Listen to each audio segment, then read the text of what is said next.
What it do, what it do, what it do, what it do, what it do, what it do, what it do, what it do, what it do, what it do, what it do.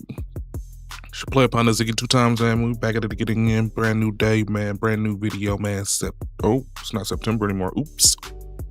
October 5th. Sunday. Football Sunday. We got a 9:30 overseas game. I want to say it's in Germany. Between the Vikings and the Cleveland Browns. Yeah, I think that's what it is. So I'm gonna tune into that. So if I'm over here doing some wild shit, just forgive me because I did put a parlay in this morning. But other than that, man, everything good, everything good, everything kosher, right? Everything kosher. Everything is kosher. Cheerio and bibbly bubbly boy. But yeah, man. We got a cool little set of videos today, man. We're gonna get into the bullshit and debauchery towards the back end. But for the front end, man, we got some bullshit. I'm just kidding. Nicki Minaj versus Cardi B. There is a beef. It's been a Twitter battle going on ever since Cardi dropped her album. We're gonna get the breakdown of Diddy Citizen with some comedy on the side by Double Toasted. Some of my favorite on your YouTube comedians. And we got DeGrass Tyson breaking down the 3-eye atlas, comet or alien object or whatever the hell is moving towards Earth at breakneck speeds. Hopefully he'll shed some light on what I don't understand, because I don't understand any of it besides something that it was at Pluto at like 5 months ago. The fact that it's moving that fast. Don't it take us like 3 months to get to like Mars? And it's right next door. So this thing then traveled from past Pluto in 6 months time. And we're down at like the 30-day countdown for this shit. So yeah, I don't really know what's going on with that, but we're gonna get a breakdown of it. We're gonna have one from DeGrass Tyson. We're gonna have one from another person too that was posted about a day ago with some findings from the Mars rover. Hopefully it's not anything scary. If it is, then you know, hey, what we gonna do? That motherfucker moving, so it's gonna be here. We just have to live with it. But anywho, let's quit playing around and go on and get into it, man. You know I like watching stuff with y'all, so I don't know what the fuck I'm finna get into, man. But let's go on and get into it. You know what I mean?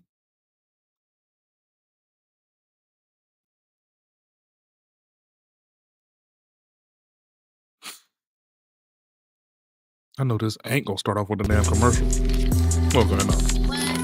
Somebody's weird intro. What up, YouTube? It's your boy Sleek, aka Slick Poppy, aka the Don. Back with another video, and today we're reacting to Cardi B and Nicki Minaj long-lasting feud with scathing messages. I've been waiting for this. You know what I'm saying? I've been waiting for this. I was asleep. Woke up, went to work, found out it was going down, and I couldn't wait to get home, made this video, bro. Because guess what? I've been waiting for it. All that Cardi was popping. It's time to back it up. You know what I'm saying? And I don't care if you just dropped the album, get in the booth. The biggest rapper has started a beef while he was on tour. So it ain't no excuses. You pregnant, get in the booth. How about you sit up in the bed, get the mic like this, get in the booth, and get to work. Enough doing this, enough this. You know what I'm saying? Get in the booth. But let's see what this video hitting for. Let's get go. In the booth. I'm gonna be yapping in this video just so y'all know, because you know what I'm saying? Team Y, I'm seeing B. You feel what I'm saying? It's a lot from both sides. I'm not liking this a lot. Real quick too, tomorrow we're gonna end up talking about this Mark Sanchez situation, because I find it very intriguing because it's popping up everywhere.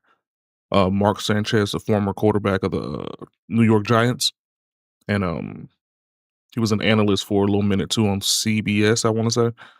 Yeah, we gonna talk about that too. When I find some more information about that, we're gonna talk about that today. I mean tomorrow.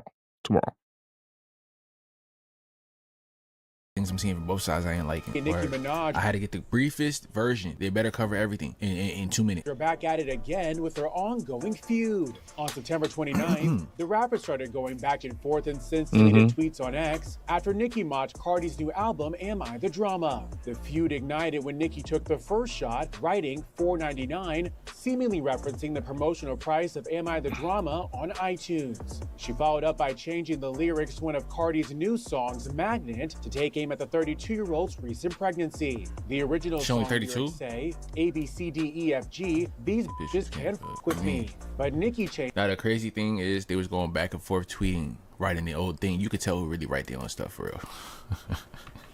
You can really tell who the real writer in the room. Like, only thing I don't like, Nicki, why you deleting the tweets, bro? Stand on what you stand on, you feel me? Them to A, B, C, D, E, F, G, falling off the charts with a big belly. Running trains, barefoot still smelly. Still, you could not outsell me. Of course, it did not take long for Cardi to enter the chat, starting off by saying, nothing more annoying than a bored bitch. The power I have. Make me.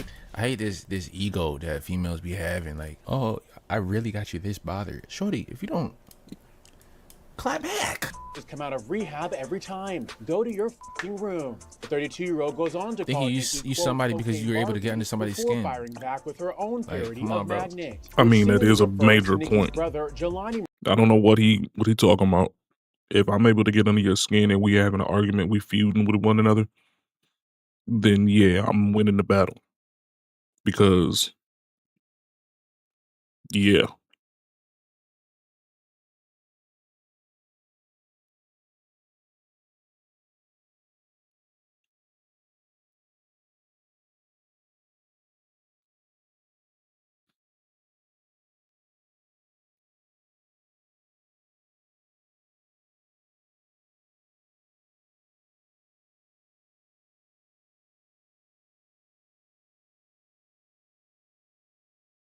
Yeah, you're winning the battle instantly.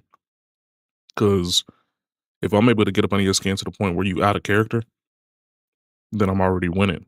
There's nothing else to talk about, right? At least that's how I feel. That's law. Minaj, who was found guilty in 2017 for predatory assault against an 11-year-old. Writing. This is the thing, bro. Nicki would dead look at you in your face and say something about your nose. Say something about your breath. Your teeth is jacked. Your lips look black. And then they come and say something about her brother. Talk to her. Talk to her. You talk to her. A, B, C, D, E, F, G. Your man have to snatch. Tastes like honeycomb. Your bro be touching 12-year-olds. That's exactly my point. It was a little ass. I ain't gonna lie. It was ass. It was ass. The rapper. I mean, it's ass, but back and forth on the tweets, nigga, get in the booth, bro. Turn to the 42-year-old's comments about album sales, saying it's not the gag you think it is. You've been in the game like 16 years. You need to compare yourself to your peers that started around your time. Rihanna, Taylor Swift, Drake. Those are the numbers you need to be competing with, and you can't because you're doing lower than all of them. I was in high school when you came out. And I was in high school when you came out. I graduated 2015. You've been rapping since. I remember you was rapping on Love and Hip Hop. So you definitely was rapping before then. People was just laughing in your face. Now that you on, you know what I'm saying? You can't really do that because you was just saying you was gonna outsell. Who else is there to outsell? Nicki was the highest bar. Then there's Glorilla. Then Megan. Then Lotto, Ice Spice, JT. Obviously JT, Ice Spice, Lotto, you gonna outsell. Obviously, Megan, you gonna outsell. Yeah. But Glorilla, okay. But Nicki though, get in the booth. What the f is you comparing yourself to me for? Everybody been comparing y'all two since 2018, bro. Since you came in the game, everybody said, this is the one that's gonna replace Nicki. You rap, these bitches can't fuck with me. I dress better than y'all, my nigga ain't shit. But y'all not touching me. I get y'all so mad, these bitches can't fuck with me. That's basically how you rap, bro. And it's like you be popping it. You was popping it. All roll out, you was popping it. You was poking the bear. The bear came out of hibernation. He has not yet responded. I don't like that. Let's. You've been in the game 16 years. You've been in the game 10. Not too far off. You need to compare yourself. That is a huge difference. They were already comparing. That is a huge. Nicki been around since before streaming was good. Like Nicki been around when there was actually still physical album sales before they had rules to streaming albums. Nicki been around, bro. Nicki been around, bro. It wasn't just nobody 16 years damn near. I ain't even gonna lie to you, dog. She been around since early Young Money. Matter of fact, she was in Smack DVD videos rapping in the background with Gucci Mane and Waka in 2007. I remember it because I used to watching Gucci Mane and Waka talking shit And then looking in the background, be like, who the hell is that thick ass baby? Well, look now. Who that is? Think about it like this, man. Nicki was on Dark Twisted Fantasy Monster. She was already a beast. She was a super hit. Let me see when that came out. Kanye West Monster.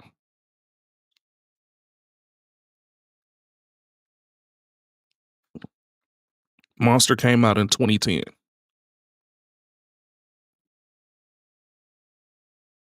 It's 2025. So that's 15 years. She was already hot then. Already hot as fish grease. Right? Hot as fish. She's 42. She's 10 years older than Cardi. 10 years older than Cardi. LaGuardia High School. Jesus Christ.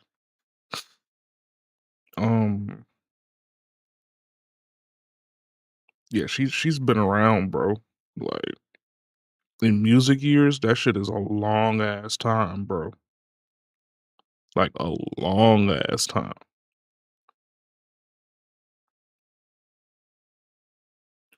3 mixtapes she had in 2007. So 2007 till now. Like, nigga. That's 18 years, bro. So she 20 years ahead of this chick, damn near. I'm just saying. I ain't saying that, but I'm just saying, bro. Like, that's a long time in music years, bro. Especially when you like one of the only. And Megan came out around what, 2017, 2018, and she's compared to Nicki. She's one of the only female rappers that can bat up to Nicki. I don't even like Megan. I ain't gonna lie to you. So you in the big three, get in the booth. It's just that you are the three in this case. You know what I'm saying? Apart from clout makes you number 2, but the rapping skills make you part 3. I'm just saying. Megan might be more clouded up than you. I don't know, but you did sell more to her, so I'll give you that. 200 is good. It's just not better than Nicki. Rihanna, Drake, Taylor Swift. This For the females, you need not one zesty. rapper. I can name a few rappers that you can compare yourself to. That probably rap better than you actually, but you do better numbers than them. Doja, rap better than you. Mana Leo. Am I saying her name right? Y'all know what I'm talking about. Rap better than you. Who else? Lakia, yeah.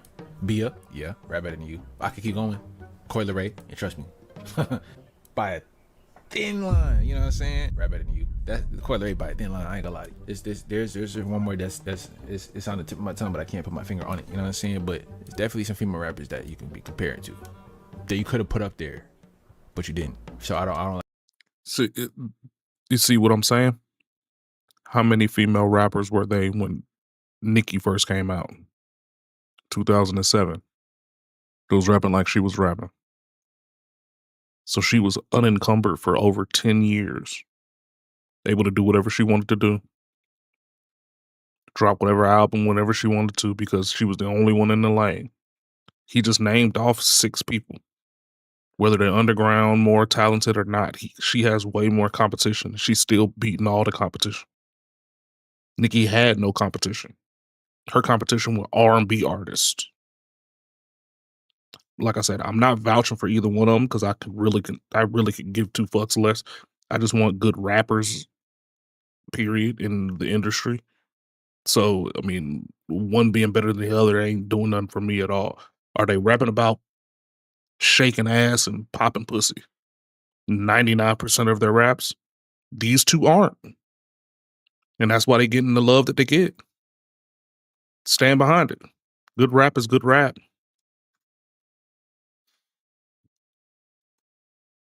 Like this comment, you know what I'm saying? You can't because you doing lower than them, and you're doing lower than all of them. You know what I'm saying? So you can't be throwing shots. Like, you can't because you're doing lower than them. You're doing lower than her. She did like what, 230? No, 228. You did 200, barely 200. That was 5 years ago. When the last time Nicki dropped an album? Has she dropped any singles or anything like that in the streaming area, under the streaming era? I don't think I remember anything from the streaming era that she was doing. Wasn't doing nothing big, nothing crazy. Know what I'm saying?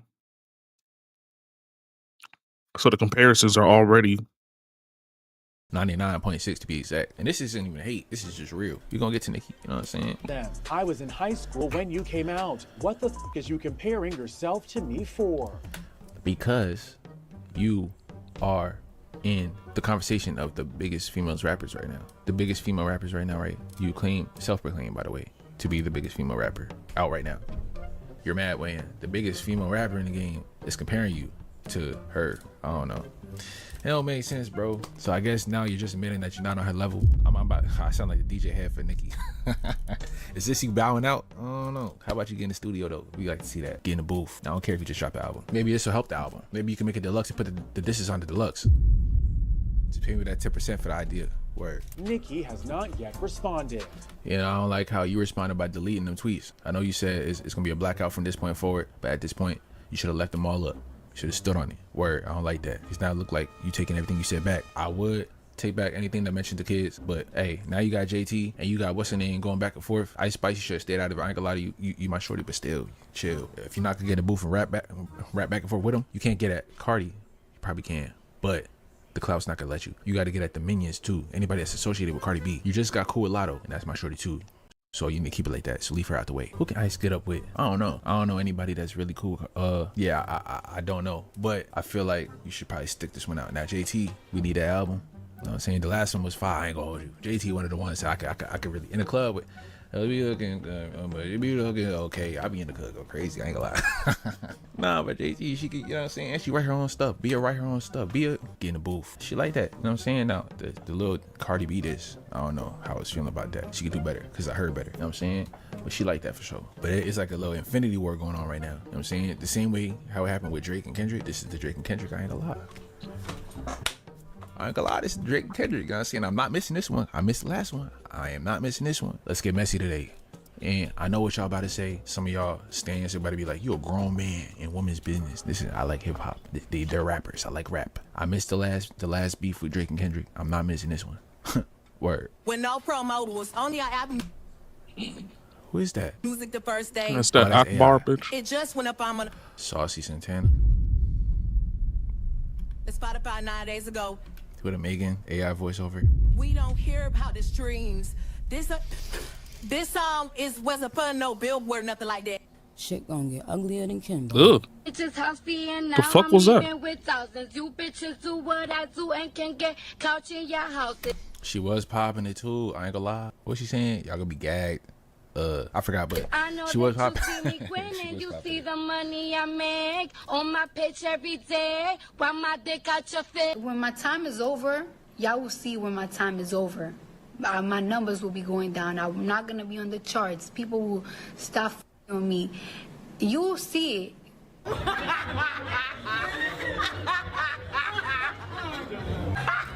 Why is saying pure sales is 7,500 for her album?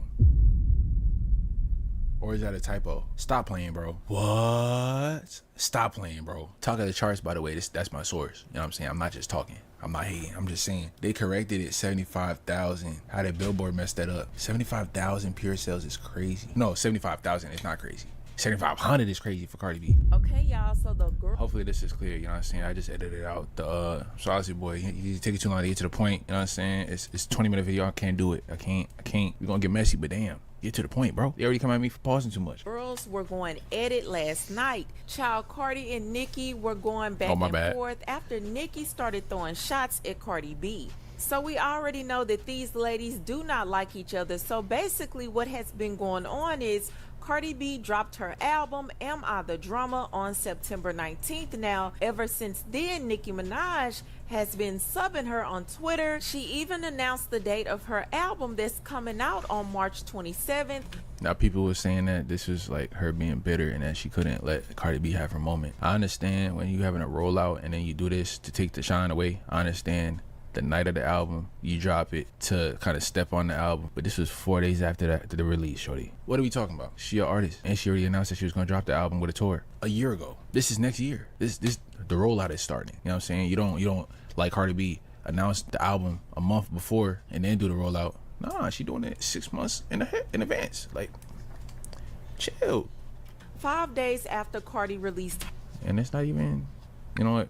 her album. Now Cardi's album Am I the Drummer is doing extremely well. Now the album has already went platinum. It's #1 on the Billboard Hot 200 and the album has already I like how they rounded out the numbers though. And since Billboard posted this, why are they saying 7,500 pure sales now? sold 200,000 units the This first is 6 week. hours ago. It's also the first album released in 2025 to be certified multi-platinum. She also became the first female rapper in I don't like how they did that.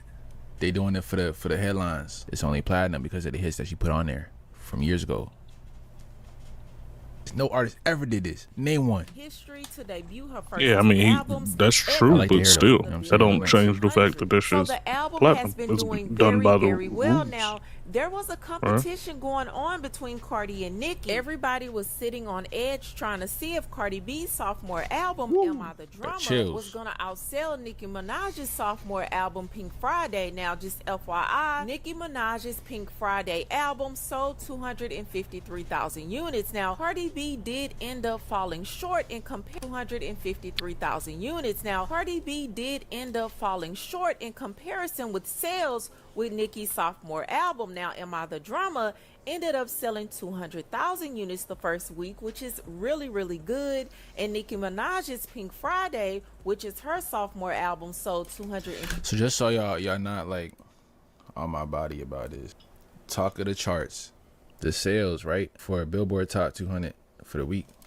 And it shows Cardi B. I could show y'all on the screen. All right, so you see, Talk of the Chart said his daily double has corrected Am I the Drummer pure sales to 7,500. Since y'all want to think I'm capping, okay, because they did announce that it was gonna be 7,500. Well, 75,000. Damn, that's a hit, and that's why they probably ain't celebrate.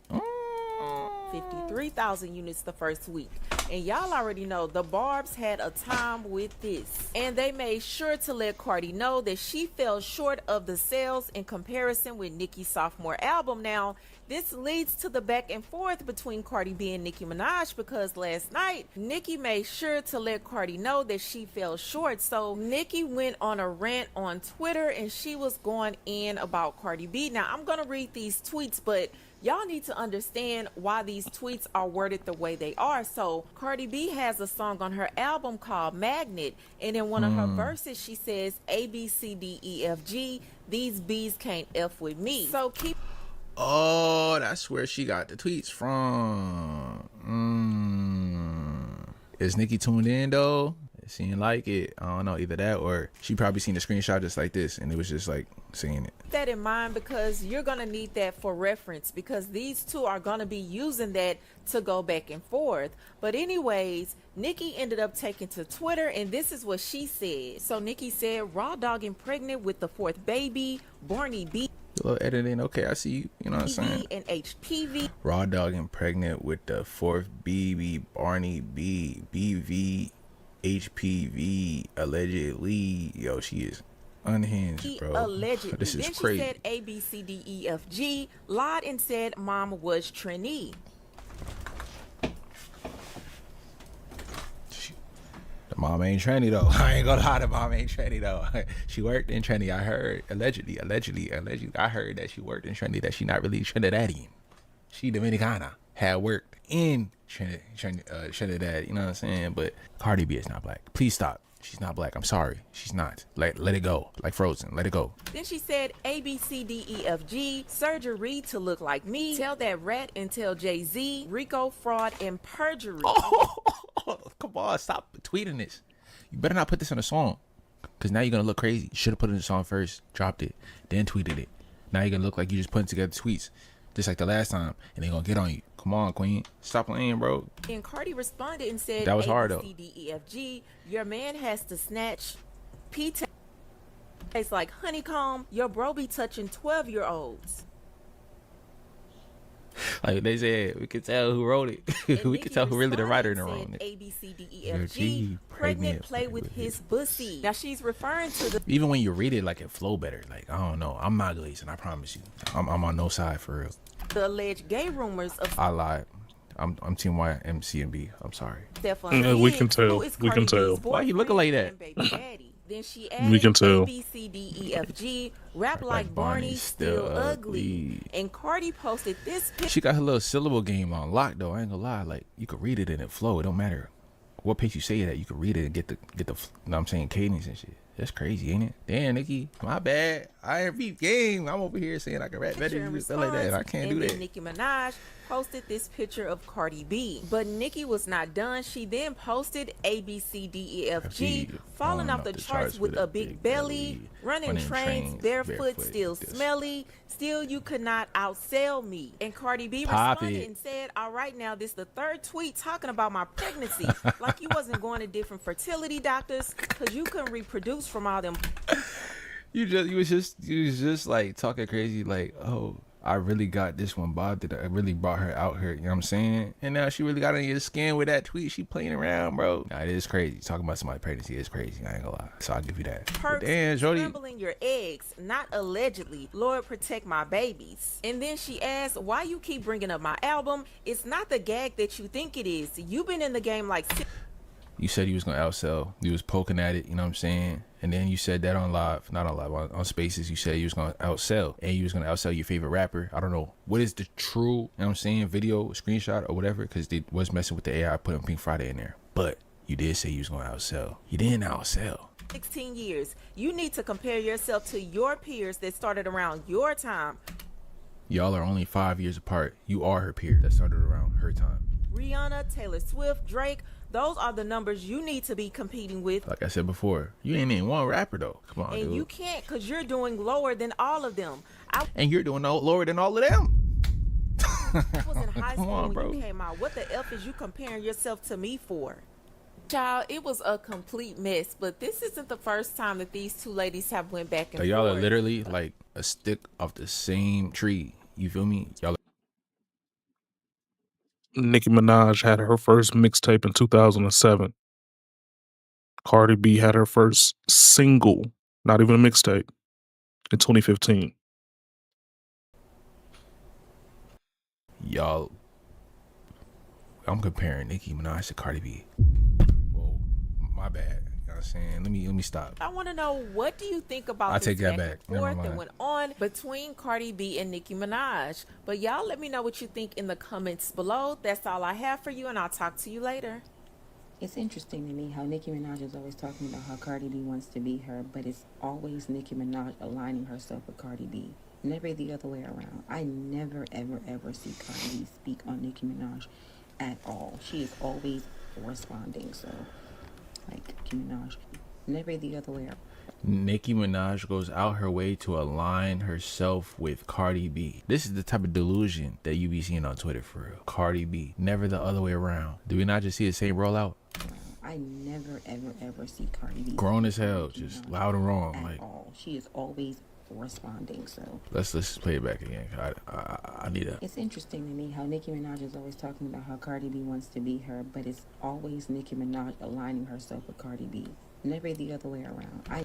Bro, it's down to the surgeries, dog. If you look when she was first getting surgeries, bro, she was looking more and more like Nicki. I ain't even gonna hold you. I never, ever, ever see Cardi B speak on Nicki Minaj at all. She is always responding, so, like, sit in that. You've been doing too much sitting. You need to get up. It is 1 a.m. and y'all bitches is tweeting back and forth.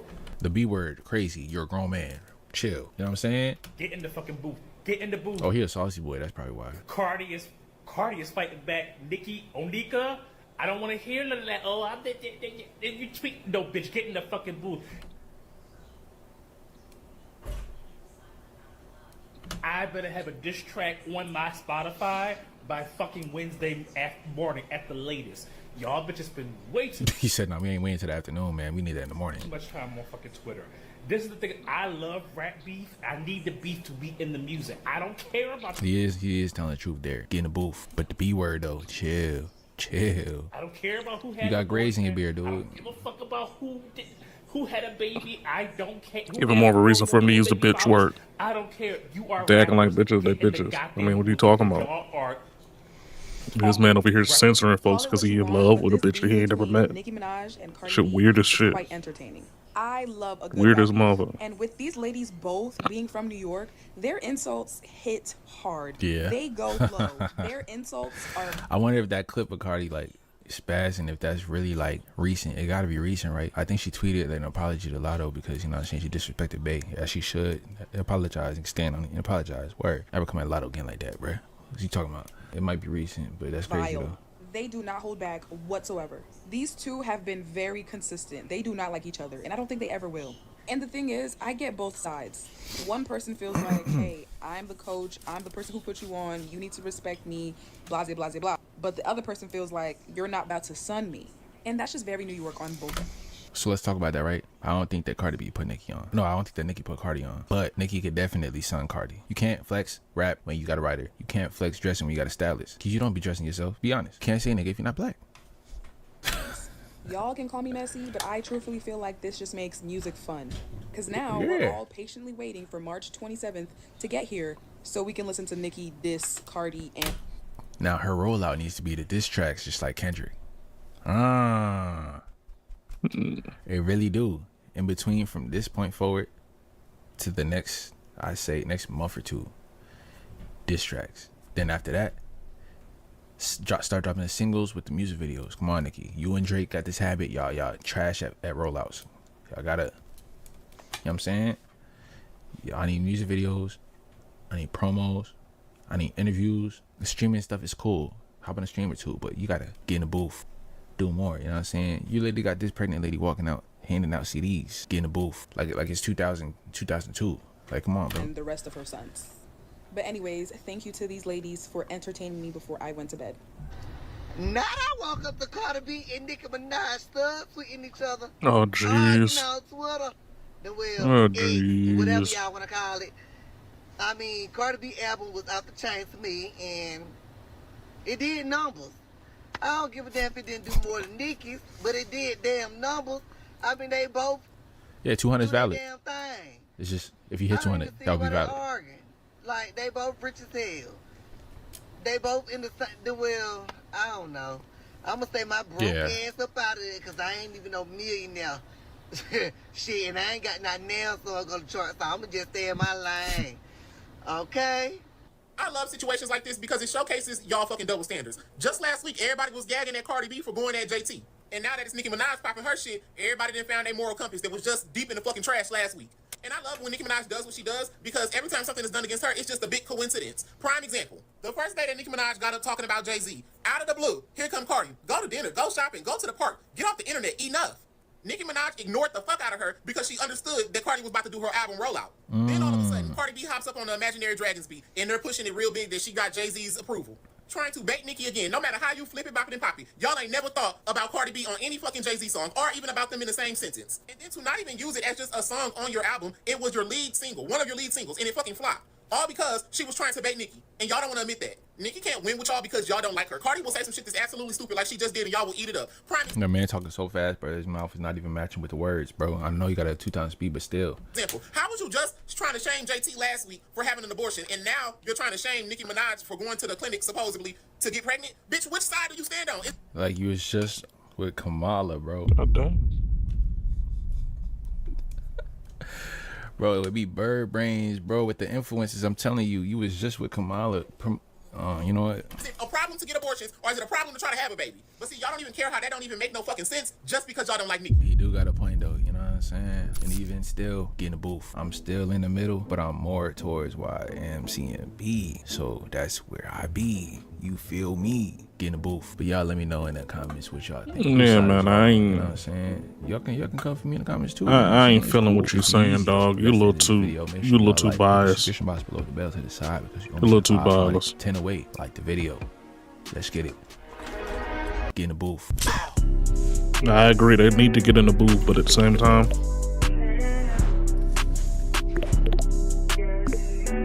like, yeah, you jacking it a little too hard, dog.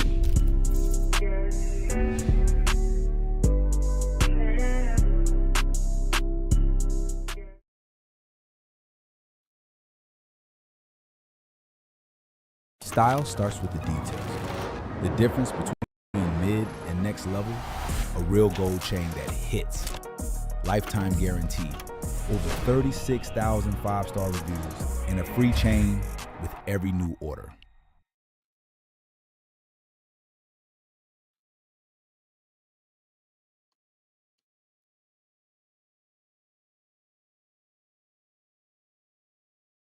Some people would have got 11 years just for a beatdown like that of another human being. Yeah. So but that's not the only thing. We're talking about sex trafficking, extortion, prostitution, sexual assault. I mean, really, stacks upon stacks, and this man is serving 3 years. Not because he ain't serving 4.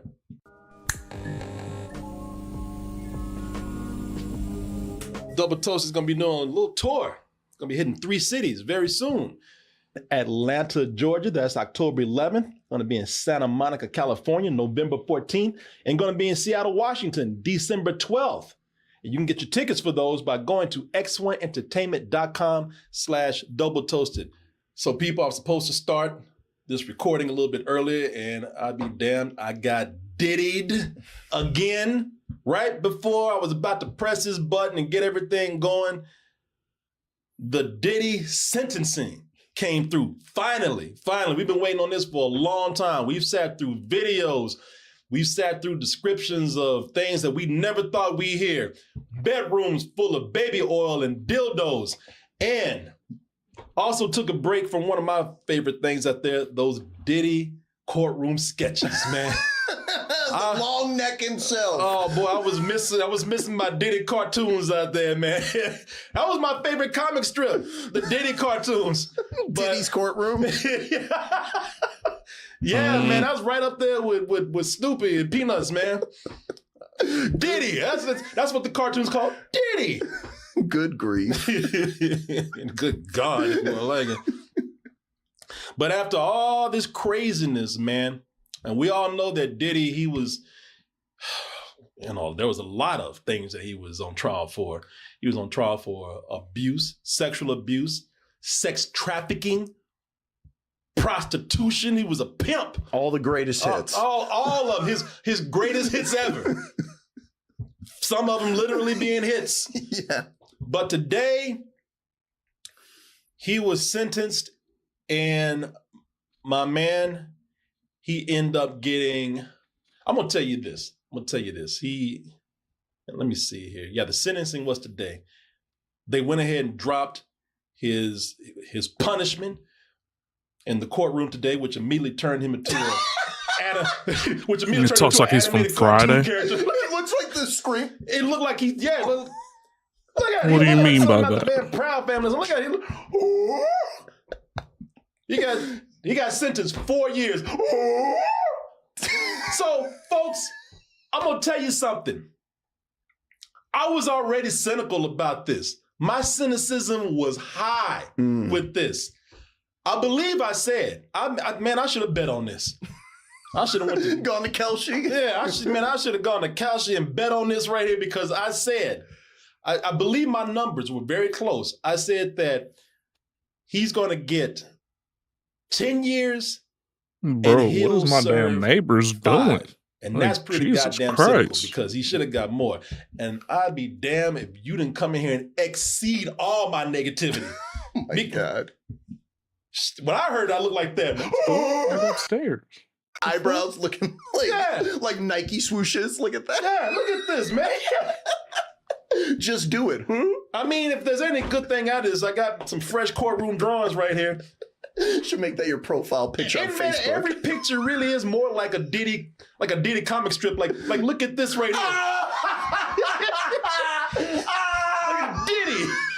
All you need is a caption right there saying, "Well, there goes my vacation plans." Why did I get so much baby oil? Why did I get so much baby oil? I ain't gonna lie, that was her. Why did I get so much baby oil?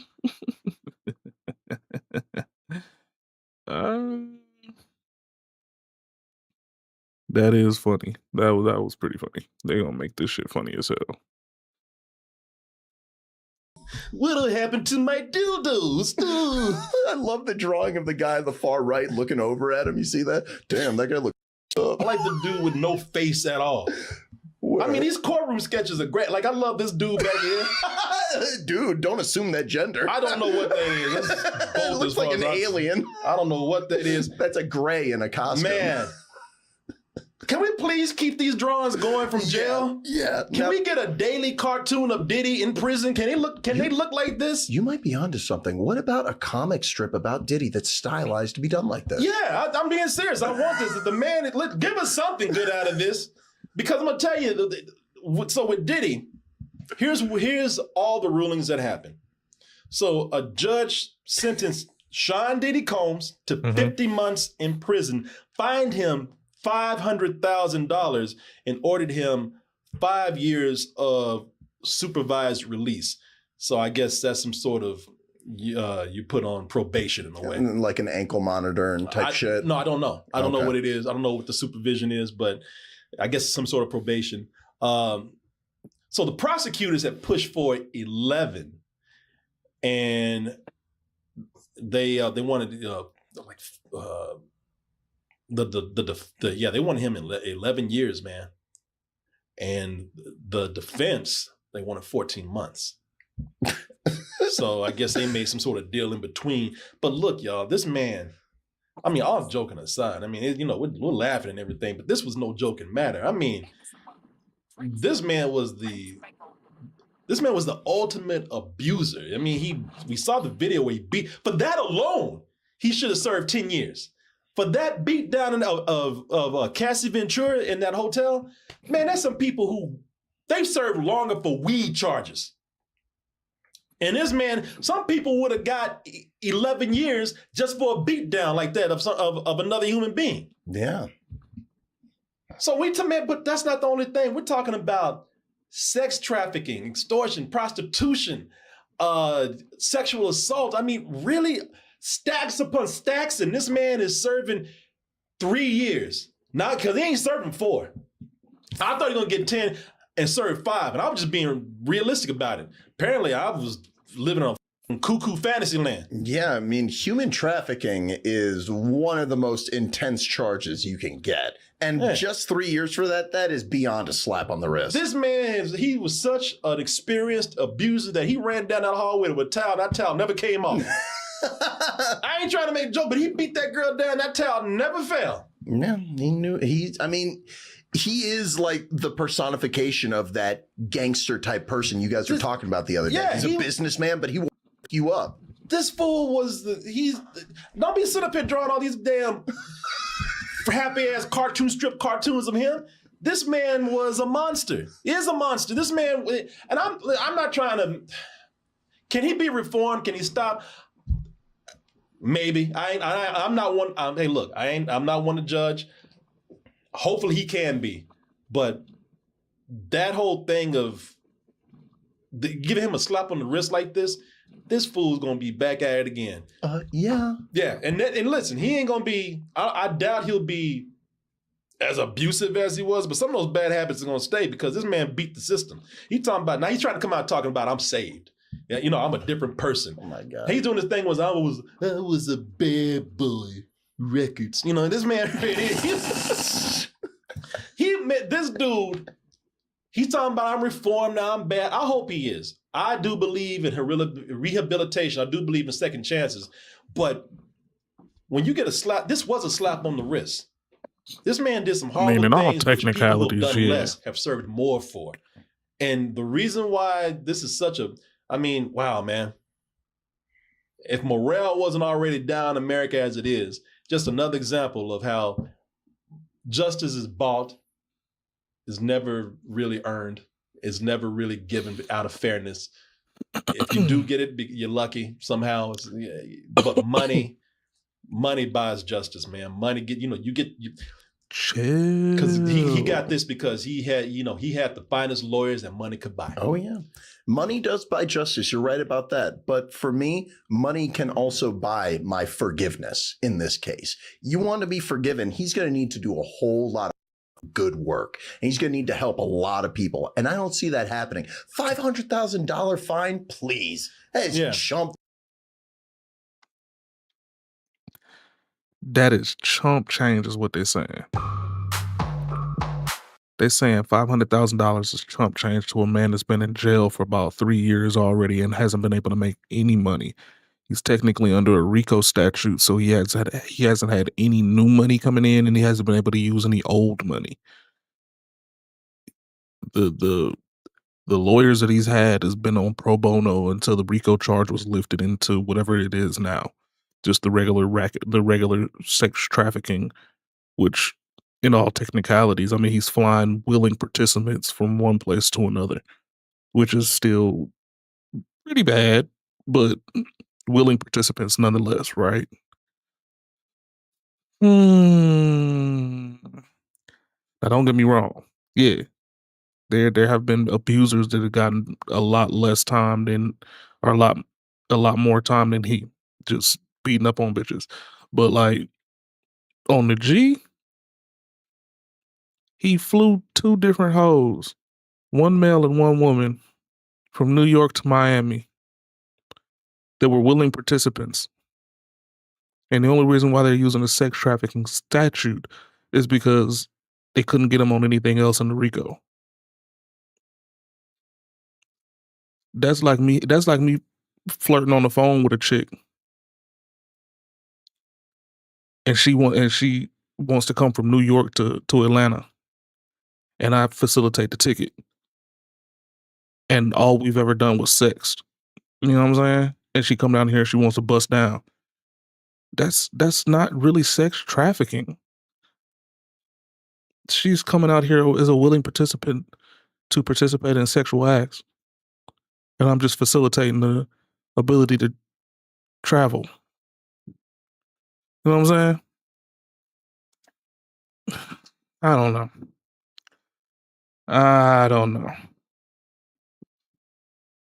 Oops, sorry, it's muted. What they presented, I don't know how. I don't know. You know how good his lawyers were when they were in court. I wasn't there to see it because he didn't get the sex trafficking. Wow. So and that was the biggest charge. That's one of the biggest charges. So hey, somehow he beat that in a court. And a court of his peers, which they're not. I mean, that jury did not have the money that he did. No. But hey, listen, the jury saw what it. They saw the evidence. They came to their conclusion. Okay, whatever, man. I'm not really.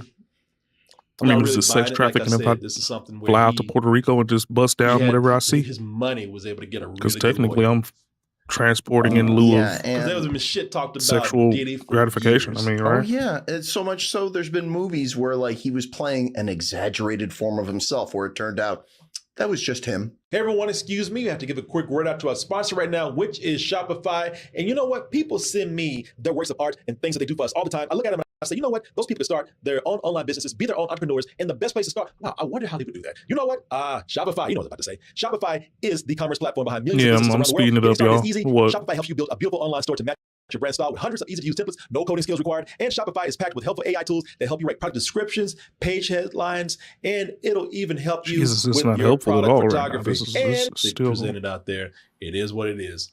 I just know that was that Judy? I mean, he came Let's go, short Jerry. of what I thought he was going to get, and I don't know, man. It gives me. I never really had faith in the justice system for a long time, but this is just another chunk. No, that's Judicants.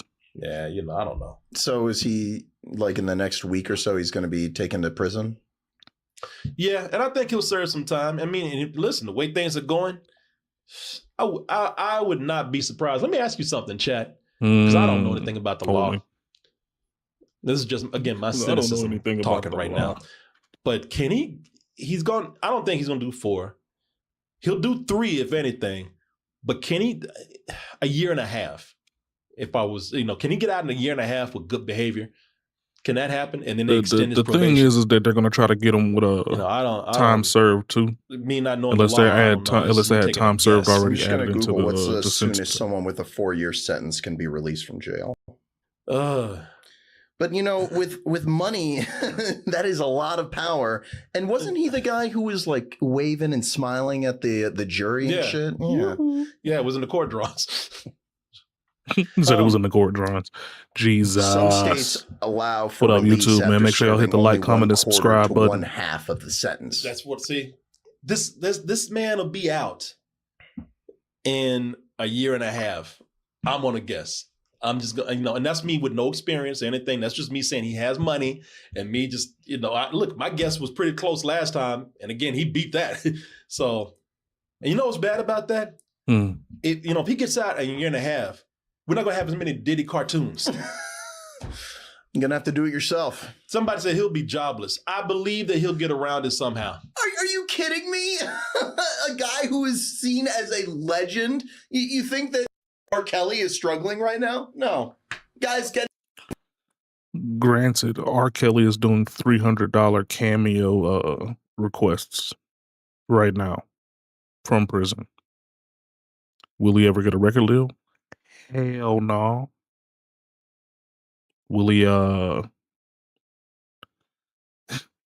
will he ever have a hit album or hit single again? Probably hell no. But as of right this moment, getting $300 every cameo. I mean, I don't know how many cameos he's getting done a day or a week or month. But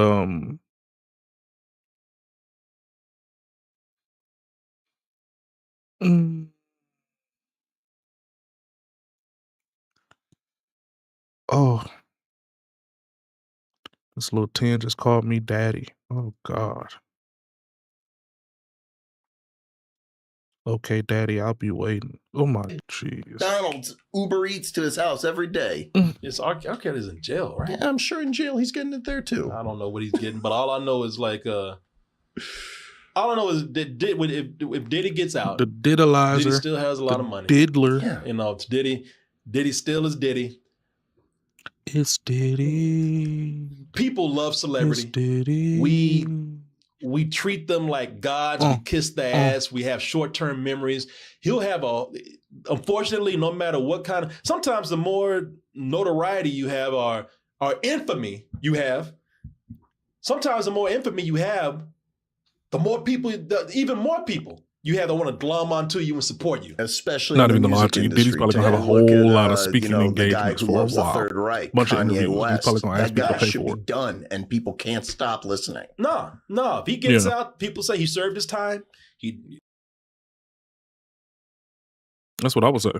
I mean, you serve your time. You serve whatever time that you were given, and either you're good or you're not. I mean, you're going to do it again, and you're obviously going to get harsher penalties for whenever you get caught. Outside of that, I don't see what the problem is well, what reason do we have to continuously badger somebody that's, you know what I'm saying, already went through the judicial system? What difference does it make?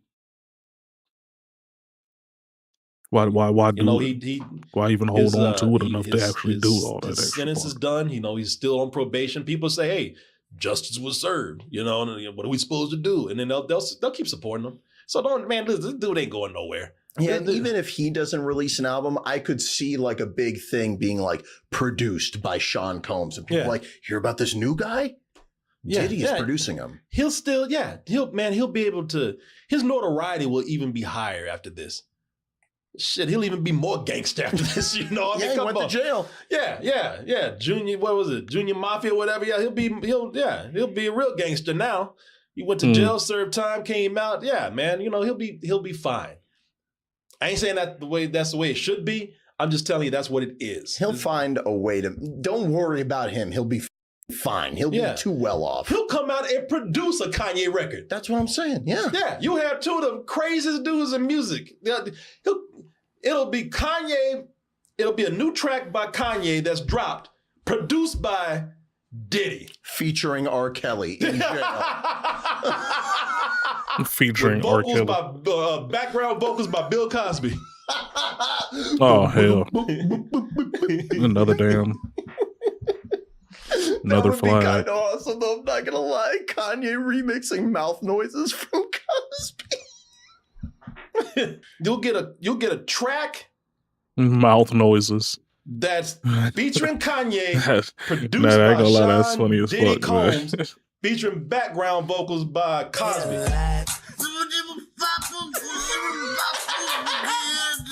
Yeah. Yeah. Oh, what's the name of that song? Quaalude? What? The name of that song was Quaalude. Yeah. That's crazy. Track featuring Kanye, produced by Diddy, and background vocals by. I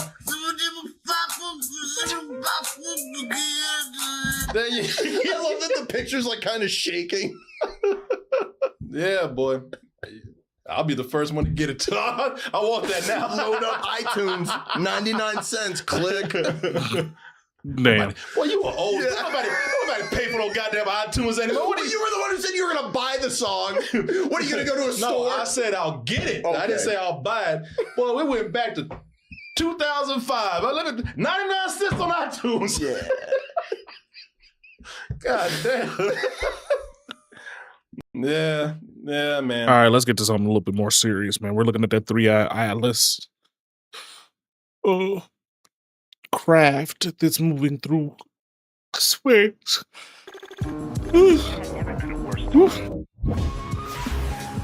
Ooh. Damn. Let's go.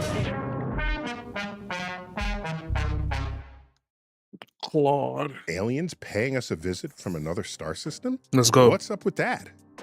What's up with that? Let me hit subscribe on this, man. Star Talk, man. I like Neil deGrasse Tyson, even if he is pretentious. Consider that people try to understand the world around them. And in so doing, Ooh, I spelled his every name time they wrong. got to a point that they didn't understand, in came the power of a god. Let's go back to ancient Greece. Storms rose up in the seas. Where did that come from? How? Why? Did they have meteorology? No. Did they understand barometric pressure? No. Did they know anything about the atmosphere? No. But they knew the will of Poseidon. Poseidon would be enraged by the behavior of people on the shores, and that would account for what they saw. Okay. This assigning the glory and the wrath of a deity to things we don't understand is coined by philosophers as the God of the gaps. It's actually got quite a noble history when you think of it. One of the greatest works of science ever is Principia Mathematica. In there, Newton unleashes the 3 laws of motion, the laws of gravity. He figures out how the solar system works. He's figuring out, how do these planets sustain their orbits? Are they pulling on each other, and in what way and how? He figures all this out. But wait a minute, every time Earth goes around the backside between the sun and Jupiter, Jupiter's going to tug on it a little bit. Comes back around again, Jupiter tugs on it again. Jupiter has a strong gravity. What's going to ultimately happen to Earth's orbit?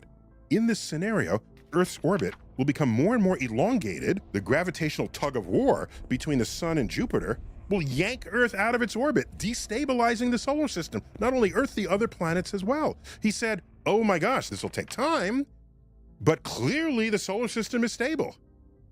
So he writes, can't understand why it's stable, because I know my equations work. So God must step in every now and then to fix things. Now you gotta be badass to invoke God at the limits of your knowledge when you explain so much with the equations you wrote. That, by Newton, was a God of the gaps invocation. He brought in God when there was something about the natural world that could not didn't make explain sense. it, did not know. Notice Newton did not invoke God to explain the force of attraction between Earth and the moon. He nailed that. He wrote down that equation. That was working. He didn't invoke God when he talked about his 3 laws of motion. Force equals mass times acceleration. That works. We still use it today. He only invoked God at the limits of his knowledge. So let's fast forward to the second half of the 20th century on into the 21st century. What happens? Well, we have Hollywood. Nothing better than a good sci-fi movie with aliens in it. And aliens, they're aliens, so they got better technology than us, better spaceships. They do stuff we can't do. It appears to me that we live in a time where God of the Gaps has been supplanted by Alien of the Gaps. I've had people come up to me and say, where did the pyramids come from? And I'm saying, well, I'm thinking the ancient Egyptians built it. How could they have complicated? They must have gotten help from aliens, Alien of the Gaps. So this urge is strong. Mm-hmm. And I get it. And I feel it. And I want it to be true as well. I don't want to use it as a substitute for continuing to ask questions about what you're looking at. I don't want to use it as a substitute for the simple statement, I don't know what it is. That's powerful. If you don't know how to say, I don't know, that means you're going to walk through life requiring answers to everything. And you know something? Some of those answers, many of those answers will just be shown to be wrong because you are invoking an answer when there isn't evidence to support it. We see things in the sky we can't explain. There's a light in the sky and it moves rapidly. I don't know what it is. Investigate it. Let's get more data. I'm all in. But the moment you say, I don't know what I'm looking at, therefore I know what I'm looking at. I'm looking at aliens. That is a leap. Oh my gosh. Mm-hmm. That's a leap. And it's a leap I'm not prepared to take. What's gotten a lot of attention of late, deservedly,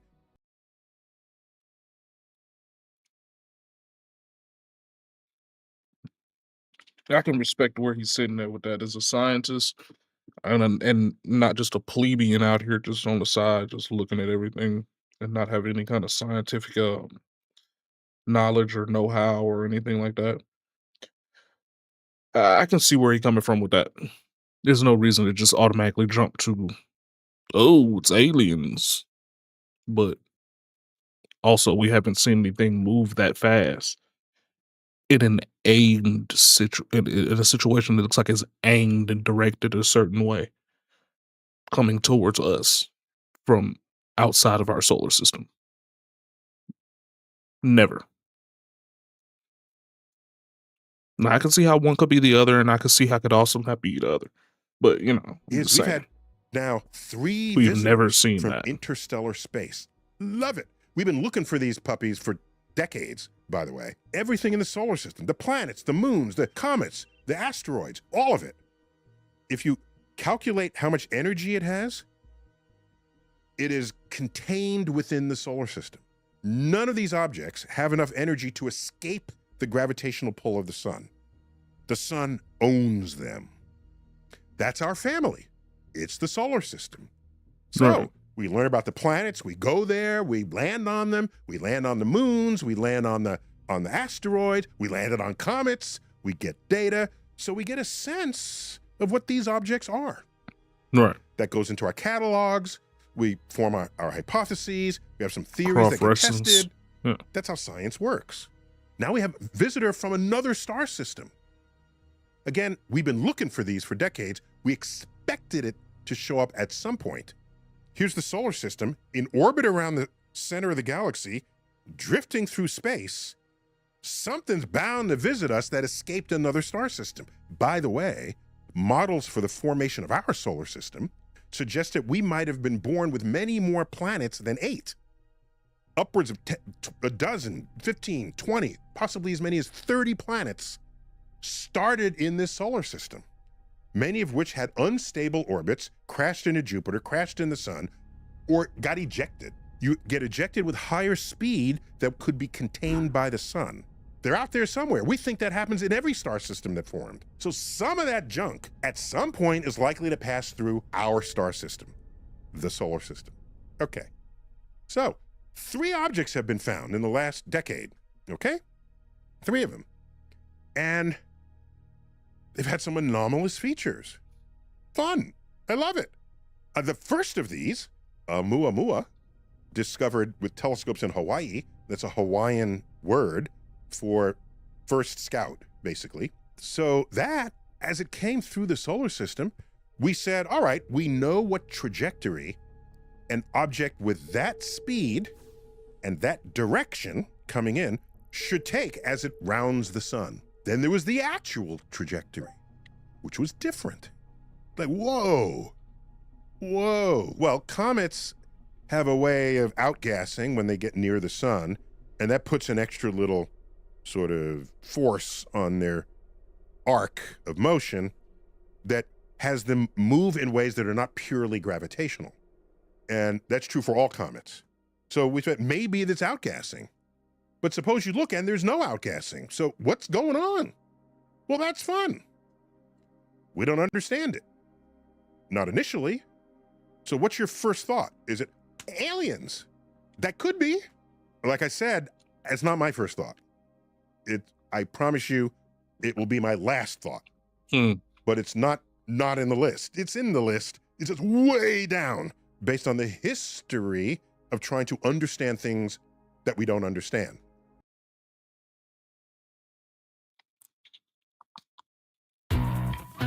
With the Amex Gold Card, every meal is a reward. Earning you 4 times membership rewards points at restaurants and U.S. supermarkets. I ain't trying to hear That's this. an opportunity in every... Why is this shit not... Okay. Clicking fucking skip ad like a million times. Why is Jordan Addison not getting targeted at all? I understand why Isaiah Bond isn't, but why the hell is Jordan Addison not?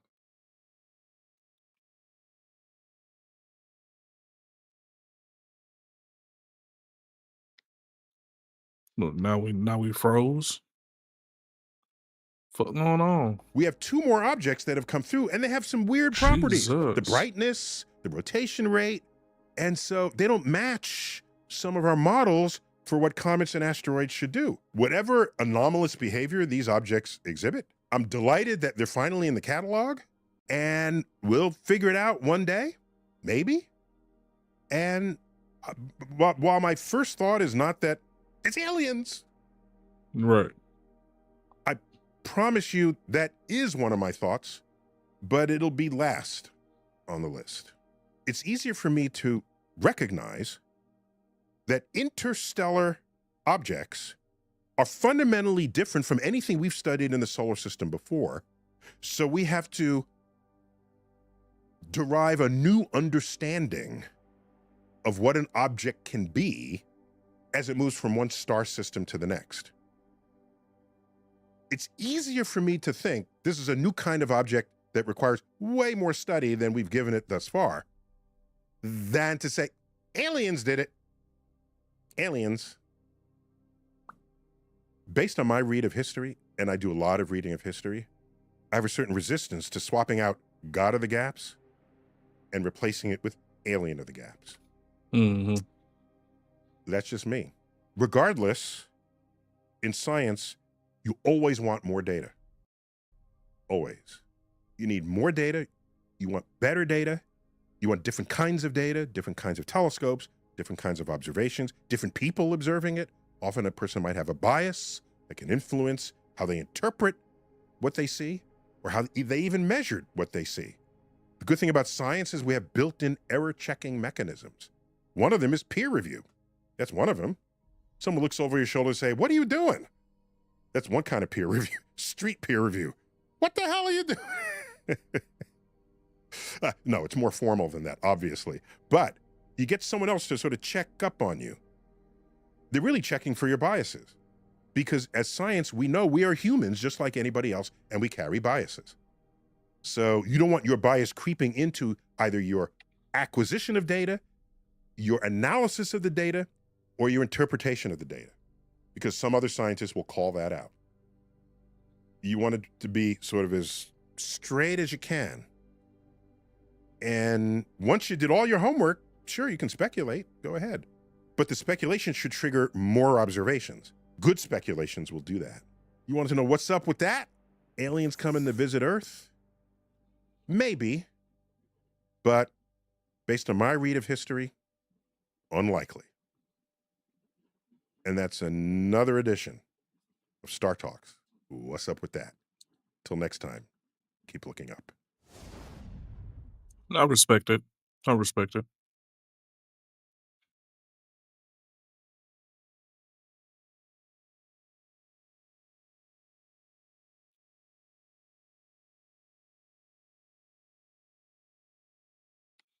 Yeah, I can respect that. But at the same Sick time, of trying to figure out how to like he hit was just protein saying, goals?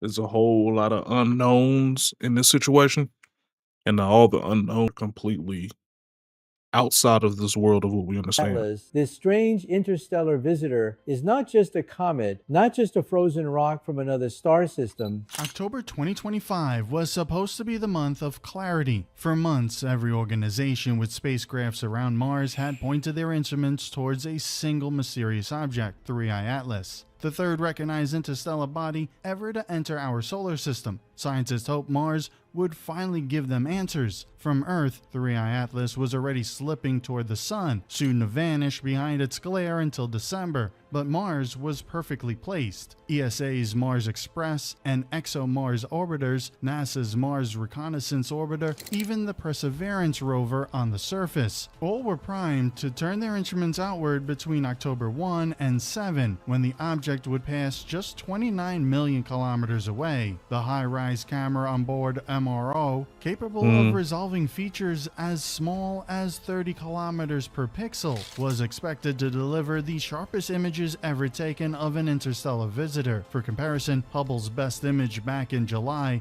had been captured from a staggering 570 million kilometers. From Mars, the view would be 20 times closer. This was humanity's chance, perhaps the only chance, to truly see what 3i Atlas was. But what the Mars spacecraft captured instead shook the entire world of astronomy to its core. As 3i Atlas crept closer to Mars, the planet convulsed like a body jolted awake. It did not merely puzzle scientists, it horrified them. Something about the object's magnetic presence, its immense energy field, was triggering chaos on a world thought long dead. For millions of years, Mars has been silent, its volcanoes extinct, its magnetic field reduced to a fading whisper, its thin atmosphere incapable of fueling storms of any scale. Yet as Atlas drew near, the red planet suddenly behaved as if something deep inside had been disturbed. NASA's InSight seismometer began to register tremors across the Martian surface, but these were not natural Mars quakes. Their timing lined up exactly with bursts of electromagnetic interference detected by orbiters overhead. Within hours, the pattern was undeniable. 3i Atlas carried an immense magnetic sheet.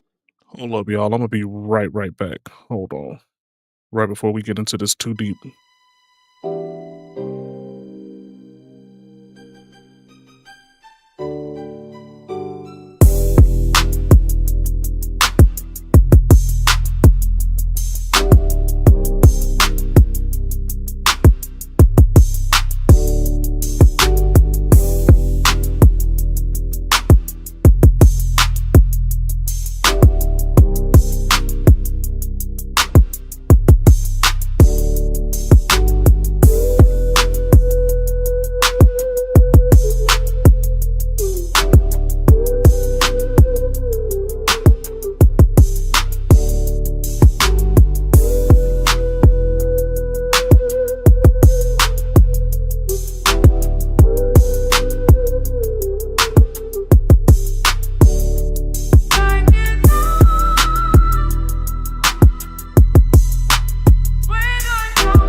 Sorry, y'all. All right, I'm back. My bad. My bad.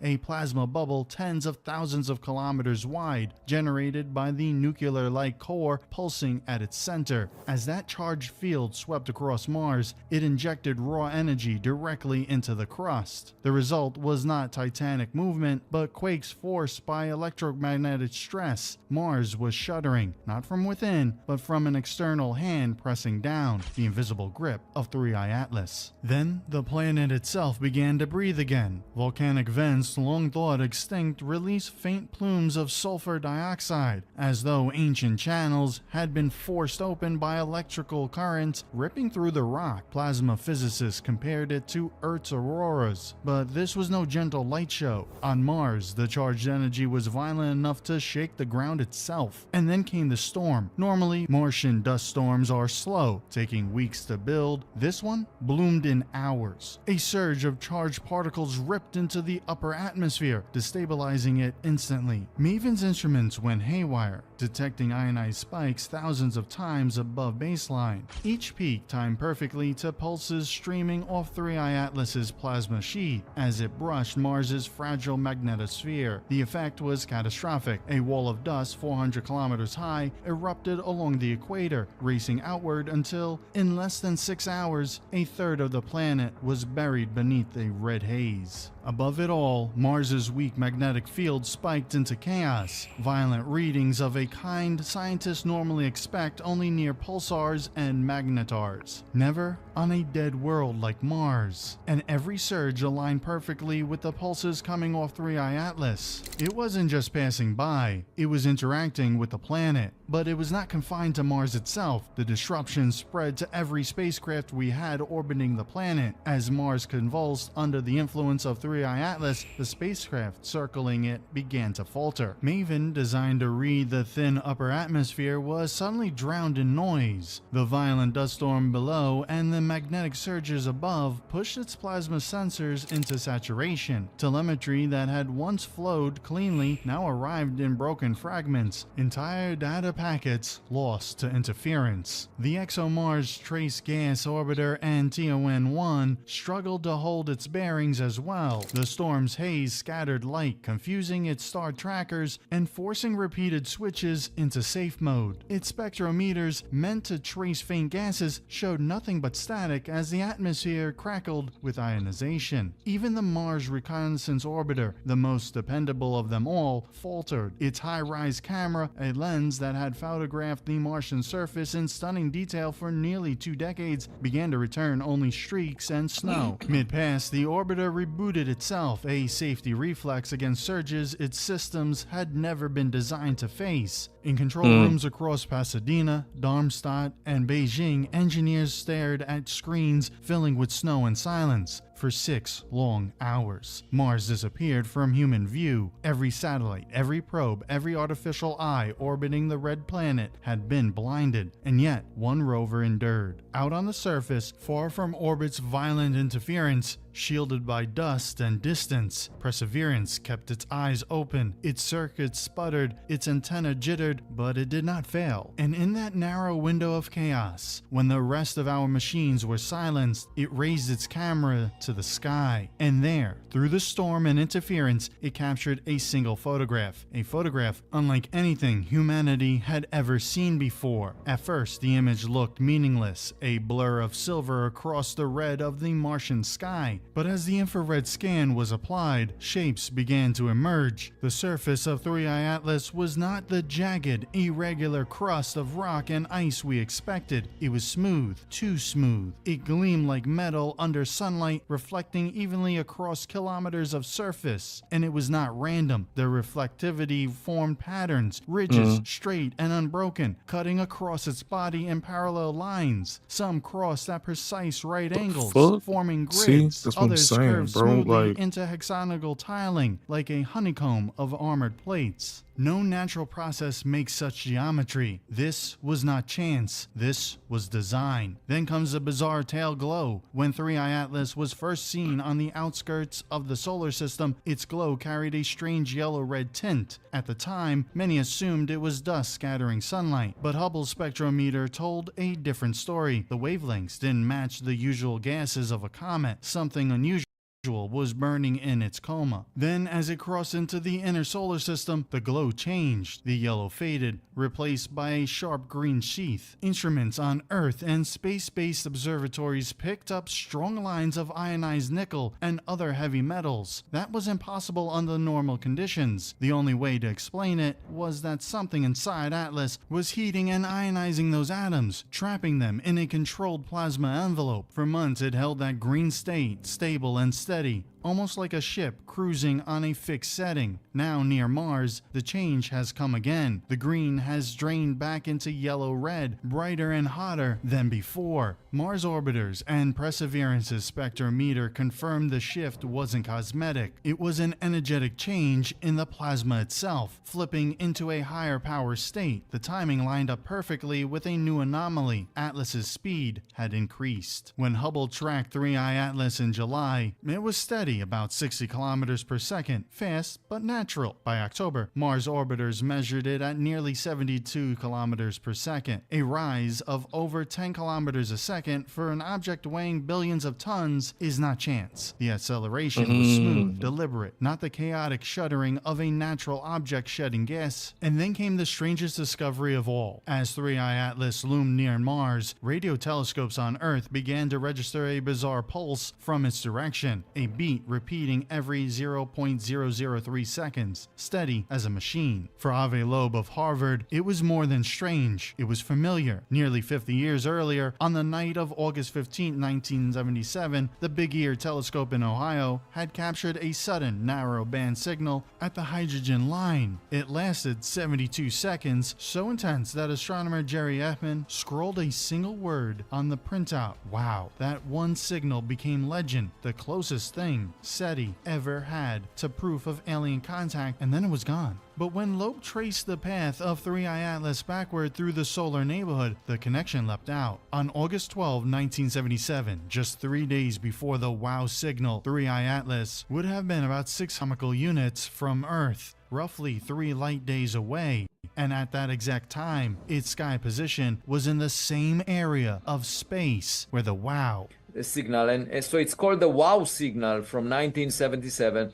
And I checked it. Turns out that it came from about the same direction in the sky as 3I Atlas, within 9 degrees. And the power matched too. The WOW Within signal 9 was measured at degrees. 54 to 212 Yansky, which at that distance implied a transmitter in the range of half a gigawatt to 2 gigawatts, comparable to a nuclear reactor. And now, as 3I Atlas crossed near Mars, its core was burning at 10 gigawatts, a scale far beyond anything natural. Different scientists gave different names to what they saw. Some called it a probe sent by a distant civilization to map planetary systems. Others described it as a seed, an autonomous machine built to drift between stars until it encountered worlds like ours. A few went darker, suggesting it was a weapon or a sleeper ship, designed not to observe, but to disable entire solar system. And there was evidence for that fear. The electromagnetic wave that swept through Mars had not only scrambled its orbiters, sensitive instruments on Earth, deep space antennas, and magnetometers registered faint but measurable fluctuations at the exact moment of the pulse. If a single burst at Mars could ripple across millions of kilometers to Earth's detectors, scientists warned a stronger pulse could do more than disrupt sensors. It could interfere with satellites, communications, even power grids. What was happening around Mars might not stay at Mars. If 3I Atlas's activity intensified, the same forces shaking the red planet could one day reach our own. Despite all this, governments fell silent. NASA offered only vague reassurances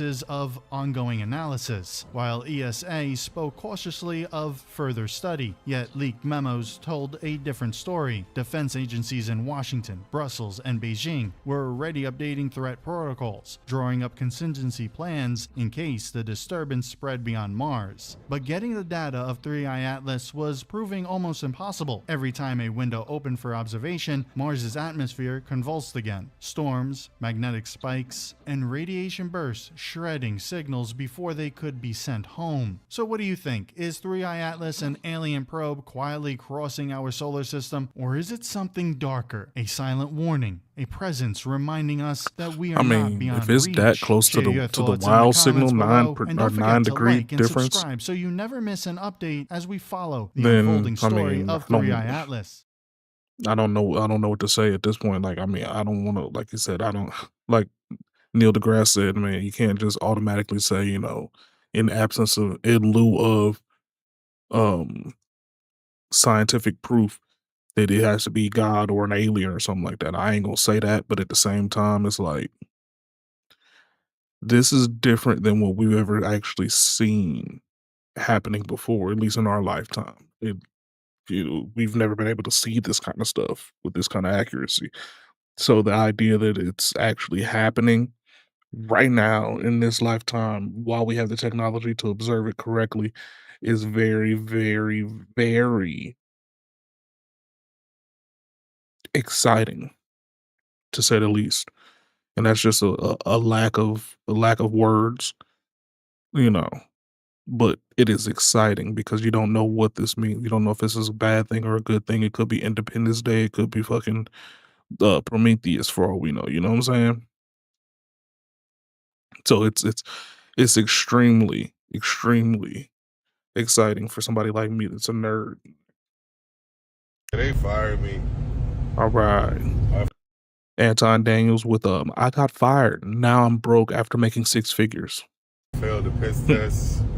Even with my medical card in Arizona, they rescinded my offer. So back to being unemployed, stressed, and depressed. I'm finna go home and drink some tequila till I can't feel nothing. Peace. That's your problem, nigga. So wait. So they fired you because you wasn't doing what you were supposed to do. And so your solution to it is I'm about to go home and drink some tequila, and you put this out on social media until you can't feel nothing up. Yo, this is crazy, bro. Like, some of these people are just not, you know what I'm saying? They're not the material that you need. They're not the quality of person that would actually warrant some of these high-paying jobs. First of all, if I know that I'm looking to get a certain position, or even if I'm in a certain position that requires me to be on my toes, 10 toes, I'm going to be vigilant about not taking drugs, not being in it. You know what I'm saying? I know that I'm gonna probably have to take a piss test, something like that. How are y'all out here hanging out, smoking trees, drinking, doing all of this stuff? And you know you have to be, your job is to find a job, which means that you always got to be prepared. And if the opportunity presents itself, then you don't get that position because now you done messed up. Man, listen, bro. Tequila, so I can't feel nothing. Peace. So my car insurance went up. Why? Who the knows? You know, it, you know. I mean, honestly, I don't really know how that works. I mean, what reason does the job have to go? I mean, after 3 days of being employed with them, what reason do they have to go do a piss test for you in that pre-employment? That's a pre-employment situation, or in lieu of employment situation. So what exactly did they have to piss test you for in a state that's where it's legalized? What kind of job did you go for? Like, as a person that smokes heavily in a state where it's illegal still, like, you don't go for jobs that would even ask. You know what I'm saying? Like, it would be smart of you to not to steer clear of those kind of jobs, because now you're going to be on a blacklist table for those kind of jobs, because they're going to be like, okay, well, shit, they're going to pass information along. Hey, man, probably need to piss test this dude because he's going to be one of those motherfuckers to be out here high all the time. You know what I'm saying? Like,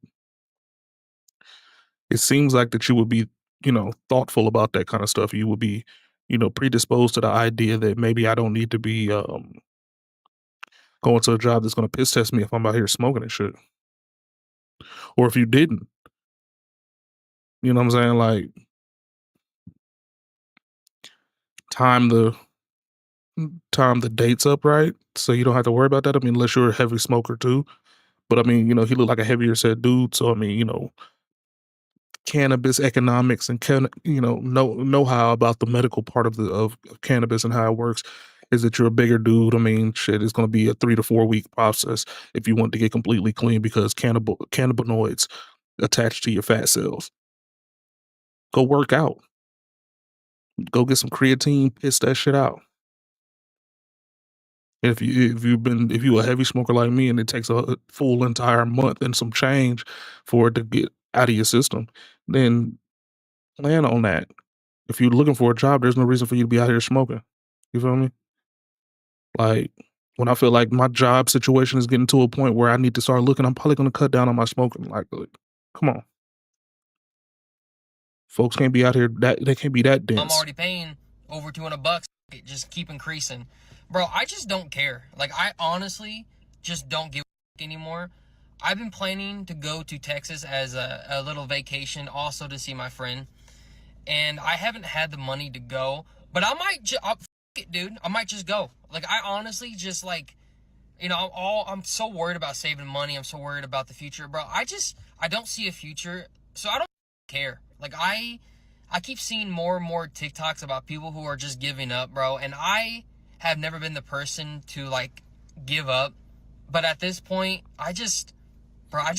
It's so many people that whose algorithm is providing them with the trauma that they need to just go ahead and just let it all go You and feel not me? to stay focused. But guys got to be on it, bro. We cannot, Gotta be on top in of any it. way, shape, or form, ever fold to culture on the internet. And we got to remain vigilant. You just don't go over to Texas and you ain't got no money. You got to go and get a better job and make Right. better decisions so that you can have the opportunities to do what you want to do when To you want go to to do it. We Texas don't when want you to got some bread sacrifice. on it. Don't I go out know, there broke. Anton, you so disconnected that you don't understand. No, Folk be I going out there understand broke because as I fuck. went Like, I through don't it be myself. understanding that shit. You can't sit here and tell me what I don't know. People not getting their jobs because they can't pass a piss test. He talking about he want to go to Texas to go see his friend, but he ain't got no money, but just forget it because he's influenced by what's happening on TikTok and other people are saying certain things. What's wrong with y'all? You feel me? Like, man up, man. Man up and make better decisions so that you can have a better opportunity to be able to feed yourself and You then hear me? ultimately maybe your family, and then maybe you can make a family or something like that. But people just crashing out making bad decisions every day. I just don't fucking care. I just don't. Creating a character is simple, whether it's from a sentence or a single image. Open Art brings your vision.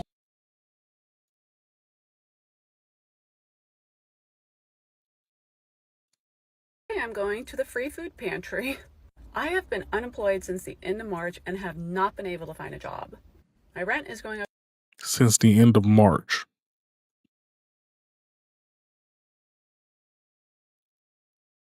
That's 6 months. 6 months. 7 now, technically. Or 6, because she's at the end. So you telling me you went from 6 figures to going to the food pantry in 6 months? Like, I currently, and I'm not gonna say minimum wage, but I'm well under $60,000 a year. And I at least have the ability to have at least 4 to 5 months of just completely taken care of this. I got at least the ability to go say I got 3 to 4 months of rent or mortgage paid for. Like, what are you doing? To $1,800 next month, and my unemployment is what? also ending next month. Like, literally, like, I have like $800 left for the month of October. It's crazy to think that last year I was literally making 6 figures. The last few years I've been making really good money, and now I am below. You've been spending good money too, apparently, because if that's what you got going on, then you obviously missed a boat. You missed a boat on some of that. Because there's no way that you're telling me that you had over 6 figures for multiple years and then you've only been down for 6 months and you only have $800 with unemployment. So what was you doing? What was you doing with the money?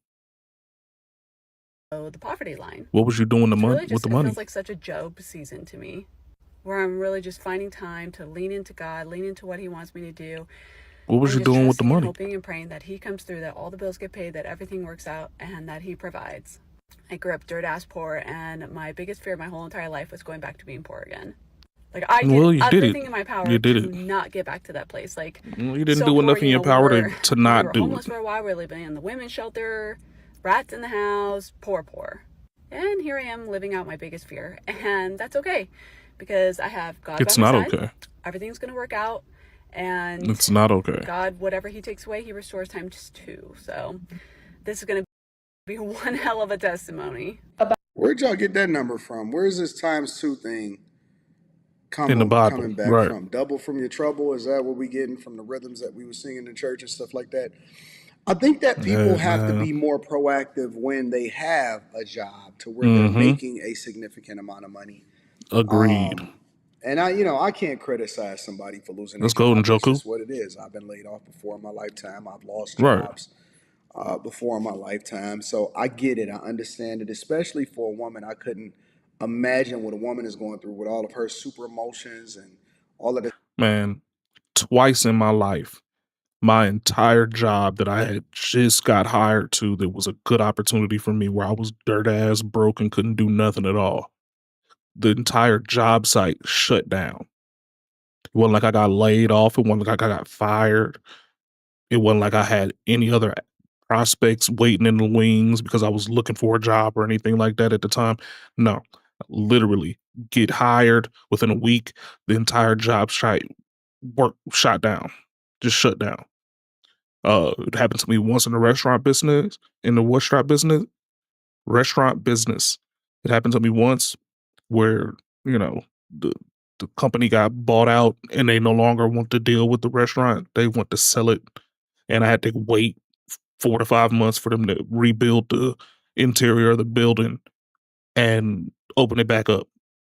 By that time, I already had another job, and I went back just because of bullshits and giggles because it was still inside of my wheelhouse.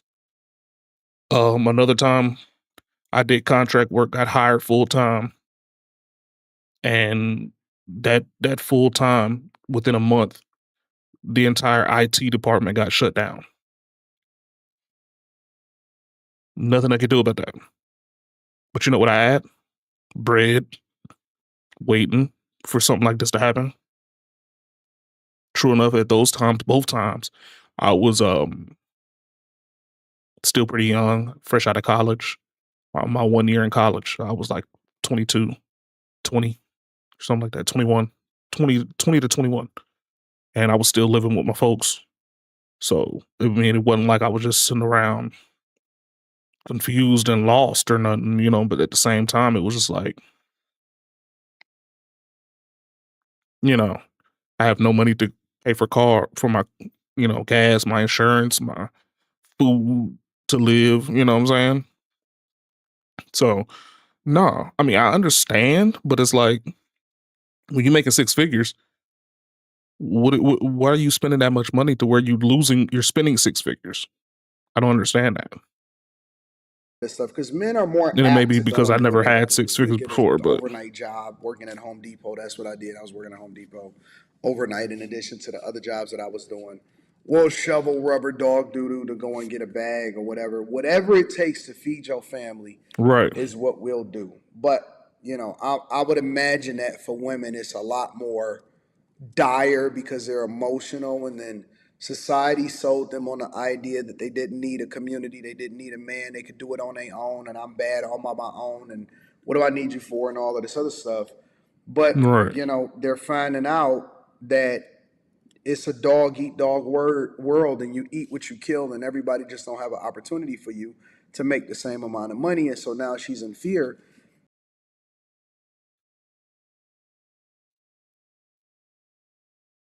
This isn't just a wallet, it's a rare find. There's something different about owning something. Not trying to hear that shit.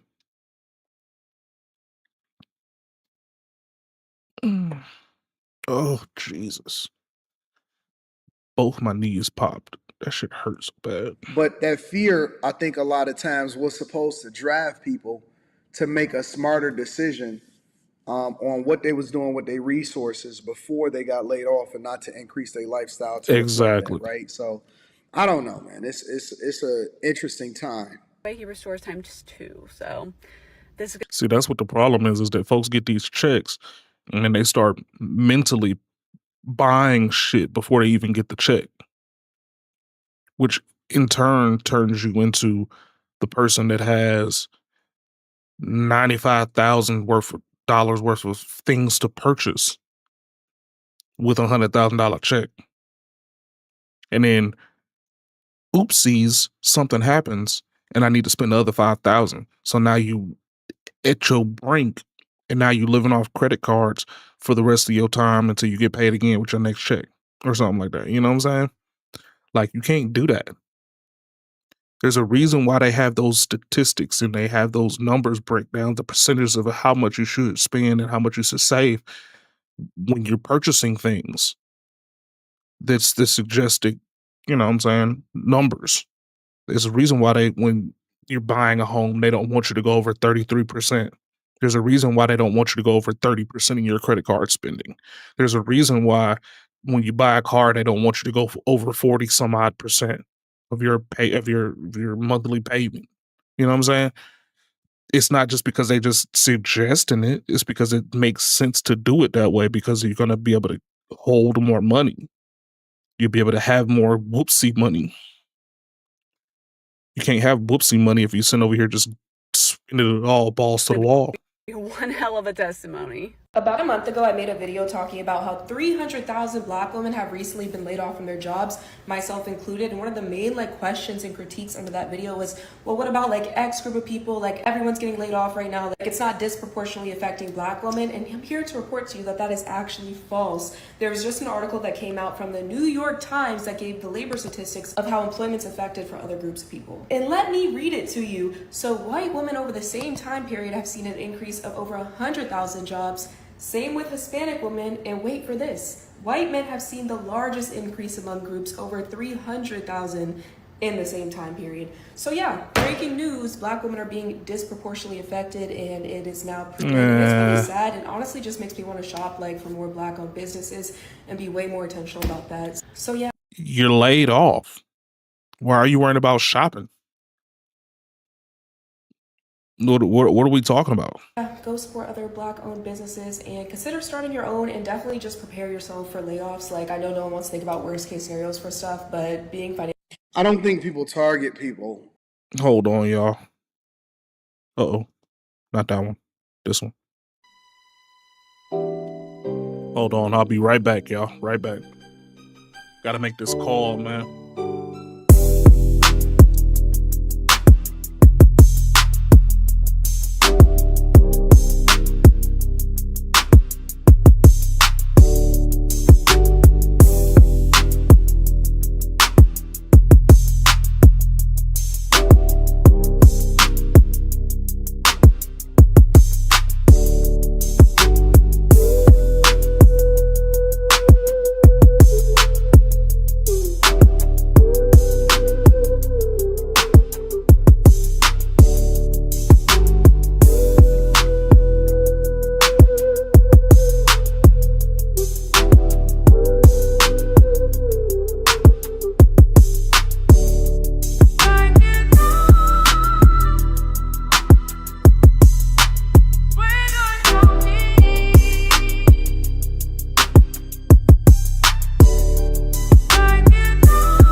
Oop, wrong one. My bad.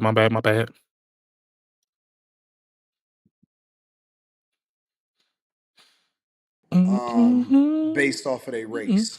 I think that our culture and our race go for certain jobs in which that industry is being affected right now. So, for example, in 2008, I'm not really sure if they had deep statistics, or I've never seen them, statistics on the amount of people that was laid off and what the demographics were from what industries. But I do know that the auto industry was absolutely ravaged, and people that did not have degrees, and even white collars was affected, but people that were blue collar workers, which tend to be people that were less educated, was more affected by what was happening when the layoffs was happening, right? And it's the same thing when it comes to now, even though it's not like 2008, ain't nothing like 2008 in my lifetime that I've ever seen. But, you know, you had a lot of women, and that's the thing that women go for. They go for public sector, universities, government jobs, all of that stuff, because a lot of them have been taught to, and how do I know this? Because I coach a lot of them, right? A lot of them have been taught to, it doesn't matter the amount of student loans that you take out, it's going to be on an income-based repayment plan, and you can just get a job with the federal government, and they're always hiring, and they never lay off, and over 10 years, you'll be able to get that forgiven if you join this program, so on and so forth.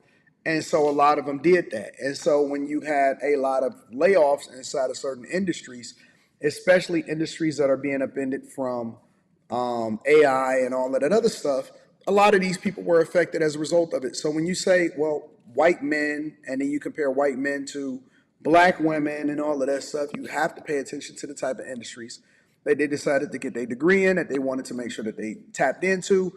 If you got an underwater basket weaving degree and you was able to get a government job, whereas if you were in a STEM program, you're less likely to get laid off.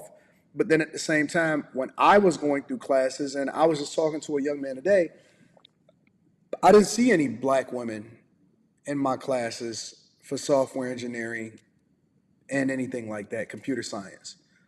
So let me know what y'all think inside of the comments. Make sure y'all tap into the Patreon. Link is in the description. Teach Hanley, 40% off your first order, 20% off for life. I love you. I appreciate you. And I always like to give credit where give credit where credit is due to the content creators. So I love y'all. I appreciate y'all. That'll be down in the description.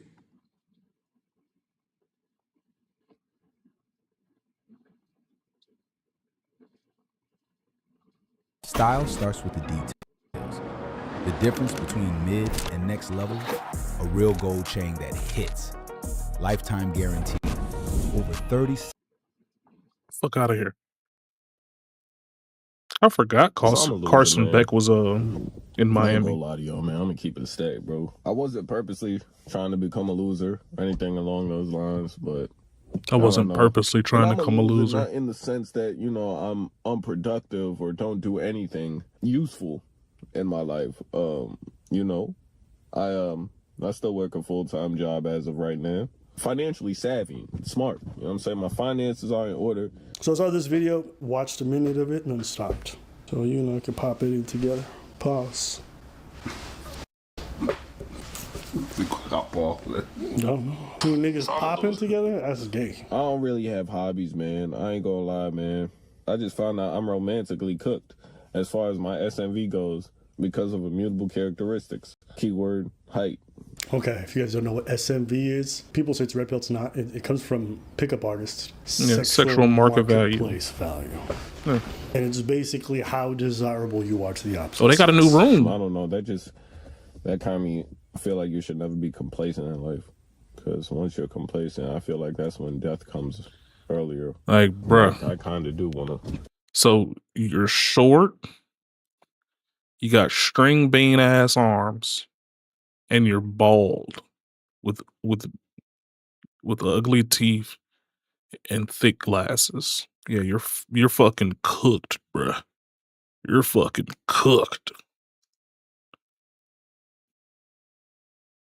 Get this simulation over with. But anyway, that's besides the point. I don't know, man. I didn't know that height would be this drastic to overall life quality for men. I don't know. It wouldn't be if all the other intangibles were completely 100%. Like that, and I'm not complaining about it.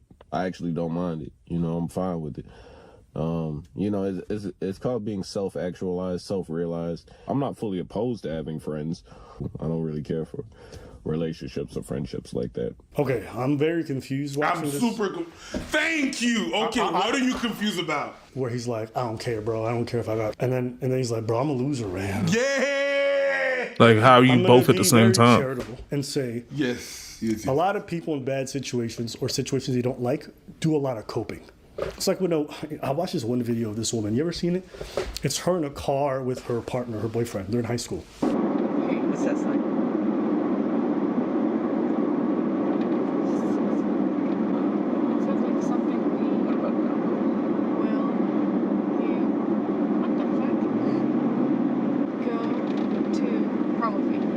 And she sees the sign, like, that's so fucking lame. What loser did that? That's a shitty way to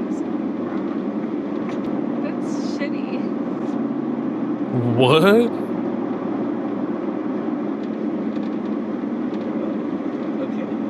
What? Was that you? Yeah. Daniel. Daniel. I'm so sorry. Yeah, and I would not even take her ass seriously from there on. I don't care. I'm not taking you seriously. You're not sorry. You're sorry that you thought that what you want to think out loud in front of the person that did that kind gesture for you. Like,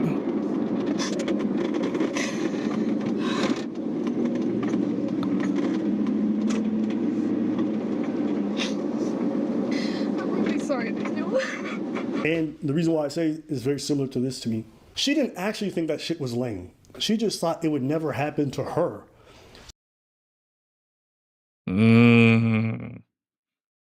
Okay. I see where they're going with that. Hey, yo. I pressed mute. That shit still was like, nah, bro. Ready to dog it. And then when she realized she shat on her own blessing, she started breaking down. Because she never saw herself in that position. Dude, that's it's like lot of people. That's a lot of people. You ever seen ladies be like, oh, I don't need man, niggas ain't shit. And then they find somebody and you see them breaking down like. When you peer like through the curtains, you're like, nah, you kind of like that. You want that. But because it's not happening to you and you kind of have this this feeling of no hope, you're jaded vibe. vibe. It makes you become a professional hater. Yeah. If life's a bitch, I'm going to become one too. One thing I liked is he took accountability early on, where he said, I kind of saw me going down the least popular path in life. And I don't know, I just didn't steer clear from it, man. I just kept on going. Like, I seen I was going the wrong way and just said, fuck it. Okay, well, that's part of it. Then he said, well, life is just tough if you're short. Okay, fair. No, I definitely think life is much more difficult if you're shorter. But it's interesting because he has this approach when it comes to friendships and like just relationships in general. It's like, you know, if it happens, whatever, bro. And then he's not successful in that world. But you notice the one thing he is successful at? Crypto. Really, my only hobby is fucking doing crypto, which is, of course, I got into crypto to make money. I was writing 8-page papers on crypto, just hoping to make it. And then eventually I would make it, which is crazy to me. It's truly a blessing. But why? Because he's been at it since the early days. Because he invested in it.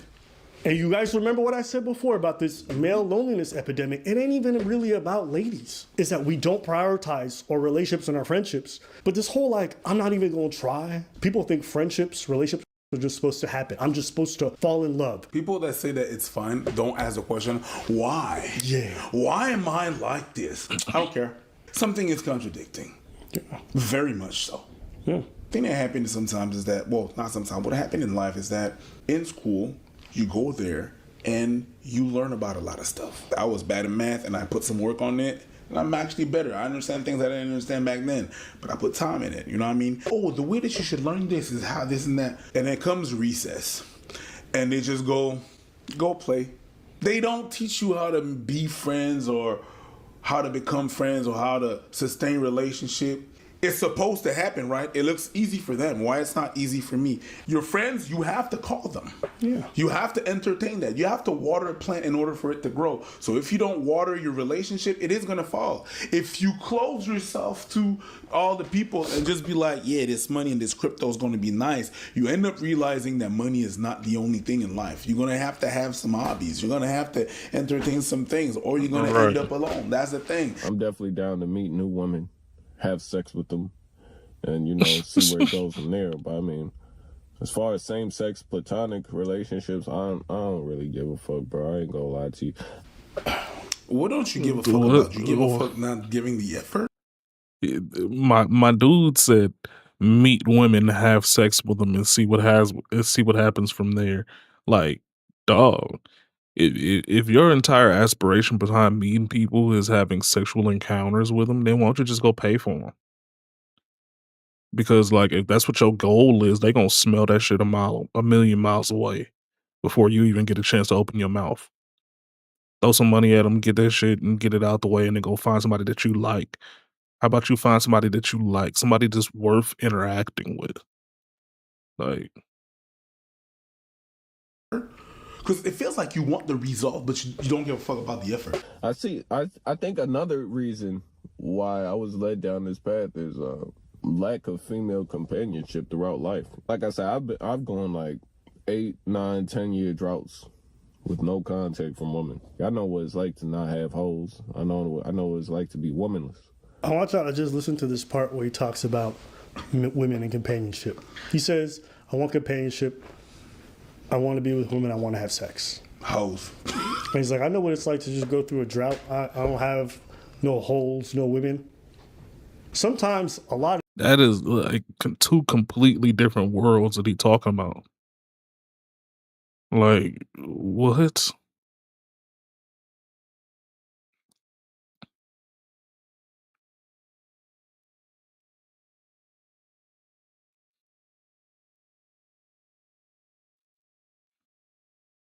Like, that's two completely different worlds, and he's asking for the exact same thing in one thing.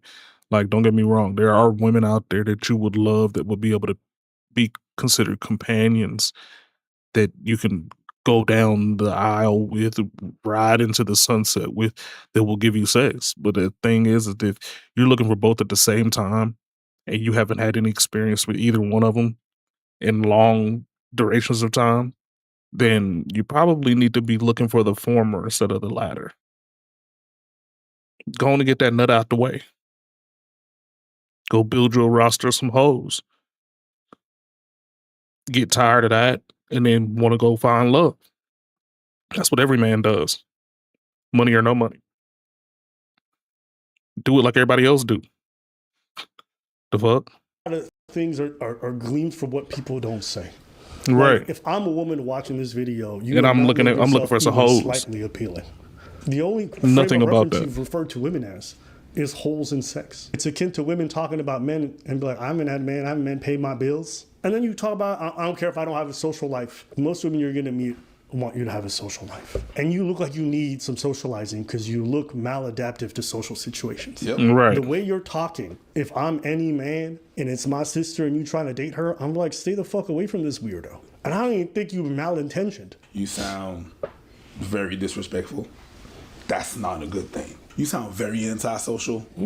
All things that you can fix. Friends are the people who tell you, hey, you bugging, B, the way you talking is crazy. You need people in your ear to be like, you're on the wrong path. You need counsel. Like no enterprise works with a single person running everything without getting advice from people. We do it all the I time. have so many blind spots, and Preach fills me in like, yo, I think you're autistic, bro. You don't know about this shit? I'm like, damn, I have a blind spot. Same. I have learned so much from my friends in terms of how to be a better friend, be a better partner, be a better family member. They set so many good examples. If there's nobody around you that can tell you, listen, don't talk like when you talk like that, you understand how you sound. Yeah. You understand? You have to have people, even in our group of friends, like sometimes when we sit around and we're like, and we hear one talk and we're like, do you Do you realize Do what you you're hear what saying you're and how saying? it comes off? And not Right. because they want to clown you, but they really want to. Hey, bro, it's not the way. Let's just head that way for a second. He knows he needs that because he's treating the internet like they're supposed to be his friends. Hey. So he's trying to be open and transparent with the internet to get what? Some kind of social validation. But you're supposed to do this with your homies. I'm not being hyperbolic. I would not be half the man I am today if I didn't have the people around me. I've changed so much over the course of the last couple of years, and it's in large part because of them and the example that they set. Concur. So that's a fact.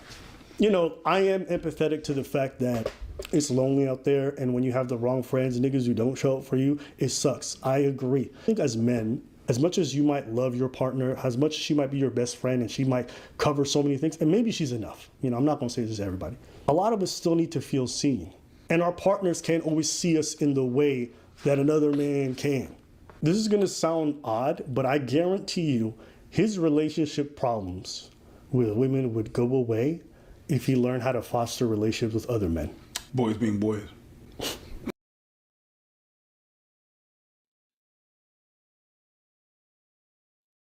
Co-producer is gonna.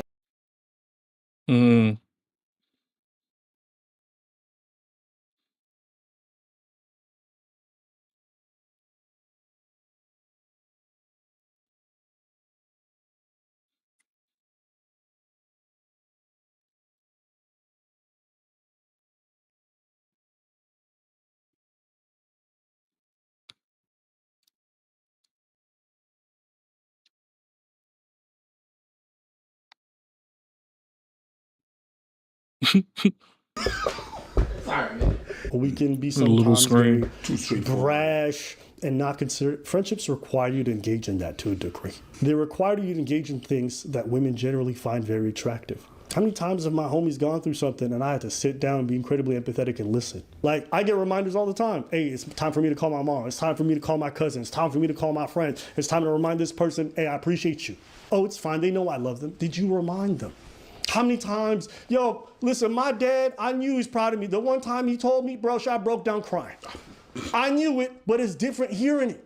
100%. Someone said the only time men get flowers at funerals. That's the same sentiment. Some of my family members, I just see them when there's funerals. Eventually, you kind of come to terms with what your life is and how it is. And Nah. why it is. That's the key. You don't come to terms with just being dried up. Right. So the problem that's a gets you in the thing, loop bro. of thinking that is that Yeah, that's a you thing, big you dog. are right, but it's not only that. But because you only see the part that you're right, even if it's 12%, even if it's 10%. Yeah, but I'm right. Yeah, sure. And then they stop there and they're like, I'm right. Run with it. All right, bye. Dude, wait up. Can we talk about the 90% of shit that you could change? Yes, Like- you're right, but it's like 10% or 5% right. Yes, okay, hi. Okay, cool. Like, dog, if you just get in the gym, go get Invisalign, you'd be 50% ahead of the curve that you set for yourself already. Like, dead ass. I mean, you can rock the glasses, you can rock the baldy.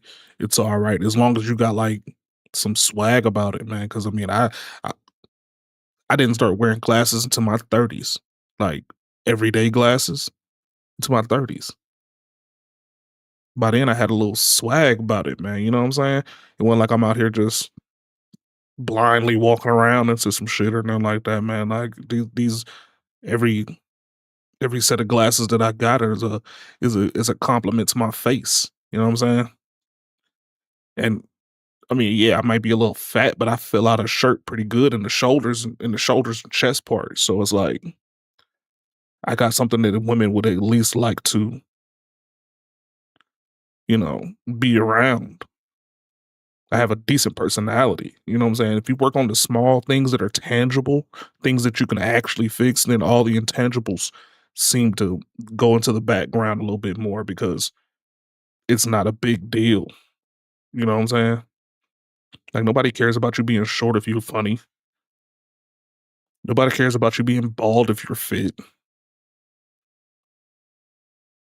You can't get around teeth. your teeth look jacked up, man. Ain't nobody really want to talk to you for that much. They're gonna keep looking at your teeth when you're talking. But I mean, outside of that, like if you doing the tangibles, if you're fixing the tangibles, then the intangibles are just whatever you make them. Yes. What else? If you're tall and you got this energy, you're not getting none either.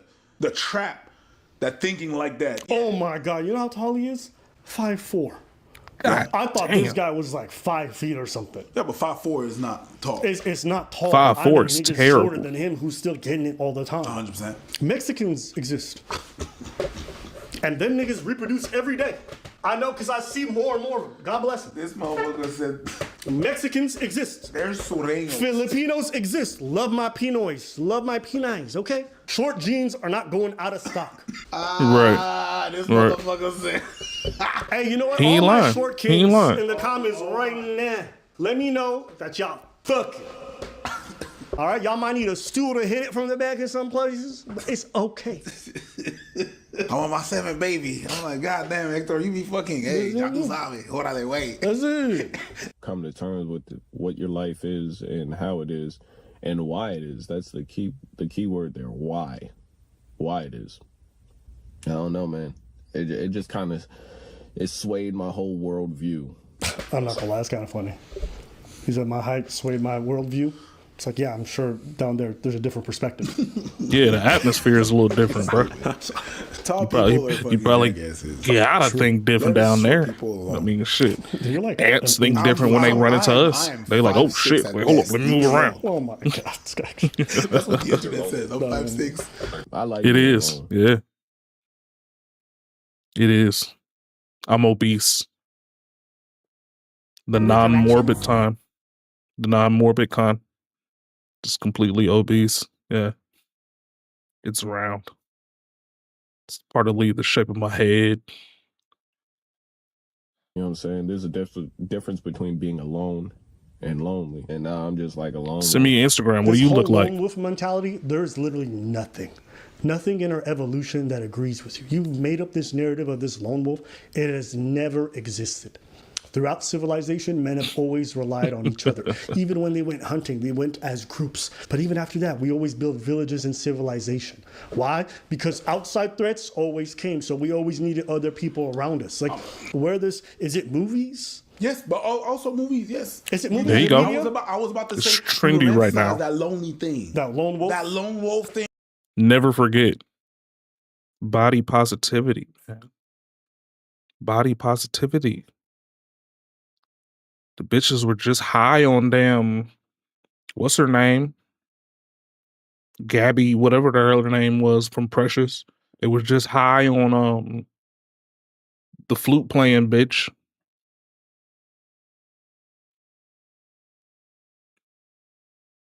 Why you can't be obese and get it? I like women to put their finger 2 knuckles into my belly button. I like that. And the only way I can do it is if I keep this thing big and round, rotund.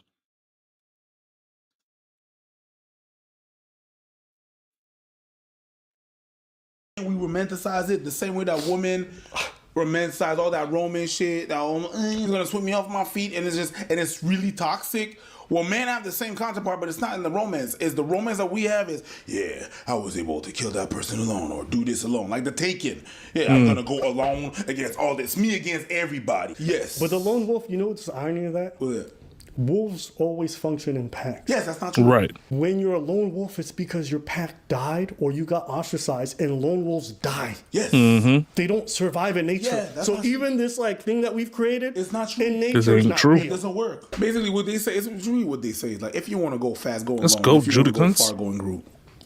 I like that line. That's a good one. Yeah. We're men in this world, right? So like us being alone is like second nature, or should be second nature. You know what I'm saying? God we're men. damn, his But glasses maybe I'm thick as just, fuck. Maybe I'm just forwarding unrealistic standards for men, how men should be ideally, and we should be alone. But maybe that's not the case, since, you know, humans are social creatures, and I don't necessarily think Men are bred to be alone until they no longer have to be. The thing about men is that we're supposed to be continuously on a journey of self-development. Okay. And that's financial, mental, and physical, continuously on a journey of development. And the moment that you take a back seat on any of those aspects is the moment that the tripod is destabilized. And then you start to have these doubts about your finances, or doubts about your ability to garner the attention from the people that you want, or doubts about getting where you want to in life. So you have to have that holy trinity at all time working at the most optimal efficiency that it could possibly be. You know what I'm saying? I'm fat right now. This is the biggest I've ever been in my life. So with that being said, my tripod is destabilized, which makes it harder for me to socialize, which makes it harder for me to actually do any of the other things that keep this tripod together, right? Finances are pretty good. Not the best. But I guarantee if all the other aspects were clicking correctly, then that would fall into line as well. You know what I'm saying?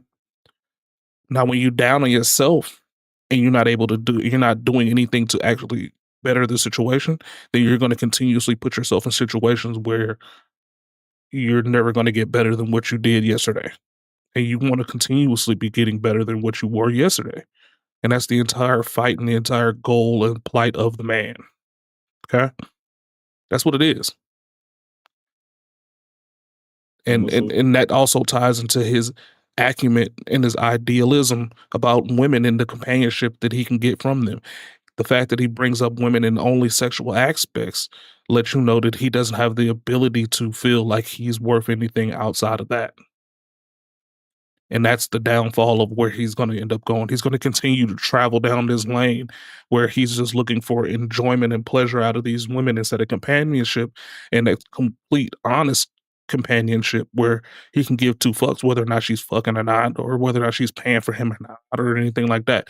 He has absolutely no mentality that would adversely change the way he thinks about any of this right now, because he has no companionship outside of that. He has no friends. He said that. So he's sitting here complaining about all the stuff that he doesn't have while actively not doing anything to get it, which is terrible. He's going to be stuck in this situation. He's 40 years old already. He's stuck. Contract regarding humans, but you know what I'm saying? At the end of the day, humans are social creatures. So I don't know. Maybe I'm just a weirdo. Maybe I just be tweaking. Like, I also think that's a possibility. Like, that's not far out the range for me either, you know? I appreciate the fact that he at least questions himself. He's like, hey, maybe it's me. Yeah. I appreciate that. I just figured I'd make this video why my circumstances are what they are. Maybe there's others out there in the world like me who kind of just said, man, fuck this shit. I'm solo dolo. I'm going to stay to myself, and that's just how I'm rocking. Even this is an attempt at building connections with others. So it's funny to watch. While saying, come on, Isaiah Bond, I need you to get like 19 more points or trying to more yards. With other people who share your experience. Like I said, we want to be seen. I will say, like Preach, I do appreciate the fact that, you know, towards the end, he left some open area to be like, maybe I'm tripping. And I hope he makes it back. I appreciate the fact that he turned it around instead of just this framing of men are solo dolo creatures. He's like, you know what? Actually, there's no evidence for that. Thank you. Right. Shout out to him for that. That's some stuff I appreciate. And I hope he does make it back from that. 100%. I don't know. That kind of me truly a blessing. But, you know, I forgot what this Let's go, Njoku. I'm still feeling a little under the weather. Green Bean. 5 receiving targets. He got 6 now. Think nigga thought he got away? Nigga thought he got smacked him the second time. That's what I'm going to do to Myron and just play. All right, anyways. What is wrong with you, bro? I feel like what the fuck is wrong with you? We've been having a lot of negative comments. Guys like, I'm a loser, I'm a loser. We can smile. We're allowed to have fun. Right. As a 6-foot master race person, like life is good. Shut up. 6-foot master That's it race. for today's video.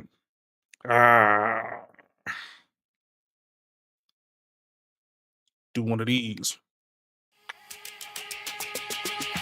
Venture out Do one of them. while stretching out. Ladies and gentlemen, welcome to TikTok Marketing Monday. financial Today, advice. We're going back to an oldie but a goodie. Learning from the greatest minds on the internet. Are they in financial journalism? Like the FT? No, they're not. Are they on YouTube where you might be watching me? No, they're not. They are in short form video content on TikTok. That is where the greatest minds are. That is where Warren Buffett hones his craft. That is where you are going to find the financial advice that can change your life and make you wealthy. Starting with this woman. I'm an idiot, and here's why. My laundry machine takes quarters. Naturally, I'm like, where does one just get quarters? So I'm like, okay, I'm gonna go on Amazon. 72 rolls for $10. That the math doesn't equal up, but that's a score. Like I'm getting 17. Bitch, what? That's a score. 72 rolls of quarter sleeves with quarters in them for $10. Like I'm like, okay, stupid. Amazon's losing money. I just love the idea of thinking, damn, dumbass, we're about to bankrupt Get the them. package. Empty. Of course it is! Quarter roll sleeves with no quarters in them. I don't really know what I was thinking. I fucking love that video. Like, Bro just what was you- ported our teacher's salary into a cute hippo meme coin. Oh my God, bro. Oh, hell no, man. What the fuck, man? Oh, it's the Mudang coin. Financially, we're cooked. We are cooked. If you don't know Like, Mudang, what? he's that cute little hippo who's been taking over social media. Which reminds me of another story, by the way. There is a similar thing that was viral on TikTok about people owning what are called teacup pigs. People were seeing them on Yeah, TikTok and then yeah, wanting my to buy mom them, wanted one and real bad. breeders would tell them, oh yeah, they're great. Just feed them rabbit food so they stay small. It turns out there's no such thing as a teacup pig. It's just a baby pig. And all the pigs will grow up to be a lot fucking bigger. And so a lot of fucking people bought little pigs, ended up with 80-pound hogs. Here's Right. a woman with her pig that she thought would stay small forever.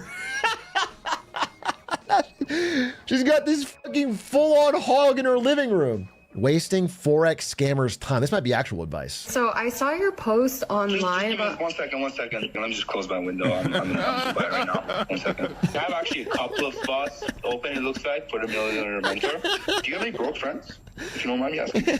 Yeah, a couple, because I'm only. I'm only. Broke friends? You gotta cut them off. Well, my sister's like 14 In the intro call telling you should leave your broke friends. Yeah, no leeches, bro. Do you want to make $1 million a month, like me and my team? What was your name?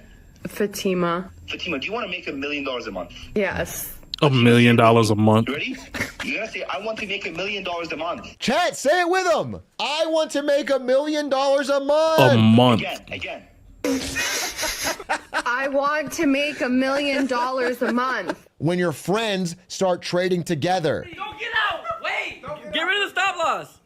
No, do not get rid of the stop loss. Get rid of it. 600 stop loss! Hey! What the? No, that's the cut! Click it!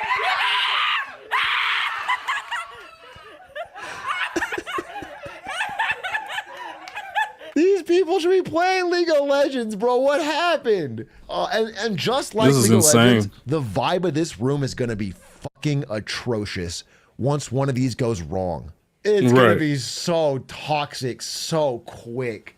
Honestly, this is going to sound terrible out of context. If you're doing this, you'd be better off sports gambling. Basically. You'd be better off sports gambling and at least watching the game together. This is degenerate. Oh, speaking of that, dude, I've been wanting to talk about this. Wait, this is my favorite one. This is actually the most common thing I see on TikTok, and I actually get a bunch of these because I've watched it, so now it's in my algorithm. It's people trying to unload the absolutely asinine car payments that they have picked up over the past few years of the pandemic. Let's go ahead and talk about it.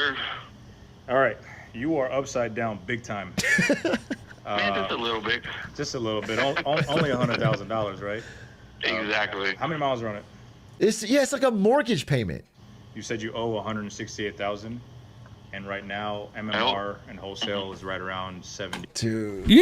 So he bought it at $170K plus, still owes $168,000, and the car is worth $79 generously.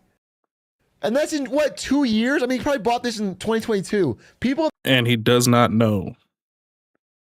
He didn't even tell him how many miles is on that, because that mileage is going to change that asking price drastically.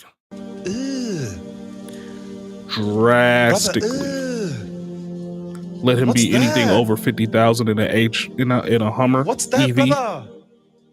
He's going to be looking at 60s. Guaranteed. It's a GM car. Come on. Ugh.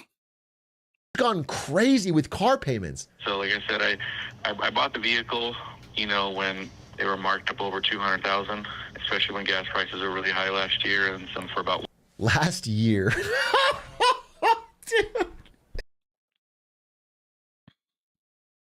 Ugly. Ugly. He bought it marked up over 200. The car's asking price at the beginning, MSRP from factory, was 140. I remember because I actually looked at them when they first came out. I didn't want one. I just wanted to know because I saw those commercials. They were like 140. MSRP was like 140 off factory line, and he paid 200. Like, and now he's 100,000 underwater, upside down. He sounds like he's about to cry. I feel bad for him, but it's just so, man, that's so dumb. And also 1 year later, I mean, how much could your situation have changed? How did you think you could afford it? If it's something this expensive, if you don't have the money, don't buy it. Outside of a house. you know, I jumped out and got it. I actually had two vehicles. I had a BMW X6 that was brand new, and I had I didn't hear this part. I only watched the beginning. Bro, I had three. That's just dumb. That is actually just dumb. This is the American consumer that they talk about when they say, like, the American consumer's keeping the economy afloat. Dead ass. Because what the fuck is he talking about? 20,000. So right now we'll still be at around 70,000. Yeah, man. I mean, I don't know how I could tackle this. Yeah, I mean, he's trying to unload the car and throw in 20 grand, and he's still gonna owe 70 and owe nothing. He's gonna have no car, lost 20,000 extra dollars, and still owe $70,000 for nothing. Posted without comment, my investment banking job on TikTok. Some guy bragging about his job. Let's see. No, I got a job at Deloitte as an investment banker. Deloitte is a world-famous investment banking company. I use that 60 hours to generate money to do amazing things like this. Just to stop real quick, what you described is just working and then going on vacation. Right. I was about to say, what is he using the talking 60 hours I work at Deloitte to generate money so I can do things like this. Yeah, everyone does that, bro. They Deloitte, so I can get a job at Ernst & Young and Swiss Bank, so I can get multiple remote jobs going. And then I'm going to hire assistants overseas to do those jobs for me because I find all of that stuff very complicated. And now, at your job that you have, you are describing your plan to go remote, outsource your job to someone overseas cheaply while you take 3 remote jobs at once, and you wage theft a remote worker and the corporation you're working for? Follow to learn about my journey. What's funny is, like, he hasn't even done this yet. He's just talking about how he wants to do it. And look at his eyes. This is just an overworked guy at Deloitte. Right. He's just like a regular dude, like doing too damn much. Day in the life tech vids are back. These videos are so controversial. If you guys don't know the discourse here, it's that it's people that get tech jobs, often young women who make videos doing day in the life. One thing that makes them easy to rip on is that the videos never include any work. It's just bragging, and it's like it hits a certain subculture. Started off with some shrimp salad, and it was delicious, and then some coffee, obviously. The vibe here was so much more social and so much more fun, and I kind of loved it. Went back downstairs to get my laptop because I did have to do some work today. Then I kept adventuring a little bit, and I met a few friends. And then obviously I checked out the view and was just kind of sitting out here after work. Like, that's the only mention of work. Like, bitch. I think it's rage bait. I think it's honestly rage bait. Do we talk about the copper guy? There was a guy on Wall Street Bets, saw the bronze medal at the Olympics, and said it was such shitty quality that people were gonna divest from copper. So he shorted copper, which is like a global commodity, because of the bronze medal at the Olympics, and he lost his entire life savings. He's 19 years old and owes 8.5K. And what's crazy is this is less bad of a financial decision than the Hummer guy. What is this? Inshallah. Warren Buffett, I assume? Warren Buffett was once told in the 2008 crash, Mr. Buffett, you have lost $10 million today. Do you know what he said? He said, I haven't lost anything. I haven't sold. Me and Buffett have the same mindset. This did not happen. This did not happen. This is not a real quote. Inshallah, it did. We share that mindset, and inshallah, the markets will turn around. And I will be profitable. That's the problem with these traders nowadays. Stop losses, closing their trades. Don't close, don't lose. Exactly, yeah. Holy shit, I take it back. He's the next Warren. Holy fuck, what is this? Property. She was 29, living at home, paying very, very small amounts towards her living expenses with her family. She'd saved $70,000. She has 70K saved and lives with her family and has low expenses. That's incredible. But you only needed to put $55,000 to... Oh, it's Australian dollars? Oh, so she has like one fucking Vegemite sandwich. Vegemite sandwich. Oh, God. She bought a property for $345,000. Her property had gone up in value by $110,000. Right. She was able to extract $97,000 worth of equity out of that property, which, when she then took off lender's mortgage insurance, netted her $94,000 worth of cash available to her next purchase. We applied for a pre-approval for $380,000. So I know this is a little basic, but I want you guys to understand something. If you buy a house that costs, let's say, $1 million, okay? Well, I put $1 M. So I put one S. I need to put an M here. $1 M. So ugly. Just $1 M. I already have a dollar sign. We're getting distracted. It's dollar signs on either side. What is he doing? What is he doing? Like, bro, relax. Ooh, let's go, Judah. Judicans, he's running like a motherfucker. Distracted. You have 20% equity because you put $200,000 down. As you make your monthly payments, first you're paying off the interest, but whatever you don't pay the interest slowly builds up your equity. So over years of paying, you own more and more of the actual house. But if you ever need money now, you can go to a bank and basically sell your equity back to the bank to get money, cash out, refinance. It's not some magic trick. It's not a fucking genius thing. You're just making your payments longer. You're just going back in time. You're paying interest only on the part you don't own. So as you fill this in, your payments get smaller. Your interest payments get smaller. So when you sell your equity back and this progress bar unfills, the interest payments get larger. It's like use a desperation thing when you need money. But all these grifters talk about cash out refinancing like it's fucking amazing. And out of that $94,000, she took 20 grand out of that to pay for a buyer's advocate. She's gone with interest only on all of her loans to really sort of minimize the amount of cash that she's putting in.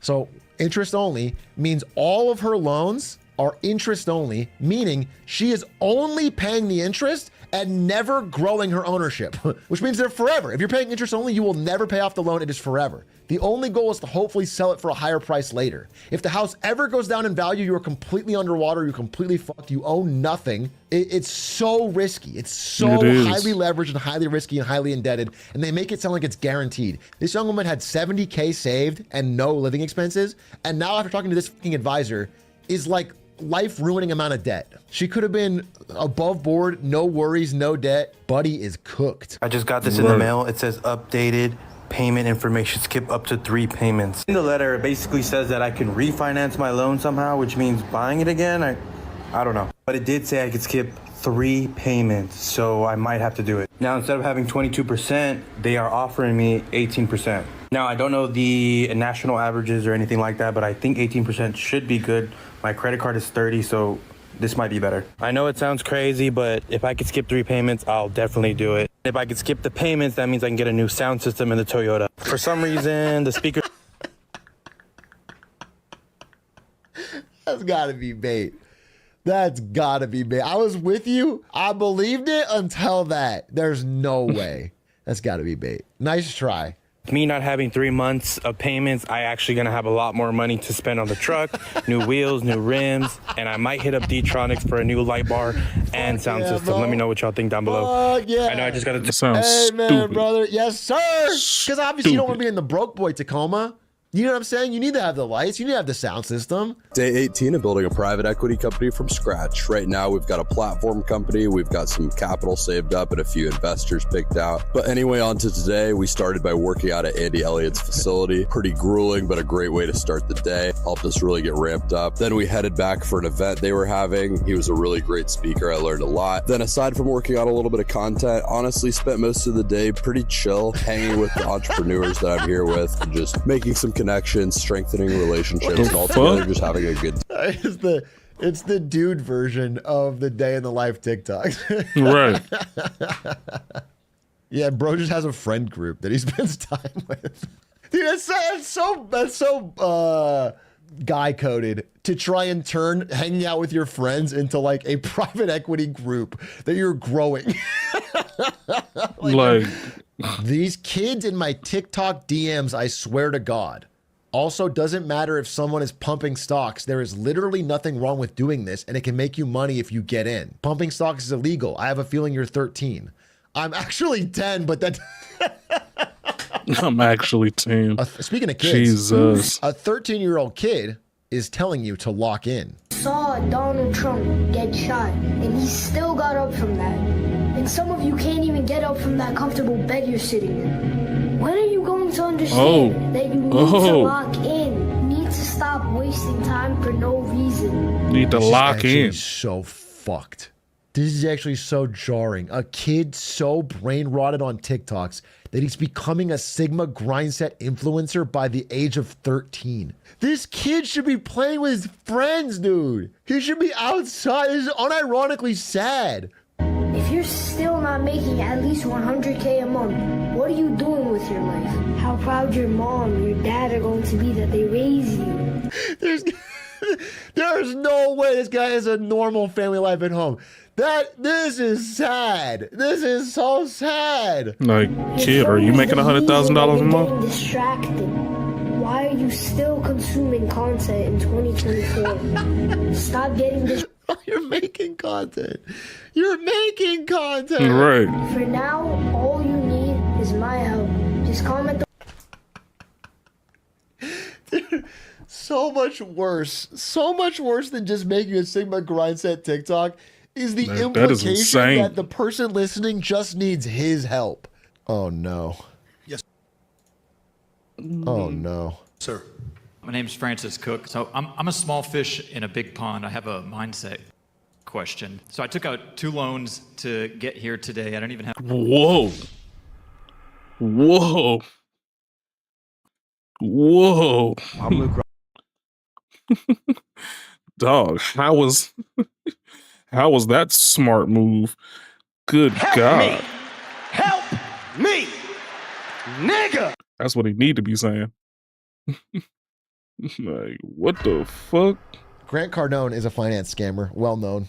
This is one of the people I feel bad for. This guy, just a fucking dude, probably on some rough luck. Oh, it makes me sad, dude.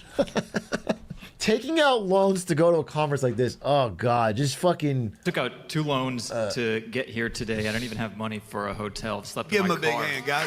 No, it's so fucking slimy. Give him a hand. This is actually so fucking slimy. It's so scum of the earth. I hate it. I hate it, dude. Guys, and if you feel this way, just fucking prime sub. You know what I'm saying? Just let the fucking crowd know. Just jump a sub and we'll thank you. Thank you guys for your subs. Thank you for rolling in. Thank you so much for that prime. Can we get a hand for him, folks? Hey, folks, can we get a hand for him? Slept in my car the past 2 nights, but I just wanted to show up. So my question is, how do you 10x your mindset to Insufficient funds.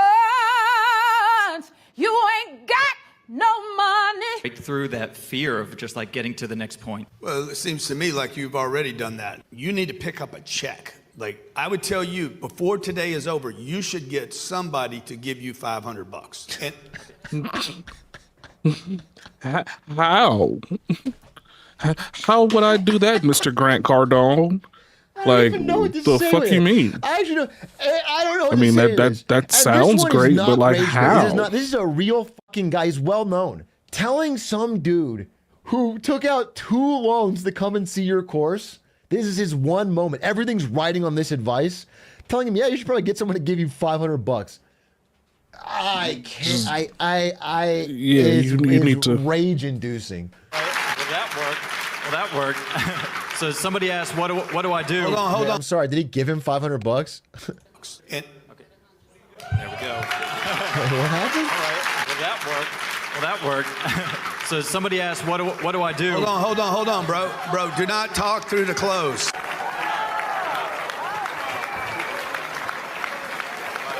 Oh, so he just got folks just giving him money. I'm about to go to that conference. Oh, they just handing it over. Hold up now.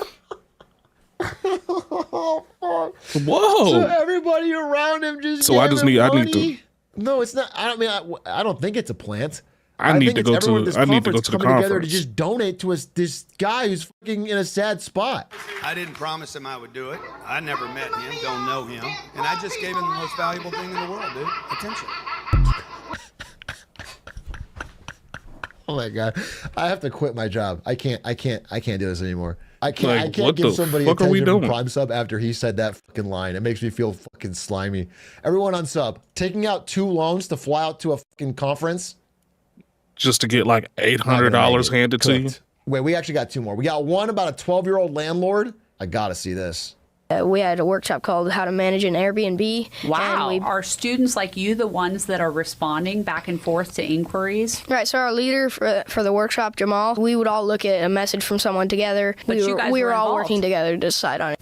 We practice those life skills in what we call workshops in the afternoon, in our afternoon block, and we're learning things like financial literacy, money management. That's crazy. I mean, you know what? I was going to say, like, it's not crazy if there was just a course for younger people to learn money management and financial literacy, not take out a loan to buy an Airbnb. But this kid is actually too young even for that. At some point, just play soccer with your friends. You know what I'm saying? And then our finale, a 28-year-old who is $65K in debt. What are we learning? And I owe $65,000. Okay. 1, $10,000 in credit card debt that I took out in college. 2, $15,000 loan that I took out 2 years ago for my business and couldn't afford it anymore after 6 months. 5, $2,000 left over of a $7,000 loan that my ex let me borrow. 6, $8,000 to 2 individual people who let me borrow money last year when business was absolutely dead. Of these, $16,000 is in personal loans to friends and family, which are the worst ones of all. Because, you could always declare bankruptcy on the other ones and ruin your credit or whatever. But like, if you borrow $8,000 from a friend and never pay it back, then you've lost that friend. That is such a fucking... They said they never gave you niggas money. Good way to make money. You don't know how to Think of all appreciate the friends in your life. Each one of them, it's an $8,000 paycheck minimum. This is how slicker. The slicker method. Well, let me tell you, stressing about it is not going to make it better. So I still enjoy my coffees and I get my healthy meals from every table. Every table sponsor me. And just because I am dead. I thought it was an ad. But it's worse. It's an ad that you're asking for. First timer, I'm obsessed. They're healthy. This is an ad. This is an ad they didn't pay you for. And just because I am debt doesn't mean I have to look raggedy. So I get clothes from Shein like every maybe like 4 months. I'm considering declaring bankruptcy. I know a lot of people who did it and now they have perfect credit and that'll erase my $25,000. My student loans, I know they're gonna get forgiven. Okay, but it doesn't erase the fucking $16K that you Ew. owe to friends and family. Queen shit. You know what? Queen shit. Well, I hope you guys learned something. Like, what the Can we all agree we're walking away a lot smarter? More Not at debt, all. More courses. Listen to 13-year-olds. Get $500 end of the day. This is good. Wow. Yeah, that's just bad all the way around. Not even gonna lie to you, that is terrible. All Your the way car around. insurance company hopes that you never find this site, but now you can stick it to them. Listen, your car insurance company might charge you more because of things you can't control, like your age, gender, or other sensitive personal info. Want to hear the crazy part? Some of these practices aren't even legal. One thing I love about the internet Let's is go, the Jay fact that Son. everyone just has the opportunity to be so creative, right? Like some people are So just blessed from the creative. heavens above to just have the most beautiful content be curated to put online, and others, no. What I might be talking about, you might ask, food recipes. Yes, we've actually talked about this a few months ago. Kind of publicly established the fact that Jason, cannot cook. Right? I think it's okay. Like it's fine. I just haven't developed the skill. But I would much rather just not know how to cook and then just not attempt weird recipes than to know I don't have the skill and I keep putting crazy stuff online. Just keep filling my algorithm with the most gruesome of snacks because I'm not eating half this stuff. Hello guys, dish up my late dinner breakfast with me. So, we got our bacon. It's been stuck in the microwave. That's too much of a salad. I don't even think it thawed out for real. You can cook bacon in the microwave, it's absolutely fine. So we've got our In the bacon. microwave. Oh, it's a bit hot. Oh, it's hot. Wait, this is a chunk of meat. Is this even ingestible? Don't grab my spatula. Right. And then we got our eggs. Oh no, I've ruined it. Oh, it do look a little ruined. This is what I be talking about. It's not much like seasoning on there. And the bacon don't look too much like bacon. I'm not sure if there's just different bacon out in the world. Yeah. She sound like she's from the UK, man. So that bacon is different bacon that we're used to. This don't look right. This don't look legal. And we have a little He bit said of this don't look legal. Was she pulling something out the air fryer? Some random fries? The oranges in the okay. Okay. Just dumping right on the plate, huh? Nice. Whole bunch of them too. Cool God spatula. damn. Like I'll use the spatula. Oh, it's more fries than the rest of the Right. than the rest of the plate. It's like I don't. Why you got so many damn fries? Eating that raw paper. We not eating the paper. That Oh. raw ass onion. Oh. What is? Oh, why does it sound so wet? Oh. A lot of things are considered content nowadays, so I can't argue the fact that this isn't. But like, what are we looking forward to? Like, the plate looks gargantuan. Like the plate looked like something that if I eat, Like she I got don't two know if it's large gonna fries come on top out. of Right, like, I feel like it's gonna be two stuck sunny inside my side up body. eggs Anyway, and like now 5 we've got our strips of bread. country ham and then a half an orange sliced up. I didn't eat dinner yet. She want Thanks for toast? asking. She I got don't even toast know up if I there? still got an appetite. I'm just lost. She threw some toast over there on the side too. A 3, a 5, a 6. What is this plate? A 7, a 10, a 11. Oh my gosh. No wonder you got 3 chins up there, like, And and then then she we goes got squirt onions. mayo over top of everything. That's kind of. Or is that's that kind of is that not mayo? That's not mayo. Too much. That's something Ew, else. it's on the oranges too. Y'all like it? I've heard of peaches and cream. This is not it. This is nowhere near it. Number 1, the specific fruit is not present. Number 2, it just looks soggy. I feel like by the time they get down to the base, it's gonna be just slop. I know I like texture in my food, like that rigidness, that What's crunchiness that? is what makes it. Because I'm a real food critic. You're What's not gonna that, doubt my brother? food skills over here. No, I don't think this is gonna be crunchy enough. It's not cooked. It's not cooked. I know it's not cooked. It's just not cooked. Better than barbecue sauce, and it's better than them all.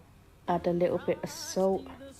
A little bit of salt. Can you tell I've lost weight, guys, on my shoulders? You lost weight? All the way back. Yeah. You just went ape shit with that salt. Directly back up. Right on What top. the hell is all that salt? Somebody She looking just to went die ape today. shit Like, that's on insane. that salt. The fuck is that? Listen, for anyone in the world to put soap on your meat, you're putting soap on the meat. It's already raw, bruh. It's raw for a reason. You just cook it and then the germs disappear. When you wash your meat and you're potentially getting soap inside the meat, I don't want to eat Soapy meat. Right? Like, yeah. I don't get it. Who the fuck want to eat soapy meat? And then the boiling hot water, but there's plastic on the...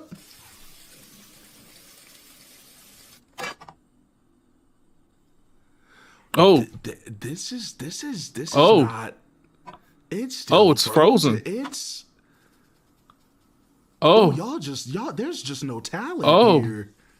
And then this is backwards. Oh. Orange chicken. Somebody lying, bro. I feel like there's gonna be some whole other Oh. shit. I'm sick. And then she threw an orange in the motherfucking pan. Ah. Oh, I want to fight her. Oh, I want to fight whoever this was that just made that plate. Oh my God, I just want to fight them. I just want to fight them. Like, fisticuffs. Put your dukes the fuck up. Because what the Oh. That's the oranges for the orange chicken? I don't think this is gonna turn out how it do at Panda Express. I don't think so. This look a little rancid. It's frozen still. Orange juice? Y'all shouldn't It's still frozen. Really? More salt? Dead ass? More salt? It's like, I feel like you just attempting it. And it's cool. Great. Again, everyone's entitled to be creative. But when it starts just not making sense, when it gets to the point where you just completely are just off grid, you just doing stuff that don't even apply to the cooking mechanics that we can read in a book. This is something that you just pulled out of your behind because you want to just create. Ain't nobody got time for that. Because you got a kitchen. Just because you got a kitchen in your house with food in it, don't mean y'all should just be throwing stuff together, because one of these days y'all might create a bomb by mixing chemicals you don't even understand is supposed to be mixed in the kitchen, because this don't look appetizing. I'm dead ass. There's 7 pieces of oranges swimming in there and the chicken frozen. It's like, no, I'm gonna throw up. And then it's sugar and just and salt and pepper and Oh, she's adding more salt. in there. What is that? Is that MSG?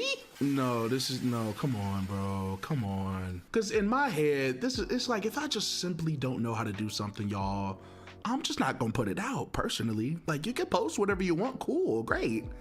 Are people entitled to engage with it? Probably not, especially if it's looking like this. I wouldn't be surprised somebody get the dog shit slapped out of them because they tried to create this in their house. This not natural, y'all. And y'all got to start reading the signs. When stuff look a little too...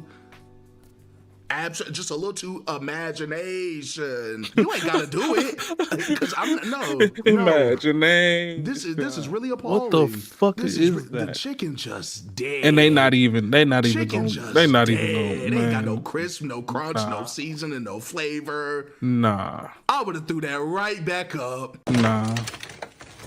Well, those are frozen solid. Do people just not thaw their meats anymore? Because I used to get in trouble for not thawing meat on time. Like, exactly. I remember my mom used to be like, okay, make sure that meat thawed when I get home.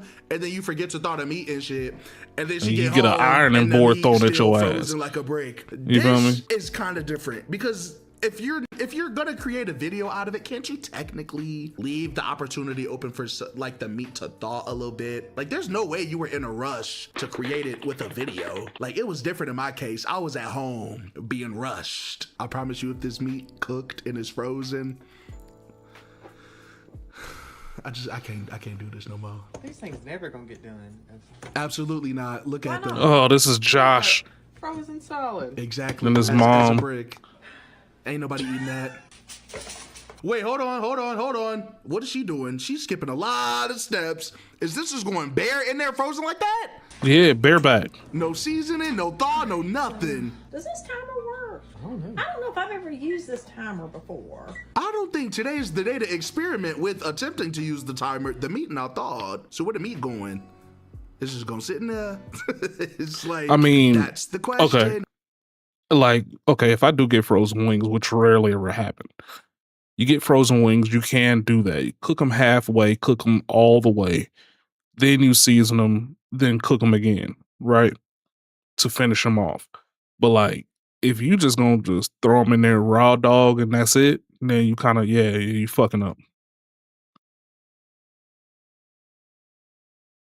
Now, if the day is the meat just gonna start in there, now I'm telling you, I'm scared. Wow. Are they warm? Hardly. I don't think this is smart though, because technically, wouldn't there be some meat that is still ice cold and other parts would just be piping hot? Like there's no way it turns out the way you would assume it would turn out, right? Like just it thawing completely in its entirety, right? I Like, can someone mean, fact yeah, check that? I don't know. but it didn't. Crazy. They didn't even do anything. And they're going back in there? For what? All right, please let these things be done. I don't know if this is a skit. Y'all sitting up here giggling. No, that's not a skit. That's just how his mama cooked. You ain't ever seen the Josh's mom's cook. Oven ain't nothing. I didn't see a lick of salt, pepper, seasoning. Y'all, hey. At this point, you know what? I kind of take it back. You should have put soap on it. It's like, cause what? No, I mean, you are can. we looking at? Oh. Kitchen, get ready. See, depending on what kind of wings you're cooking, obviously, man, you could put the same way people sauce them after the fact. I mean, if you go to Zaxby's or fucking Raising Cane's or something like that, man, they raw, regular ass, unseasoned wings, they deep fry them from probably frozen or thawed out, and then you sauce them and season them. So I mean, I'm not against this, but the thing is that like there are processes to getting this shit done. Like, you cannot act like you're just gonna go straight from frozen raw to raw, and then everything gonna be cool. To blow up. This sick. Oh, that looks better. Wow. It's a very unorthodox way to prepare chicken. I will tell you. So They definitely not done chicken that though. broth? You can make for cooking. Yeah. I'ma hold my tongue. I'm not even gonna say too much. I'm not gonna say nothing disrespectful, because I'm not like that. But one thing I will say is this is a lovely home, right? The energy is very just amazing. I really appreciate a loving dynamic when it comes to family relationships and shit. Who's eating? Y'all gonna eat this? Every wing just gonna be gone. Cause I very much so was raised in a home to just not be wasteful. Right. I understand Same here. having certain privileges to eat a full course meal. But in this case, I don't know if I would participate, because, you know, some of that texture stuff I was talking about. I feel like if I eat one of these, my arm gonna fall off. She didn't even cook. It's not cooked, bruh. Y'all didn't cook the shit. It's not cooked. This is what I be talking about. Y'all be playing with the food, wiggling chickens and shit. Then when they get up and walk, y'all got me sick. Look at that. Look. Y'all see the lifelessness of that? Don't play on here. What is this? Ranch? Blue cheese ranch? Okay. Just gonna pour it on there, I'm assuming. It's like we ain't going back no more. Oh my goodness, look at this. Just right over the meat. Oh. Ooh. Mm-hmm. Mom, you making a mess. Ranch wings. Ranch flavored chicken wings. Pardon? Wait, what? Pardon me? She just put some milk in there? She just put some milk in there? Is that what I just saw? Is that what I just saw? Is that what I just saw? She just put some milk in the bottle and shook it up. She put some milk in the bottle and then shook it up. Brother, what's that? What's that, brother?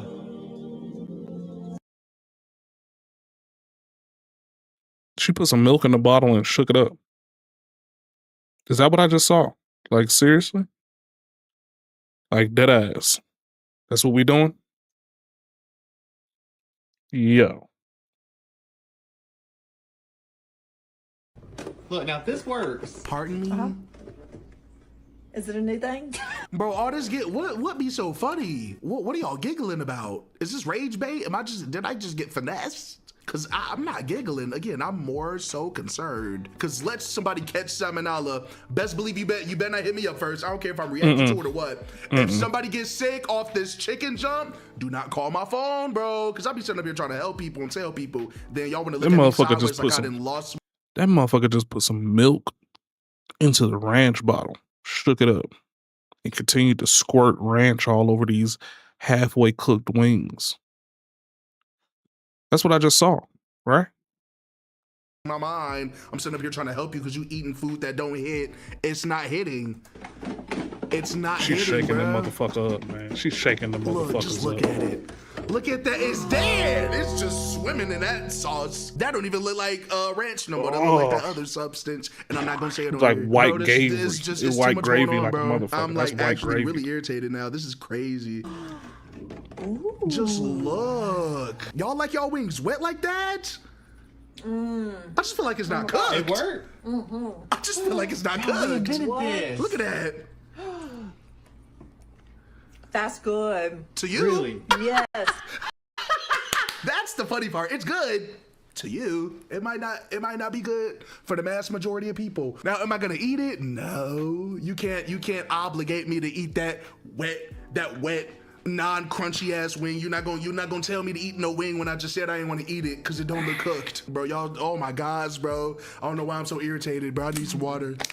Cause you're not gonna play with no meat. You're not gonna play with meat on the internet. He ain't gonna play with no I'm not meat. gonna get mad, bro. Y'all just be bullshitting. No. I'm so serious.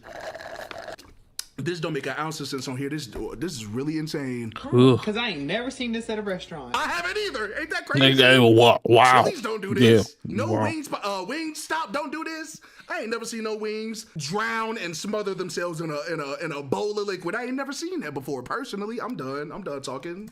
I'm done. Would you like dinner? Well, today we're going to be dishing up Jay's dinner. Would you like a bite? Maybe one day you can win a chance of. What is that on her neck? Getting one of my meals. Oh, win a chance. Oh, this is sweepstakes. Jay?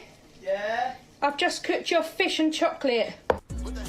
Fish and chocolate.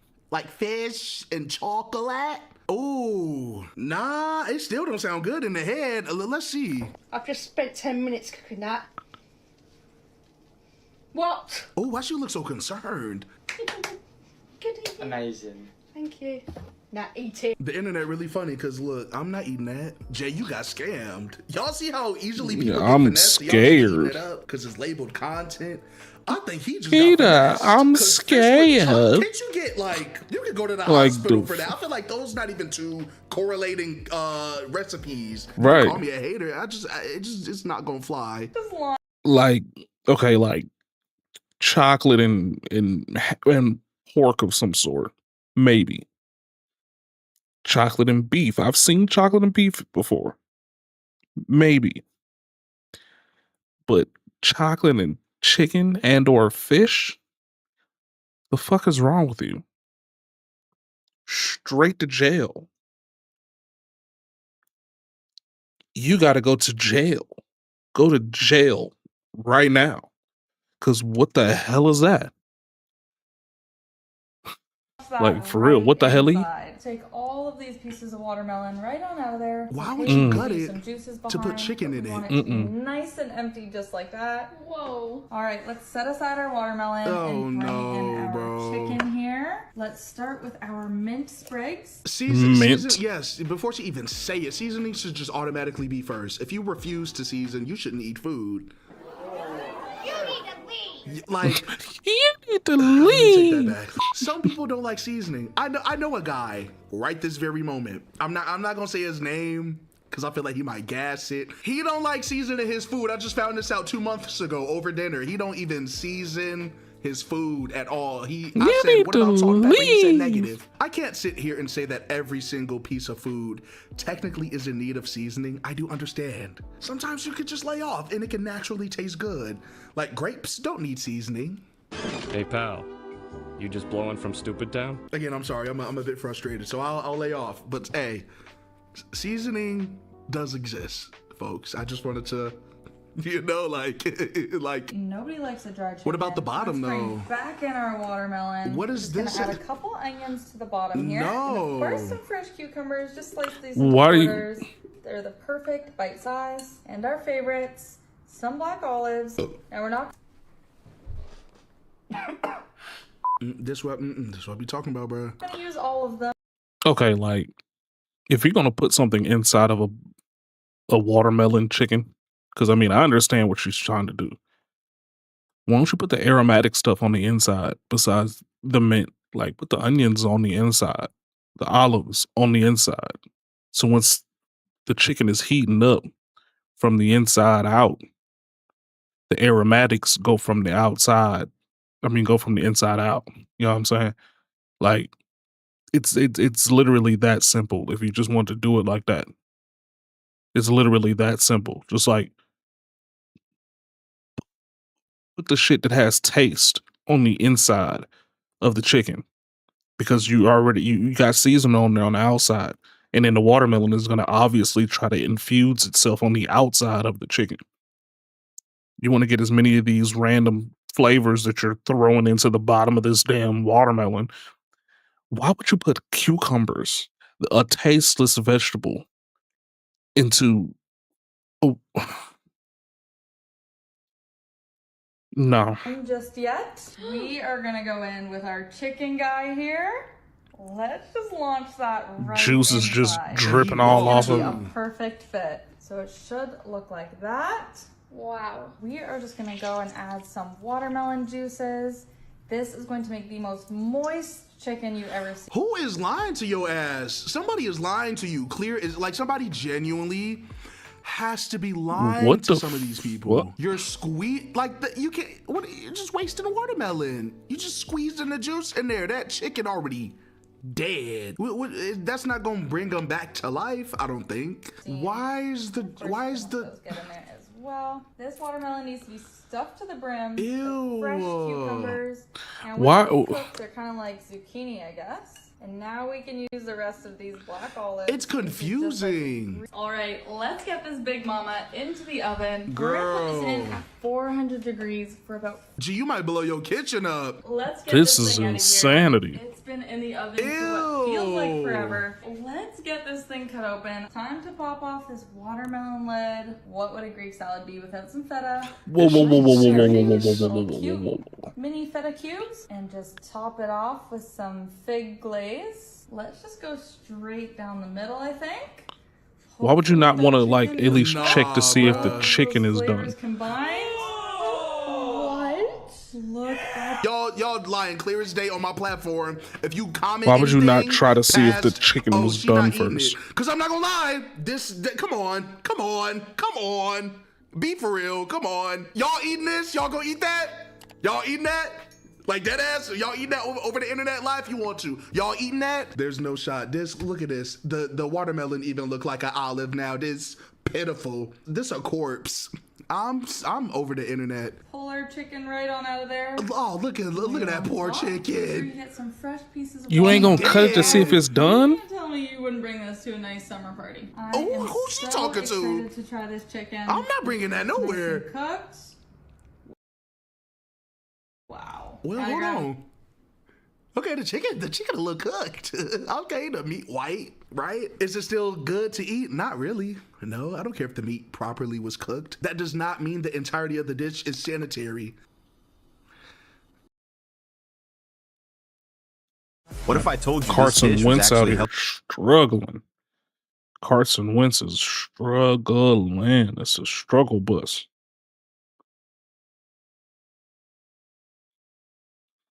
I'm talking about bad. This is insane. The fuck is that? Oh my goodness, bro. It's just a block. Just a block.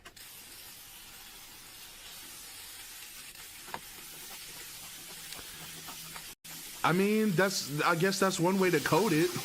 Ooh, I'm not gonna lie, their sodium intake is off the charts. I ain't never seen nobody ingest that much sodium, unless that's just all sugar cubes, which I highly doubt, because I only knew one person who was one of my aunts back in the day. She used to put sugar in her spaghetti. This, I mean, yes, there's a few ways in which I put sugar in my spaghetti too, a little bit, right? Like a TV dinner. a little bit. I personally, It's only to cut the acidity from the jarred tomato sauce. I mean, literally, that's the only thing you're doing with that. You're not finna actually sit here and make your spaghetti into a dessert. No, don't do that to yourself.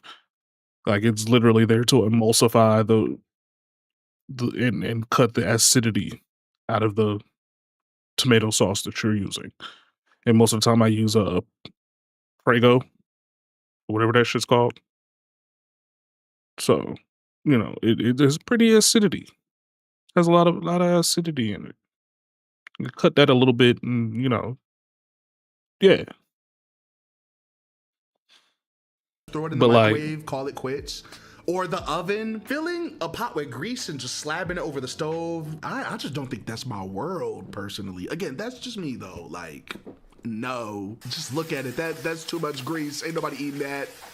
Look. You gotta even smash it. It's still frozen, bruh. Look at all that grease and just slop. Somebody go throw up off that. It's not even cooked! Bruh. Bro, it's not cooked, bro. That's just oil. That's just oil. And then you put more salt. You just want to drop dead today. You really do. That's what I mean. Somebody else start testing the limits. And assume we just gonna look at it and clap. That wasn't funny. So if you drop, again, don't call my phone, because some of y'all know the rules and y'all keep playing. Anyone who puts that much sodium on their shit just shouldn't even be eating food. I'm not a hater. I just like being honest. And this makes my head hurt a little bit, because there's no way you didn't glitch out after that first bite. I know it was strong too. That's what I be talking about, bro. It's gonna be. I'm making some buffalo chicken dip. Oh, here go Josh. Oh, it's His gonna mom match your again. shirt. So you're trying to recreate the picture? Ooh. You even drain the tuna? I think you. For the chicken, half what of is the juice. that? And a whole block of Velveeta cheese. It's like, this is really nasty. Oh my gosh. Oh yes. And then hold on, I just noticed every time they finish cooking it, the bottom of the oven like get ready to blow up. It just be smoking. Because they didn't clean it. The bottom not clean. It's not sterilized. Oh. Well, now I'm thinking I ain't got enough cheese. Right. It needs to be thrown out. Sweet baby rays. Sweet baby rays. Oh. No, don't pour that don't pour that slop on there. It's not even mixed correctly, bruh. Society should have never seen this creation. I'm so drop dead serious, bro. You think I'm trolling? No, humans shouldn't be ingesting this. That's it. This is it right here. That's it. It look like nacho cheese a little bit. The color. Oh my gosh, that's a lot of sauce too. That don't mean it's good. Granted, it don't look horrible. Meaning, if I didn't see the process in which this was created, and she came over my house and said, "Here's a chip," would I eat it if I didn't know? Probably. Because I know y'all not gonna tell me. Y'all probably just would laugh and be like, "Watch Jason eat this," because I know his ass hungry. And it's okay. It's okay to think that. Did I assume? Probably. All I know is I just personally don't think this is it. I feel it in my chest. And she I feel the disgustingness in my chest. I don't even like scoops. Y'all couldn't get a tortilla chip, or y'all couldn't get a Tostinos. Wait, no. What's that one chip? Y'all know what I'm talking about. Santatinas. The gas station tortillas, man. That's what I like. Santatinas. Authentic. Corn tortilla chips. That's how you're supposed to do it.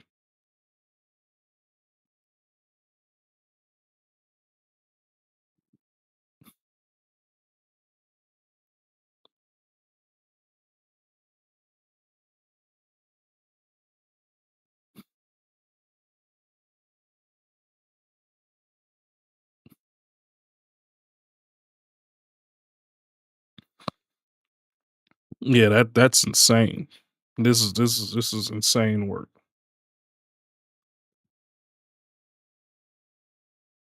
Just put it in the.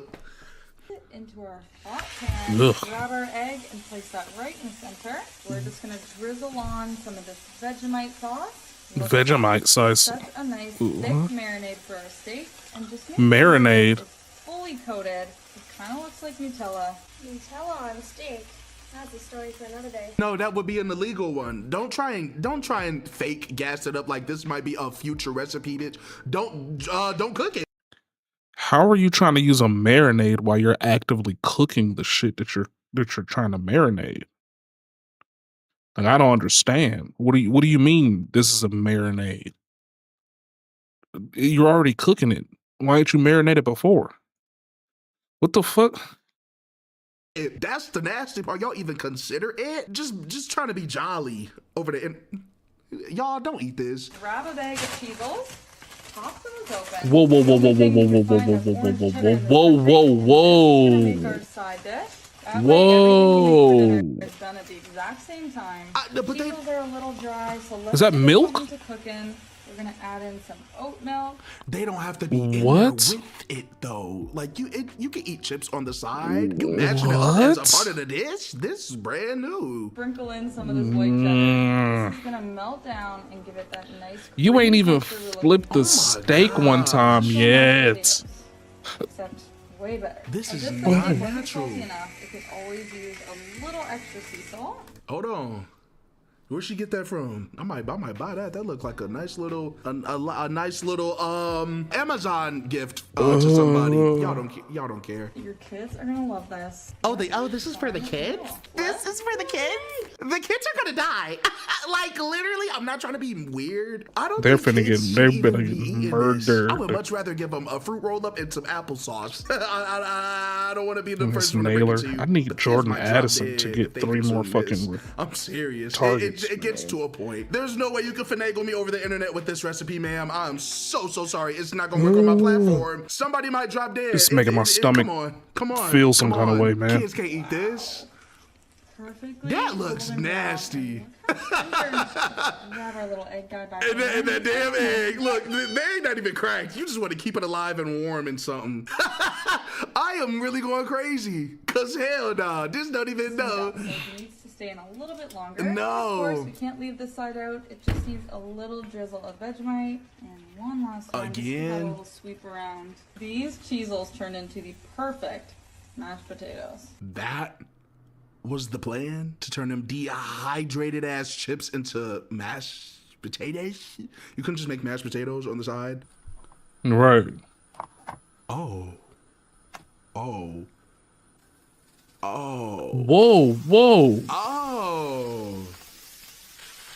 Just like that, huh? Just ain't no rule book, no nothing. That lobster dead too. He is not coming back. Whoa, cheese. Whoa. Oh, okay. Cool, great. Wow. Wow. Yeah, you definitely mix it around. Yep. Yeah, it's getting cooked all right. Oh, this is going to be an amazing meal. Oh, and it's in my calories too. Oh, this is going to be good. They don't believe in cooking whatsoever. Like, talk about being impatient. Y'all, every noodle and anything that has touched this pot has turned to slop. I feel like I'm eating at Krabby O Mondays. This ain't nothing but mush. Like, what the fuck am I seeing? Cooked. None Brother. of it. She ain't do nothing but heat this shit up. The lobster guy, he's toast. Look at him. Oh. He just gonna throw him on top? Ooh. My blue collar husband. I would have left his ass. Y'all, I'm not gonna lie. I don't know what to really say when it comes to stuff like this. It just, I care about food a lot, right? Although I'm not someone who can technically cook, I do have a good eye for what I can visually see as very appetizing, and a lot of this stuff was not it. I don't know, maybe one day I'll learn, and I'll probably make videos and teach you guys some recipes I've come up. That actually might be a good idea. Like, I'll just start cooking and attempting recipes, and hopefully, if you guys want to watch that, we'll definitely get into that lane here on YouTube. I think that would be pretty entertaining. I think that's gonna be it. I'm so sorry That that is you all insane. had to endure this. You know I'm weird. This is even weirder. And that's gonna be it. Until my next video, make sure to like and subscribe if you are new by any chance. And until my next one, I will see you later. Peace out.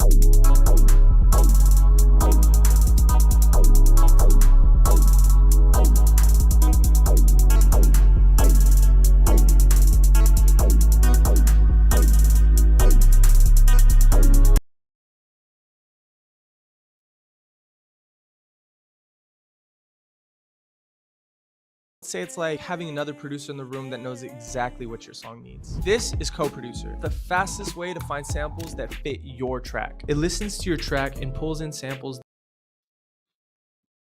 Whoa, Let's go, TJ. It's a beautiful day to do these reactions. Like it before you light it. Hit the sub before She you tracked hit the down. bud. Say, She brother, tracked her listen, man down hey, and won't man, believe this who is, she sees It's clapping. Oh, interesting to say the jeez. least. Never heard of no shit like this before ever in my life. Okay, fine So enough. we about to get into it. Your nigga cheating is one thing, but to find out he cheating on you with your brother is another one. With your Then brother? to find out he basically Whoa. needs me to get to my brother. Let me set Whoa. this phone up. Mind you, I didn't even know my brother was gay. Like, so I was dating this dude for 2 years. We're gonna call him Bernard. We ain't gonna name drop. We're gonna call him Bernard. Nah, you gotta put a nigga out there like that, dog. You gotta put him out there on Front Street. So I met him at the bar, and that's the first red flag. Never date nothing you meet at the club, outside, none of that. Like, but I gave him my number. We was cool from then. One thing led to another, and we ended up in a full-blown relationship, living together. Now, my brother is older than me. He got Let's 2 go. kids and a baby mama that he been with for years.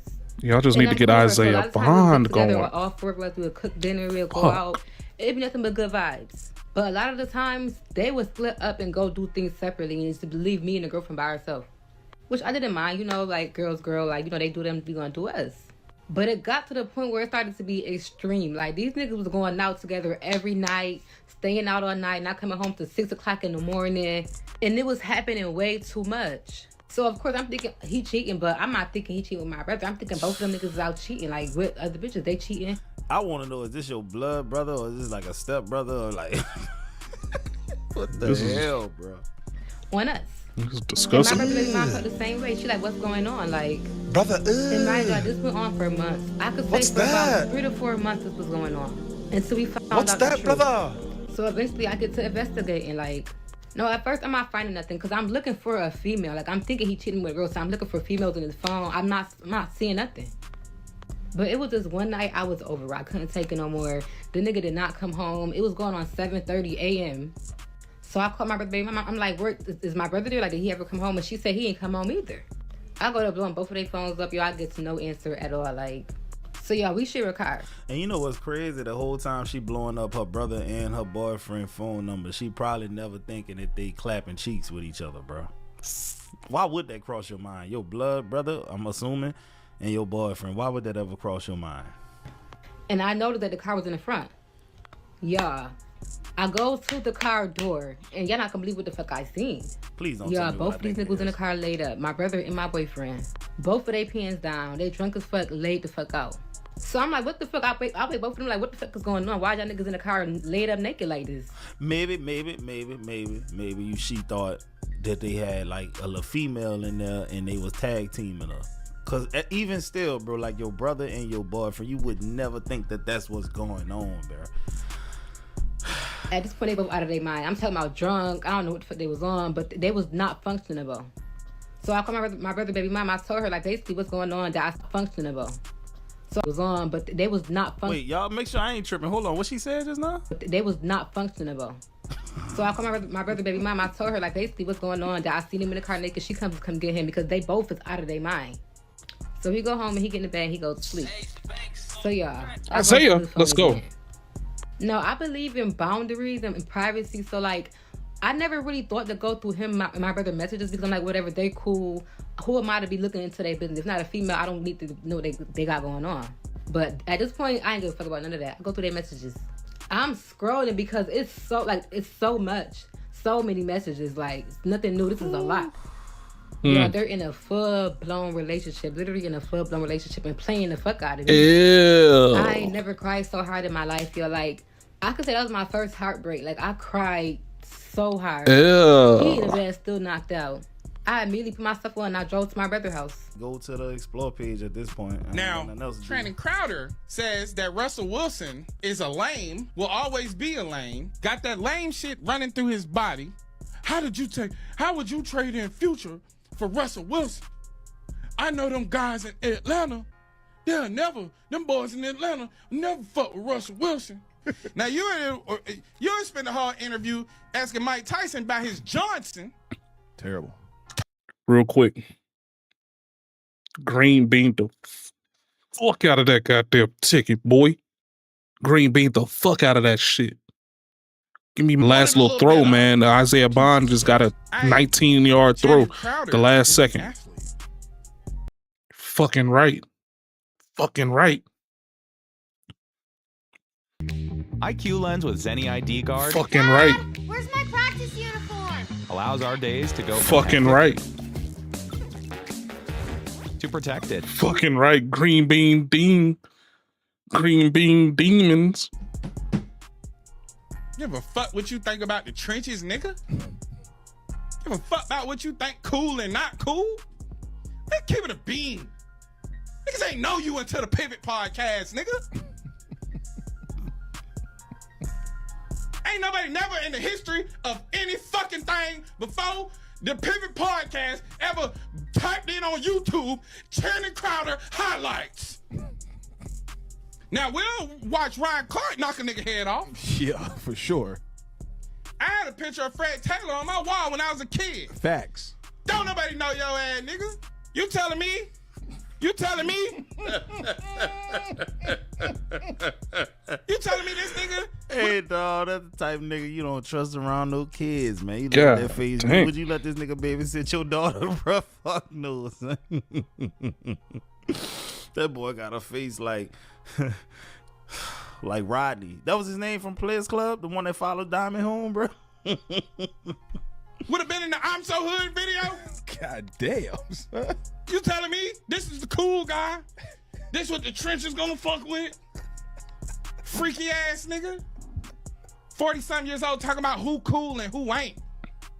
Nigga, if I'm gonna raise anybody, I'ma hope that I raise a Russell Wilson.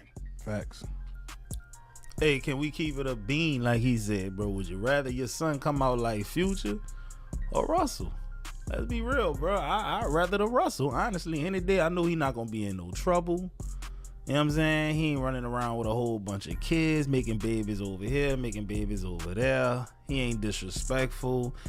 He's respected. Like, you know, he a classy dude, brother. I don't want my son to be no hood nigga. Me personally, I don't know about y'all. Wanna raise a Future? Love the music. Don't wanna raise a junkie. I don't want to raise a child with 10 baby mamas. Don't want to do that. No, he just said everything I said. Boy down there in Atlanta won't fuck with no Russell Wilson. Nigga, fuck Atlanta. He said it, not me. I'm from here, nigga. Oh, okay, all right. Fuck Atlanta, nigga. If that's what we gonna compare it to, give a fuck about no shit like that. Grown ass man. Get your big freaky football playing ass on the podcast and talk about football, bro. Talk about sports, my funny nigga. As hell, Cause bro. ain't nobody in the world think you just some super official tissue ass nigga. Nobody think that. And every chance you get, you want to talk about how your wife treats you like a cat. What I miss about that shit, man? We never criticized you before on this show because we love the Pivot Podcast. We don't like that type of shit. We are grown as black men. Fuck is we worried about who cool and lame or not? Think about if you had a child, and what would you want that outcome to be? You want your child to be beloved by the fucking trenches? You worried about the type of man a woman chose, man? Unpack this cat fantasy. Why your old lady got you on the porch clawing at the door? Why the fuck do I know all this? Because you talk about every chance you get. Overly freaked out 45-year-old. Damn. Talking about who cool and who ain't. Oh, if them boys in Atlanta will rob you. I know these niggas. Break all your windows. Break all your windows out of your car and take the rims off your shit. They won't even do you the pleasure of leaving it on blocks. Oh, that bitch will be the rotors on the cement. Them niggas robbed Beyonce. Fuck you think you gonna do in Atlanta? Damn, not They gonna be Beyonce. showing Russell Wilson so much love because he's up. Do you not understand how poor people operate? Surround niggas have Russell Wilson up on their shoulders, like he had a fucking bar mitzvah. Mazel tov. Oh, this dude funny as hell. Son. Man, this dude funny.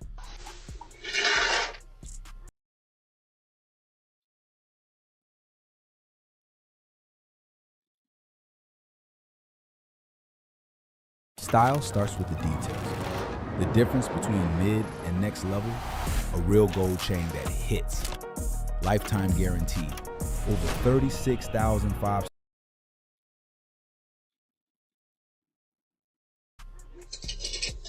We can't answer the door right now, but if you'd like to leave a message, you can do. I don't. Excuse me, can I help you? What? Yes, I just left work and I need to take a break. I'm hot. Why are you taking it right there? Because that's cool shade right here. Why you bothering me? Can you get on my porch, please?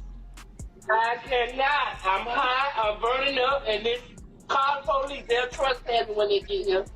Okay, no, you stay there. I give me 2 minutes. I'm up the street. I got something better than the police, okay?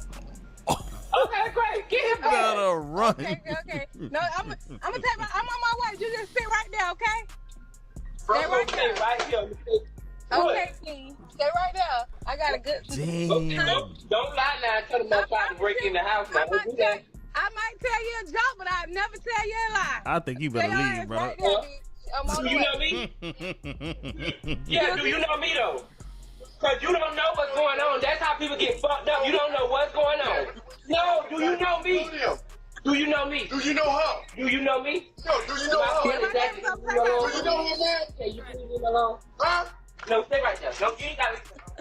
Stay right there. Dog, people really crazy, dog. My name is Don't Talk About Me, James, bitch. Say what? What you said? You know him? Huh? He came back, huh? That's him? Come on, man, dog. Mental health is real. What's up with him? Do you know me? You don't know what the fuck they got going on. You don't know if I'm here to murder y'all or what? Hey, You don't know what's going on. Somebody know y'all. Y'all know him. Man, He don't know. I'm fucking with you. He don't know. that's my neighbor. My neighbors don't play by me, bitch. Yeah, I don't give a fuck about who your neighbor play by. I'm talking to you. My neighbors don't play. You know, when you got that motherfucking fantasy bad bitch, I like you know, bitch, how you pump faking. Don't worry about it. Don't worry about it. I'll catch you next time. I'm cool though. I'm on the way. Stay right there. That boy flaming, you heard me? Man, what the fuck? Say, bro, I ain't the biggest fan of Charlamagne, but he might be onto something when he say the craziest people come from the Bronx in Florida. This Tampa. My neighbors don't. Yeah, Florida full of them I was gonna motherfuckers, take man. straight to the grave. Like, I wasn't gonna tell anybody, and when I mean anybody, I mean my friends or family, like, let alone the world or my social media. But because of what just happened right now in the morning, today, right now, as I'm recording this in the morning, I'm gonna talk about it because this shit is crazy. Like, the reason I was gonna tell no one is because it's straight embarrassing. Like, it's a fat L. Because, all right, so me and my girlfriend, we were gonna go on a date. We were gonna go out to eat. So I realized I didn't have gas. So we got dressed up, not like super fancy. It was just like higher than casual. And we went to get gas first. So we park at the gas station. I go to my pump and there's a dude on the right side of me as I'm about to do it. And he's like, hey man, sorry to bother, but I just wanted to know if you could spare any cash or anything for some change and the gas. You know that it happens when you go to like a ghetto gas station. It happens. Like, so normally I always say no. I always say no to those people. But today I just got paid. I was feeling good. I was feeling nice. So I'm like, hey bro, like, yeah, sure. You matter of fact, we listen and we don't judge. So I grabbed my fucking card and then I went to his pump and I put it in and I said, go ahead and fill your tank, bro. Go ahead, fill it. On me. I didn't say on me, but I just said, hey, bro, don't worry. You could just fill it. And he was like, oh, man, you're the best. You're blah, blah, blah. I really appreciate it, bro. Like, keep in mind, he checked every box of what it is to be sketchy. Like, tattoos, tank top, long shorts. The car was worn down as fuck. Like, it had like beatings on the side, like the window was messed up, but his dad was in the front like he said he was, and he was just trying to fill it up. So I don't know, I obviously saw that it was super sketchy, but I was just like, it's cool, like I could trust him. Fuck it, like go ahead and fill your tank. So I go to my tank, I put $20 because I didn't need that much gas, and I start cleaning my windshield, and he's already currently filling it up. And I'm cleaning my windshield, I go in my car and I tell my girlfriend everything, and then she's like, are you sure you want to leave? Like, you don't want to wait for him? Like, she was obviously, everything I was thinking about in my head, she was saying it out loud. Like, why would you leave? Why would you leave? I left because all I thought in my head was, he's gonna fill his tank and he's just gonna leave, and that's it. $50, $70, whatever. Like, that's all that's gonna happen. That boy said $50 or $70. What is up, everybody? Fuck you mean? Boy, stop. You're like, man, you better put 20 in that motherfucker and that 20 only. The fuck you talking about? That boy said 50, 70. Fuck out of here. I want to hear the rest of this story. What's the worst that can happen? Oh, right? Shit, listen, whenever you say that. And then he starts cleaning his The windshield, worst and by happens. then, he should have already almost been done. And that's what I was thinking, so I left. Because I'm being very trusting. I'm like, fuck it, this guy's just gonna do that, and that's it. So I leave, and then we enter the freeway. Was my Bucky girlfriend's down? proceeding to tell me, like, are you sure? Are you sure you don't blah, blah, blah? Like, I know, I get it, but are you really just threw your card in there, blah, blah, blah? And I'm like, you're right. So I check my phone as I'm driving, I'm sorry. But I looked at my phone real quick just to see my statement. And I see my $20 statement for my gas. I don't see his. And it's been like 3 minutes, and I'm like, it should have been done by now. So as I'm driving, it's still not done. So yes, my girlfriend's right. Now I need to hit a U-turn because I'm like, what the fuck is going on? He should have been done already. I hit a U-turn, driving all the way back, still nothing, still nothing, still nothing. I'm over here thinking of the worst now. Like, what the fuck? Like, so all because I wanted to be a nice person. And then I go towards the exit. I reach the exit, and you can see the gas station. And you see where he was at. And there's a whole nother car there. There's a whole nother nicer car there. And he's standing there. And then as I'm waiting on the red light, that car leaves and he puts his car back, and he's walking back to the thing with a big gallon, ready to fill this gallon as well. So I'm like, oh my fucking God. So I start driving to it. Your money I go in, on and this one sees me, puts his tank in the car and just speeds off, just drives off. And now I look like an idiot because I'm trying to be a nice guy, trying to, in this world where it's whatever. I took an L. I tried to get the receipt, go to the guy in the front. There's no point in doing all that. So I did all that, and I'm already down. I'm feeling down like, damn, I got finessed. It is what it is. Right. And Finesse like a motherfucker too and at I'm that. just like, I know I fucked up. Like, that's what I get. It was $140 that was on the gas pump. And I Jesus. of what I thought was gonna be 50 to 70. And I'm like, damn, bro, like, who knew that this fool had a car on standby? Whatever. It is what it is. So we didn't go out to eat. It killed her mood. It killed my mood. We didn't go out. Like, we've been back home. I just took my L. I was gonna try to call for fraud, but what's the point? I put my card. That was my fault. Like, it is what it is. And when I'm coming back home, because we're low-key long distance, so I drove all the way back home. Pissing me off just thinking about my L. I'm taking this to the grave. I'm not telling anybody. This is the checkings, the statement. So now, 2 days later, right now in the morning, I'm home getting ready to work out, and then I get I check my mail, and there's one in my name, and it's like, I don't really know what it is. It's just a mail with my name. And you can't make this up. I have proof. I go and I open the mail, and it's a check. I think it's from work or something. I don't know, because I don't know where I didn't really read it. I just opened it. And it's a check for $140. Like, it's like $7 off, but like the exact amount. I couldn't fucking believe my eyes. Does karma exist? Because I'm not gonna lie, that shit tore me down. Not that I lost 140, but I was just like, man, I can't trust anybody, bro. So hey dog, I ain't gonna lie to y'all, that's sad, man. People out here taking advantage of you and shit. But like, I do believe that kind of stuff does work in life. Cause man, I be giving money to people all the time. Yeah, Y'all yeah. send me money as like I've had super, that happen before. thanks and super chats and stuff like that. And when I get it, I'll usually tip really well when I go somewhere. And you know, I've tipped somebody $100 one time and then turned around and received $300 from one of y'all. So I always pay it forward. But dog, if you're a slime ball, sleaze ball, low life ass person to do some shit like this, bro. Right.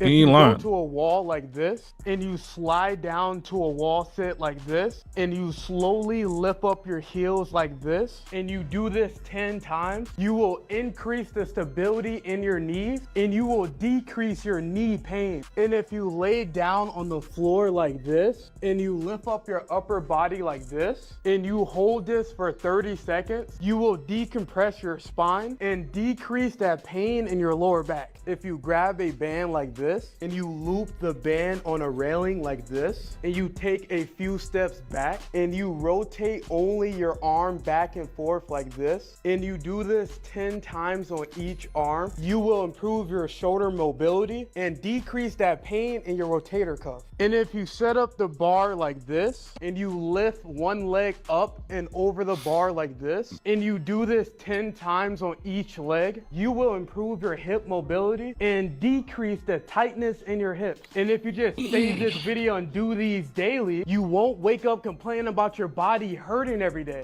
And make You know what? I'm gonna try that, bro. God damn it, I'm gonna try that. That sounds like a solid idea. More beat. We cannot let. Partner, didn't I tell you I was about to do these videos? What? Yeah. Let you leave without touching this beat. Some more random content. I lived in Atlanta for 6 years, bro. And you know a famous person I always seen outside with no security, no nothing? Matthew Ryan. Yes, former Atlanta Falcons quarterback Matt Ryan. I used to see this dude everywhere, in person. Chill dude. I actually spoke to him one time. Yeah, he is cool. He is out here all the time. Probably. Yep. I seen Matt Ryan how many times? Probably like 6 times in my whole 6 years living in Atlanta. I seen him one time at Publix in Buckhead. I seen him one time, he was coming out of my job. I worked in a corporate office building. I was coming out of my job. He was going in. And I was like, bro, that's Matt Ryan. And he like didn't have no security, wasn't worried, wasn't scared. Like people like, oh, that's like low key. Matt Ryan, like he low key run Atlanta. I ain't gonna lie, y'all talking about these rappers run Atlanta? No, Matt Ryan do. One time I was driving to work, and my old building, what I worked in, was in Buckhead. I was driving through Buckhead. Guess who I see running at 7 o'clock in the morning? No security, by himself. Matt Ryan, bro, like in Buckhead running. I'm like, bro, I'm driving at the stoplight. It's like in the neighborhoods, and I'm like, bro, there go Matt Ryan. I let my window down. I'm like, you Matt Ryan, ain't you? He was like, yeah.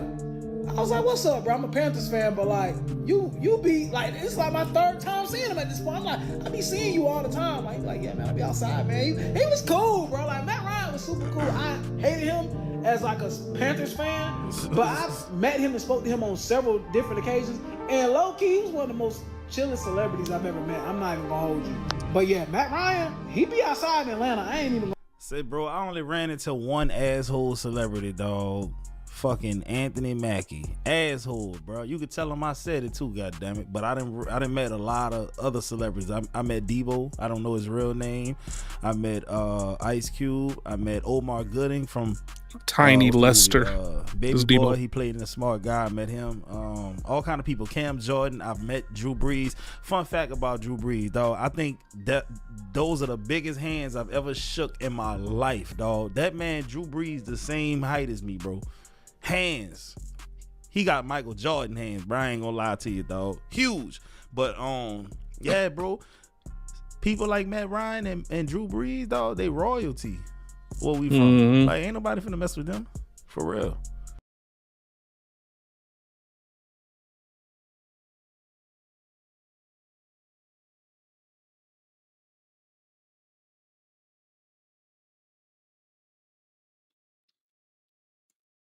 The fuck? Okay.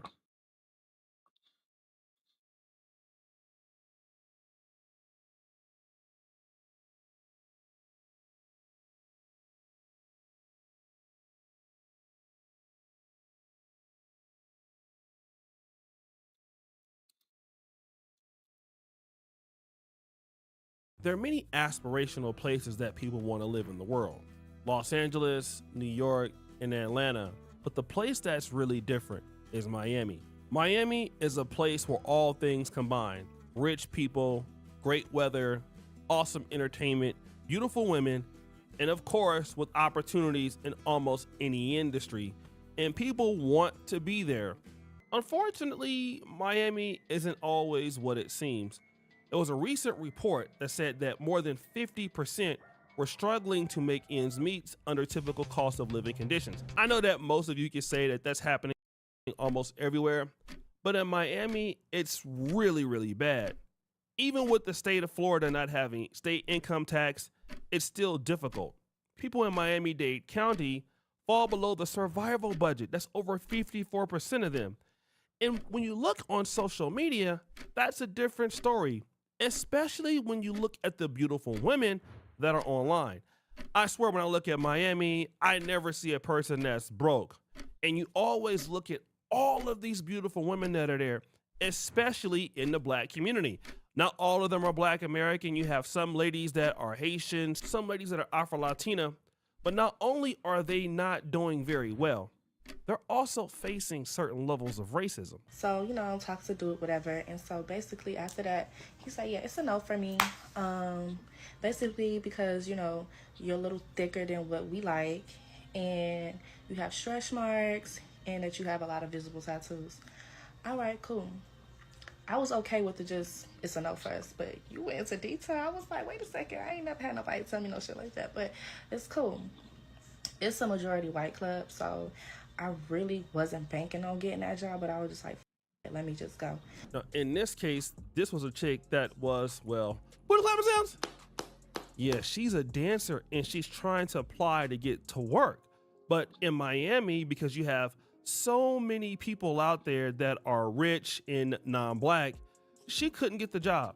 And according to the guy, he just came out and told her, like, you're too thick, which also is an underlying story to be told about Miami. There's a lot of subtle racism, particularly from Latinos or other groups towards Blacks. Not necessarily your traditional white on Black racism, but also racism coming from other groups. And this even includes Black women who are exceptionally fine. I was once hired to be an atmosphere model for Mr. Jones. Atmosphere. $1,000 to go to this club, sit down, be at this event, look cute, and leave.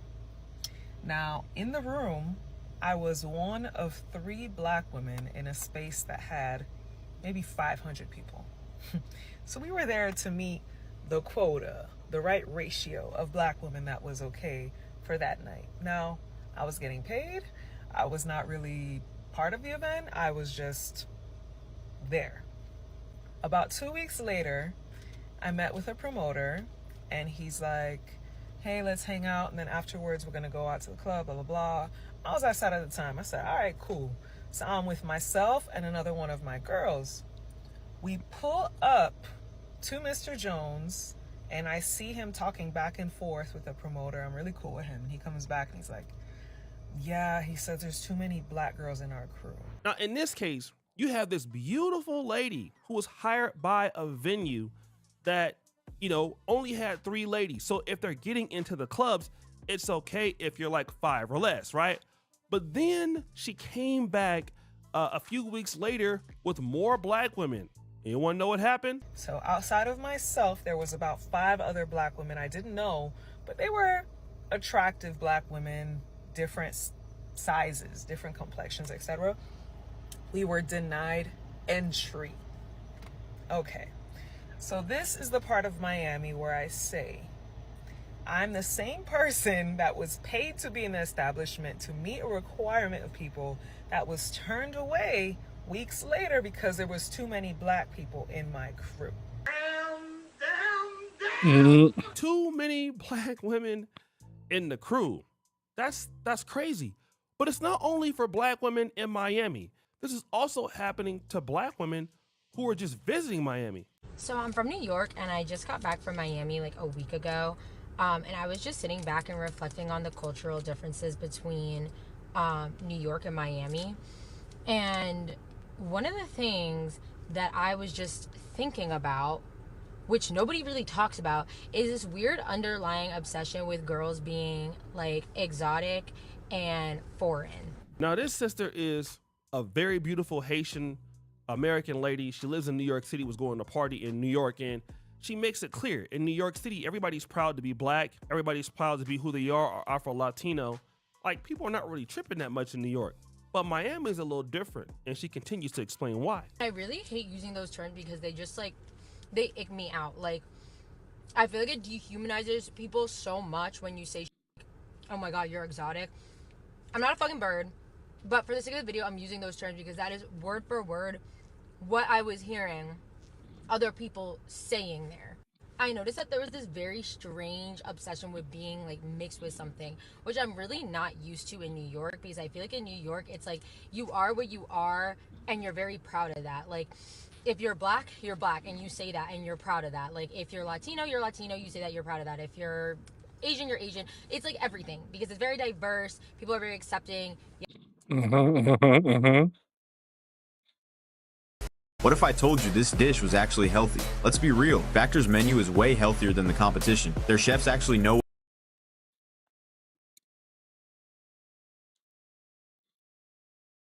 Yada, yada, yada. So the anti-black sentiment is really out there in Miami. Now, let's combine all of what we've heard today. We've seen that Miami has a lot of opportunity, but there is something going on against black people. That's even in the entertainment scene. You have one lady who is a dancer that couldn't get hired, and then you have certain instances where you have beautiful women who are saying, listen, we got paid to come to this club, but it was only 3 of us. And the moment that we start showing up in bigger... Hello. Oh, I'm streaming right now still.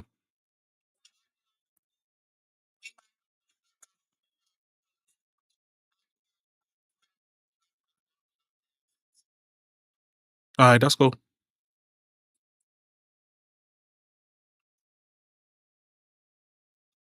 You heard me?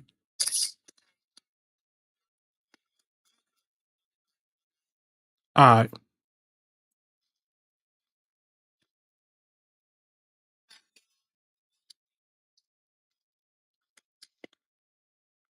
Numbers that they don't want anything to do with us. It's the same thing that I saw happening in Los Angeles. But the real situation is this. If a lot of these women in Miami are basically being kept out of some of these clubs, and then match it up with some of the poverty, let's put 2 and 2 together. What do we get? Literally, I got approached at the beach. I was at Miami Beach, and someone approached me and was like, oh, well, what are you mixed with? First of all, where's hello, hi, how are you? No, but they jumped to, what are you mixed with? I was very fucking confused, and I was honestly annoyed because I hate questions like that. I genuinely hate them. And I was like, I'm Haitian, I'm black, because that's what I tell people all the time. And that's never in New York. That's never an issue. People, again, it's like end of conversation, move on.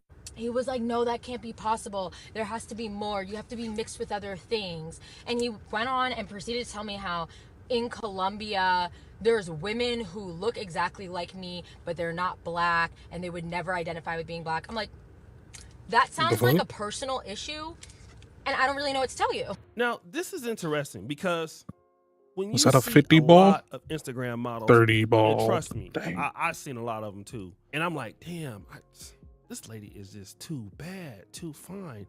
And every post is aspirational, you know, 33. sitting next to a car or drinking a glass of Hennessy, shopping at Hermes or something like that. Hermes. The reality is that a lot of these women are struggling. They don't really have money. And Hermes. for some of them, what they're trying to do is to find a guy that's going to take care of them and all of their bills. This is something that's just not happening in Miami. It's happening worldwide. But like, let's say, for example, if you're in Uganda, nobody's pressuring you to be so rich and have excessive swag. But if you're in Atlanta, Miami, LA, like what kind of car you drive is important. Where you live is important. Yeah, that's true. You know, you just can't be down bad. So imagine that you are poor, you're not doing well, and you have to actually get out and try to look rich. women is a Yeah, you lot don't of have money to to look maintain rich. them. You just have You know, to you gotta have your hair, you gotta have exude your nails, you gotta have your shoes, a you certain gotta have your air. outfits. You know, you gotta feed I yourself. tell people that you all the pay time. electricity. People think that I make way more money than I do, and people make it seem like they like I have way more assets or whatever than I actually do, because you just air a certain you present a certain air of comfortability, and when they can't understand where that comfortability comes from, then that's when it's an issue, and that's when they try to figure out what you do and why. You know what I'm saying? So like you can just literally just be existing, and you just have this air of comfortability around you, and people just take that for what it is. And I'm down with it. I mean, hey, damn man, why does this shit keep on trying to get my red zone pumping? And they is fucking around with my shit.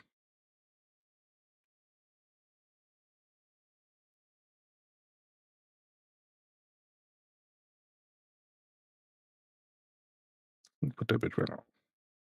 Most Fighting for normal my cost life of on this living damn things are expensive, and stupid especially ass in app. the market where 54% of the ladies out there or even people out there are doing bad. And if you don't have a whole lot of job skills in a market like this, you know, it just leaves a lot to be desired. And these are the same ladies that are demanding so much from a lot of men. And so as time goes on, men get to notice something. All right, Well, the this might be one of my price last is couple probably videos. dropping. And don't get me wrong, this is not to say that women are not important, because Let's they see are. what my But if you look at what's slate going look on like. right now with a lot of the Instagram models, I mean, look at what's going on with Cardi B, even though she isn't from Florida. Women are I could do selling for, 2 more videos after let's this. say, less, or let me just say I do what have they to consider to be less. You know, they're moving the do some goalposts now. spot At first it cleaning was, before I had hey, a Shorty guy had pull to up. have this or that, and when you see what they're actually dealing with, it's nothing like what they want. And what this indicates to me and other men out there is, wait a minute, guess who's the prize? Me. This is not to indicate that women are not the prize.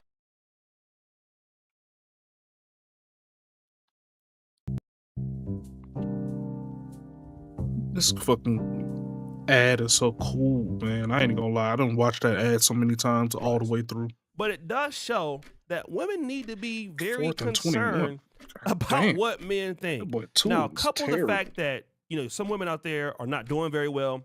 You live in a competitive city where there are other women out there like you.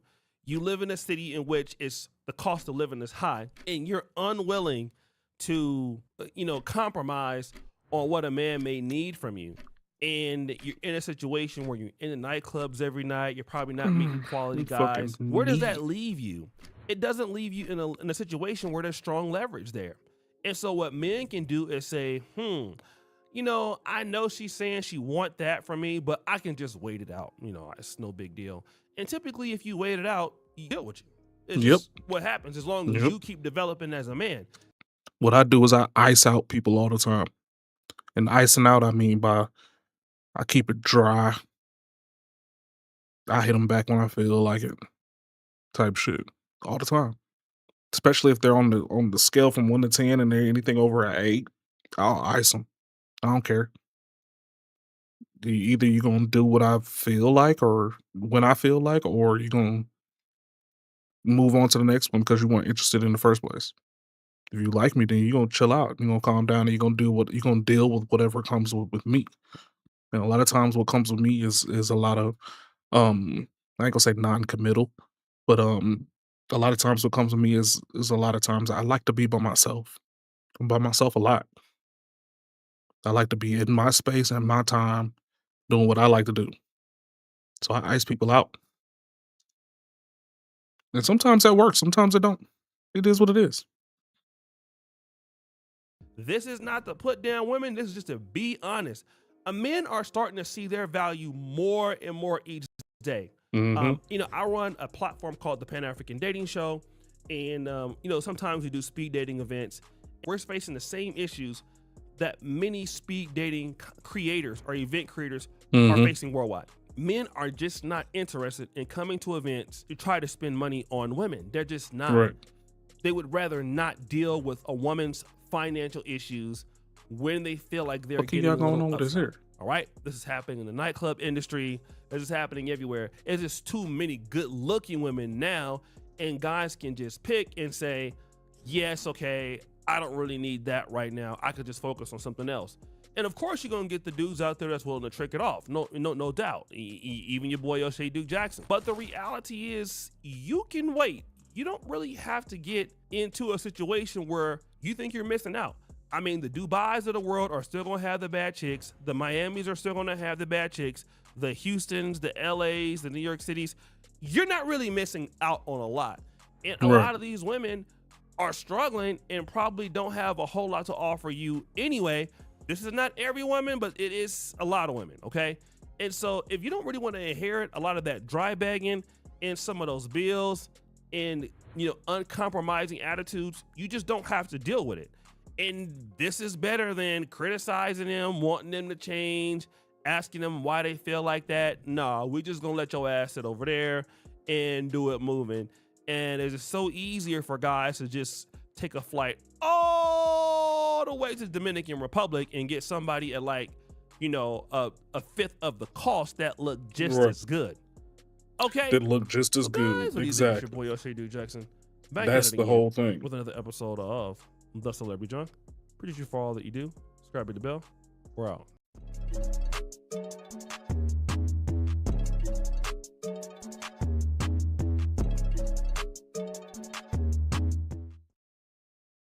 Damn, nigga, you ain't see that pressure? Oh. Church's bony wings are gonna blow you away. Fucking Raiders. Fucking Raiders, dude.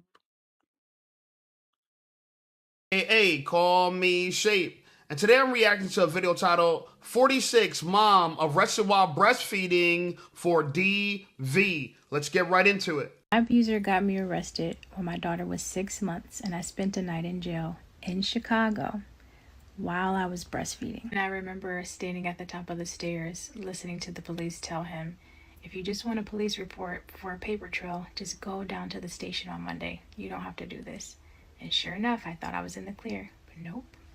Today I had an opportunity to press criminal charges, ask for a fine, ask for jail time, or contempt for my abuser. And when the prosecutor and the judge went back, I could hear God saying, you don't seek vengeance anymore. You are healed. You seek accountability. And when they asked me what I was seeking, I simply said, accountability. When I walked out the courtroom, I realized that him having to wake up every day and face the current state of the reality of his life is enough punishment in itself.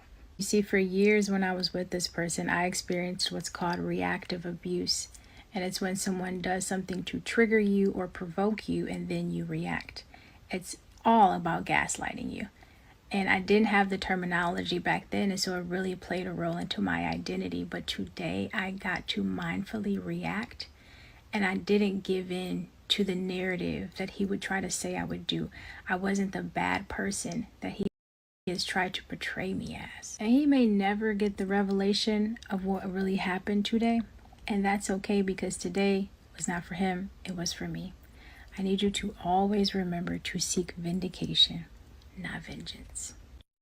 Now, personally, when I first heard this story, I'm like, this lady is absolutely crazy. And now re-listening to it back, I still think this lady is absolutely crazy. Now, she got arrested for DV when her baby was 6 months old. Can you imagine, right? Can you imagine her in handcuffs, right? Her spilling biracial breast milk on the handcuffs, right? Like, what's wrong with this lady? Biracial breast milk. I think it's funny about it because she could have returned the favor to her abuser, aka her baby father, who was only going to be arrested and, let's say, a warrant out for his arrest for contempt of court, maybe not showing up to court. Maybe he was tired of dealing with her and just didn't even want to continue on with the situation.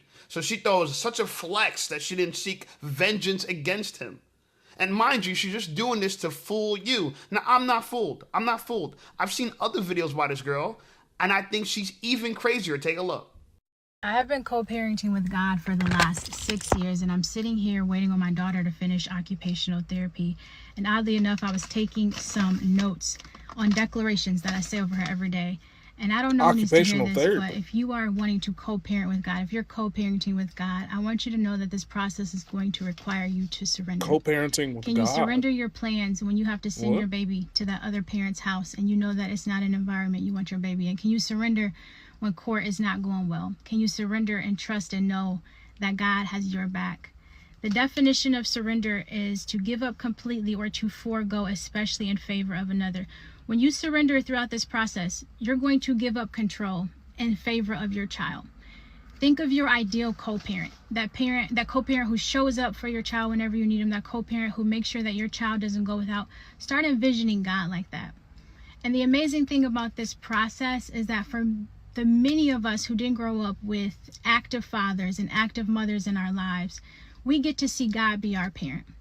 And so you see, when God is your parent, the unfortunate thing about it is you don't have to listen to God. Eve didn't listen to God. And you're an example of someone that doesn't listen to God. Here's an example. Tattoos all over your body. You're not listening to God. The fact you didn't submit to your man, you're not listening to God. You think you could choose God over your husband when God commands you to submit to your husband, which, by the way, you probably weren't even married when you carried that child. Now, I want to go back to this thing that she called accountability and reactive abuse. Lady, nobody could provoke you to do something you don't want to do. I'm a licensed, and I'm a private citizen. I'm a private citizen, but I'm a licensed firearm owner in the state of New Jersey. Ain't nobody could provoke me to put a bullet in their head. Nobody, okay? If I make that decision, it's my conscious decision, and I got to make that decision when it's reasonable. I can't say, oh, you provoked me. That's not allowed, okay? That's not permissible. So it's like there that someone provoked you, it's not acceptable. Now, that she's saying she's co-parenting with God, I really frown upon on this because, again, God, we can't hear God's voice. We can read his words, and you're not obeying by his words. Okay, he wants the father in the child's life. And she said to herself, she didn't want her child at the other parent's house. She didn't want them there. Okay, she's a control freak, but she's trying to appeal to other people like she's soft and she's thoughtful. And by the way, anytime you see tattoos on a girl like this, you got to know it's a red flag. You got to know it's a red flag. Anyway, I found another video I thought was interesting. Take a look.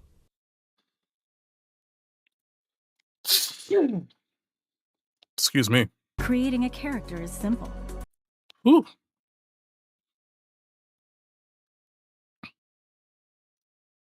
And you start getting ready to move. So, I met this guy. Famous last words, right? So I meet this guy, and I'm walking down the street with my friend after this workout thing. He driving in his car, and he's like close to a red light, so he going slow. So I see him, he see me, we see each other, we looking at each other. And then he say that he loved me out the window, loud. And I look, and I was like, who are you talking to? He was like, you. And he say something, I don't remember what he said, but he said he's going to make a U-turn so he can turn around and talk to me. And I said, okay, cool. So, whatever. Me and my friend waiting. He parks his car. He has a really nice car. Not a normal nice car, a really nice car. So I'm like, he a street pharmacist. This is what I'm thinking in my head. So I'm spotting all the red flags immediately. Okay. He gets out of the car. He's very nice, respectful to me, like whatever. And he ends up saying, one of us asked, he says, are you single? And I say, are you single? And I'm like, he's like, well, he says he puts his foot in his mouth a lot, but he said, I've never been in a legit relationship before. And I was like, oh, okay. But I was like, I didn't ask you that. In my head, I'm thinking, I didn't ask you that. But this is where men tell on themselves with me. The Holy Spirit makes them tell on themselves. It never fails. God will never, I am never. These ladies always back up the nonsense they say with God. Please stop it, lady. Please stop it. You seen a man jump out of a nice car and you automatically thought he was a drug dealer. You automatically thought. So that means that, you know what that tells me? That tells me and you that this girl grew up in the hood and the only people that had nice stuff did illegal things. Drug dealers. Can you imagine that? And she thinks she's a ripe wife, girlfriend, whatever she thinks she is. She thinks she's of high quality, but she's been surrounded by men who are only successful when they commit crime. Because in her mind, crime pays, okay? So she's a super red flag, yo. Super red flag. Anyway, I thought this video was interesting as well. Take a look. And if it's one thing that I learned this summer, there's a difference between a good guy and a good guy that's intentional. That's where we fall victim. We fall victim to the good guys. I got a promotion 3 weeks ago. And from the men who want to pursue me, I got many congratulations. But it was one man who was intentional enough to not only want to take me out to dinner to celebrate, but he also stopped by and gave me flowers and a handwritten card that says, congratulations, you deserve this. That, my friends, is intentionality. That, my friends, is what separates the men from the what? Boys. Don't fall victim to just the good guys. Look out for the intentional men. When she's saying this, she's telling on herself so bad. Don't Right. fall out for the good guys. Fall out for what she calls intentional, which, by the way, is flowers and a handwritten note, handwritten card, which sounds like to me, she don't want just a good guy. She wants a guy who's generous, spends money on her, gives her gifts, because intentionality is clearly about giving gifts. It's clearly, oh yeah, a man, if he's intentional, intentional is the key word for giving gifts. Since when? I thought intentional meant he wanted to be with you on a serious relationship. So if he's spoiling you with gifts, now he's intentional. Guys, if you do this is why a lot of women friend zone you and they tell you, "Oh, I don't feel anything for you," because you need to arouse their emotion. You need to make them feel anxious, right? You need to give them competition anxiety like you have other girls, and you only do that by keeping this pimp shit alive. I'm telling you, don't give girls your emotions, your feelings. She don't even like good guys. She only likes good guys if they spend money, aka she only likes simps. Do you really want to date with a girl who only likes simps? You know what I'm saying? Anyway, here's a girl I thought was pretty interesting as well. Take a look. I truly don't believe that women should be the initiators in the beginning, especially when they're in this season of life when they're looking to settle down. Don't rush. Men are naturally, especially the right man, are naturally pursuers, and you can't force a man to pursue you. You can share the same sentiment with that man, or you can move on. But there's absolutely no need for you to beg, chase, compete, or overextend yourself to be validated by a man. Right. You have to see yourself, love yourself, and validate yourself. And this isn't some hate talk about men.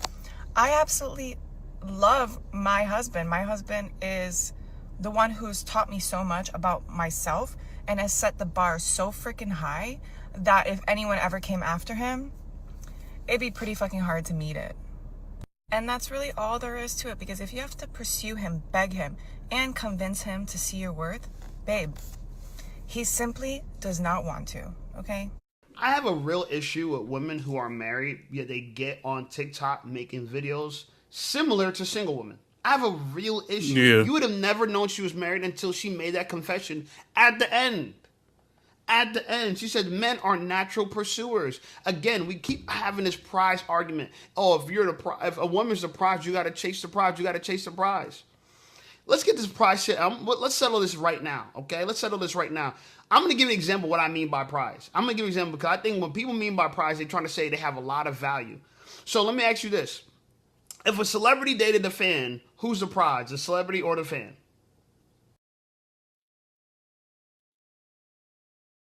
Doesn't matter. They're dating each other.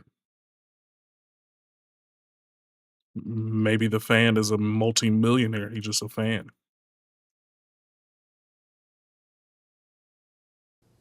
Who's the prize? Okay. Now, most people would say the celebrity is, right? Because the celebrity has more value, right? The celebrity has more options, okay? Well, let me ask you this. If the celebrity is the prize, okay, you said it that way, right? Now, a woman could be a celebrity, a man could be a celebrity. So let's give the examples. Would women rather be a fan dating Chris Brown, or would they rather be Cardi B dating a fan? Which one would they rather be?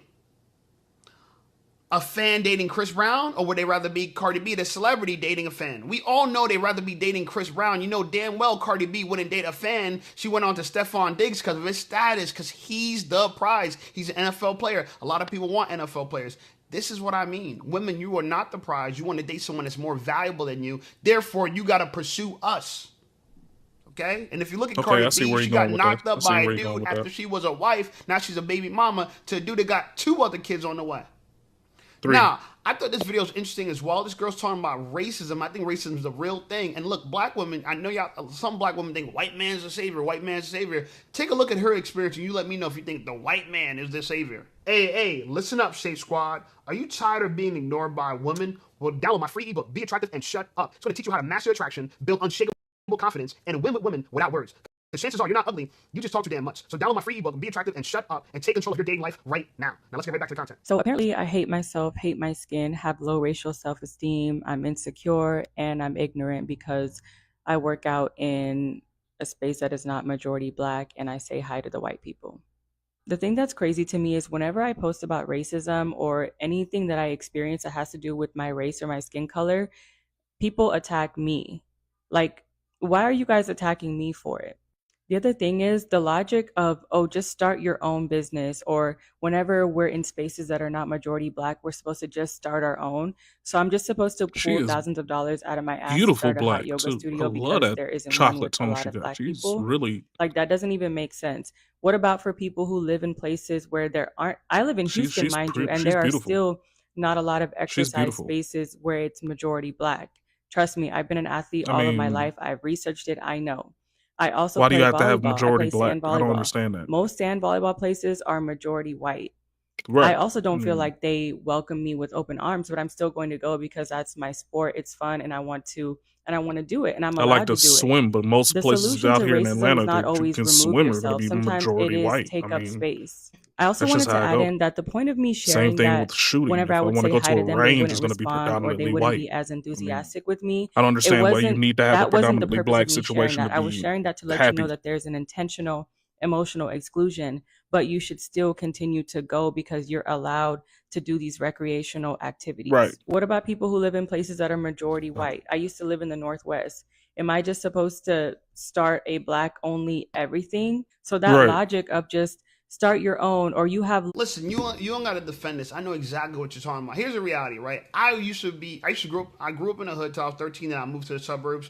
It was a complete culture shift, right? I went from just being a regular person to being the black guy, being the black kid. I Right. never knew I was black until I moved into a predominantly white area. People reminded me every day I was black. Now, mind you, I'm not as dark as she is, and I don't think that's a problem that she's dark, but I know being around white people since I was 13, and graduating high school in a predominantly white area, I could tell you that white people make a big deal of skin color and the tone of skin color, how dark their skin is. For them, they thought I was the darkest person alive. Now, if you're around black people, there are darker people. She's actually a pretty darker skinned person. Now, I bring up all this Beautiful not to black, say that too. white people racist. There are some racist white people, and there's some white people that can see Smooth past your dark race. chocolate. But as a With whole, dial. this idea when black women come on and say, "Oh, we're just gonna date a white man, and white men are better," blah blah blah, they don't realize that black women have to go through this. That's why I laugh, because in my mind, I grew up in the suburbs where people reminded me of my race all the time. They never let it go.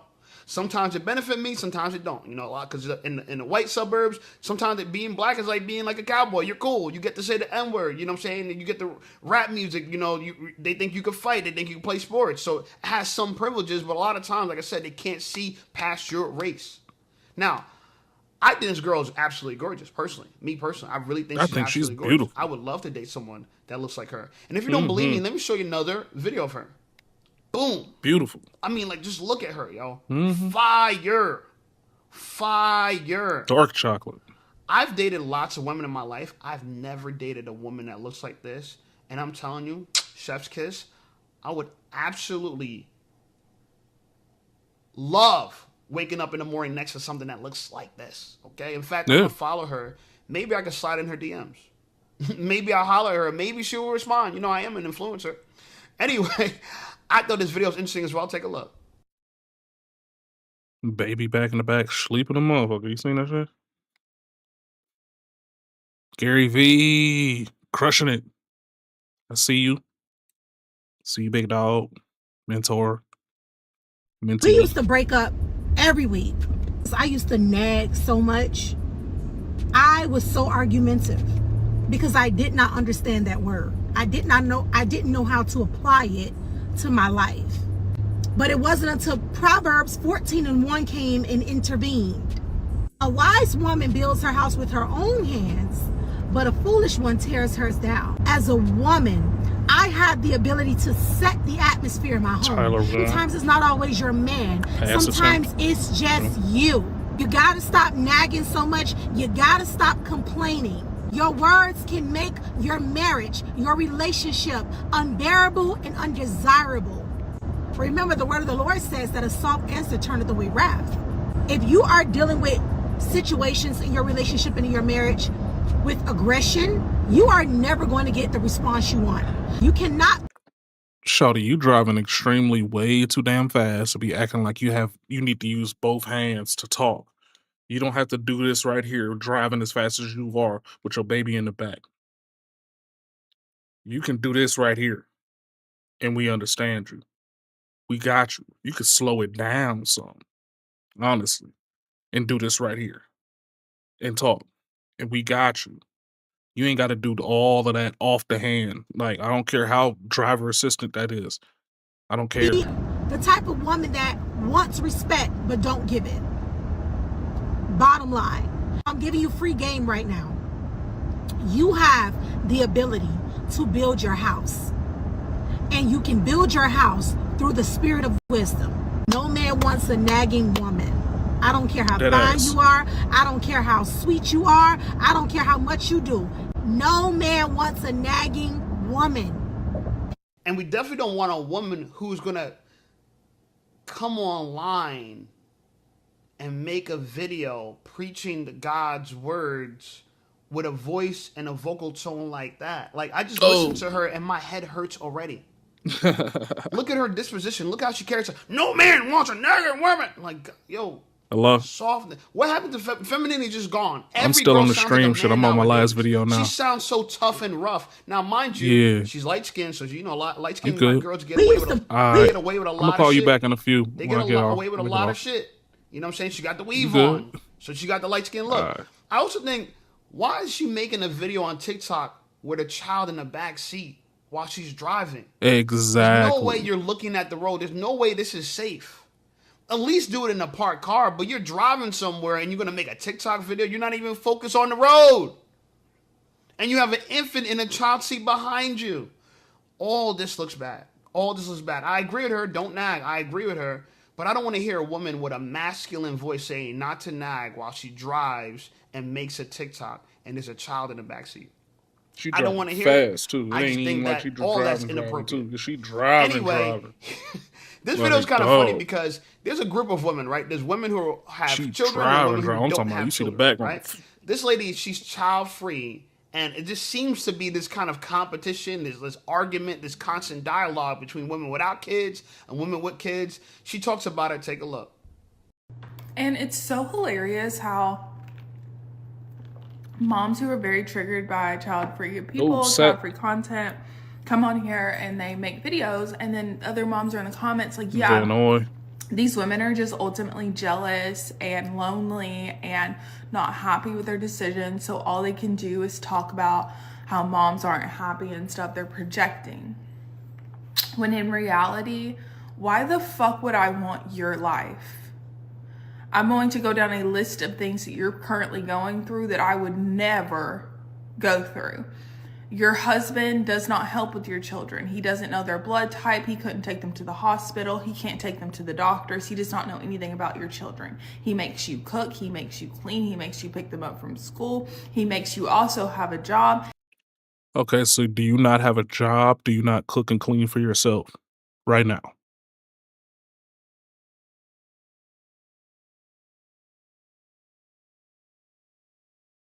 I mean, am I tripping?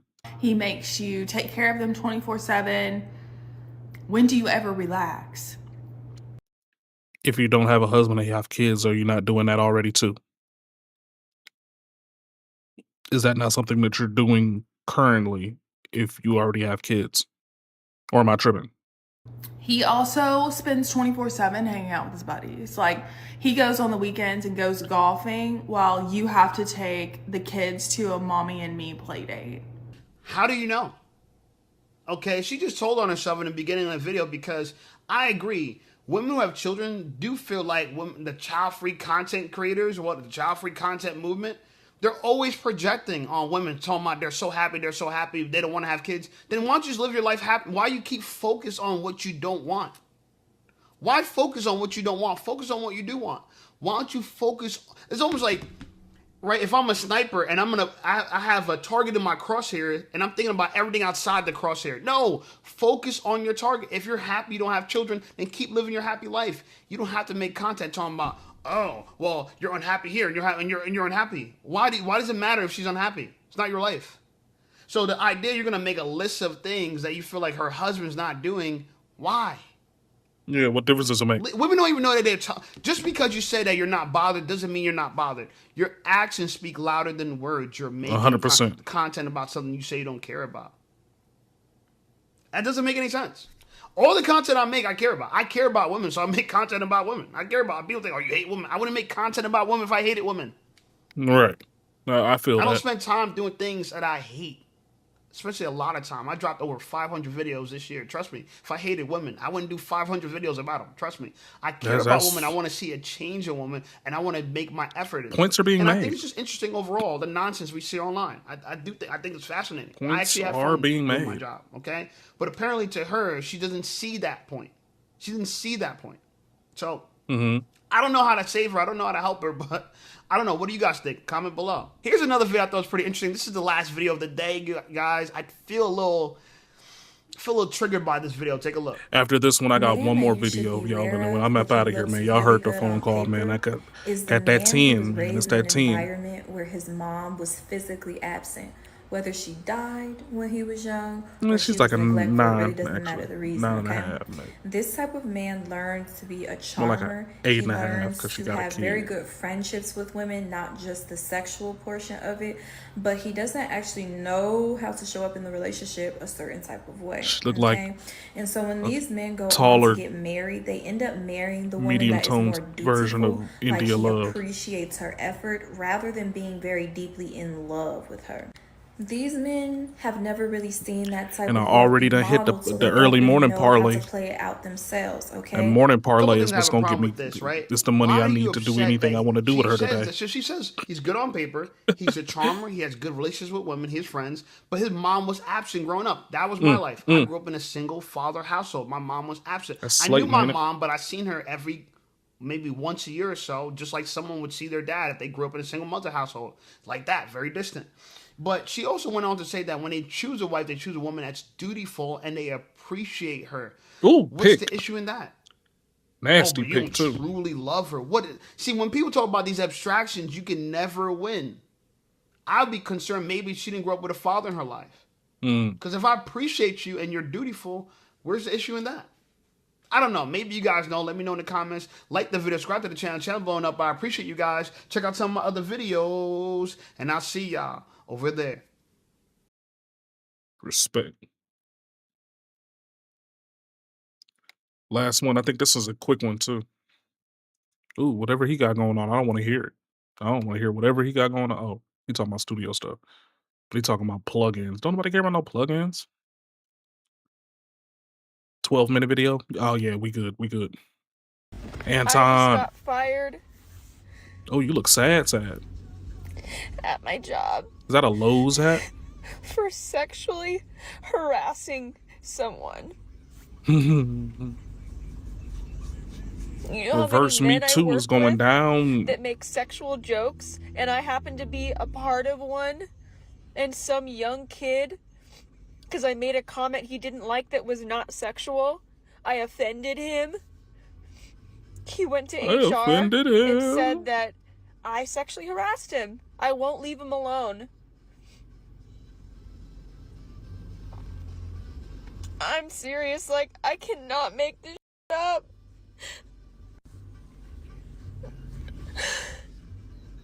I'm telling you, these folks that get online, get on these videos and start crying and shit, like y'all just be really dead ass.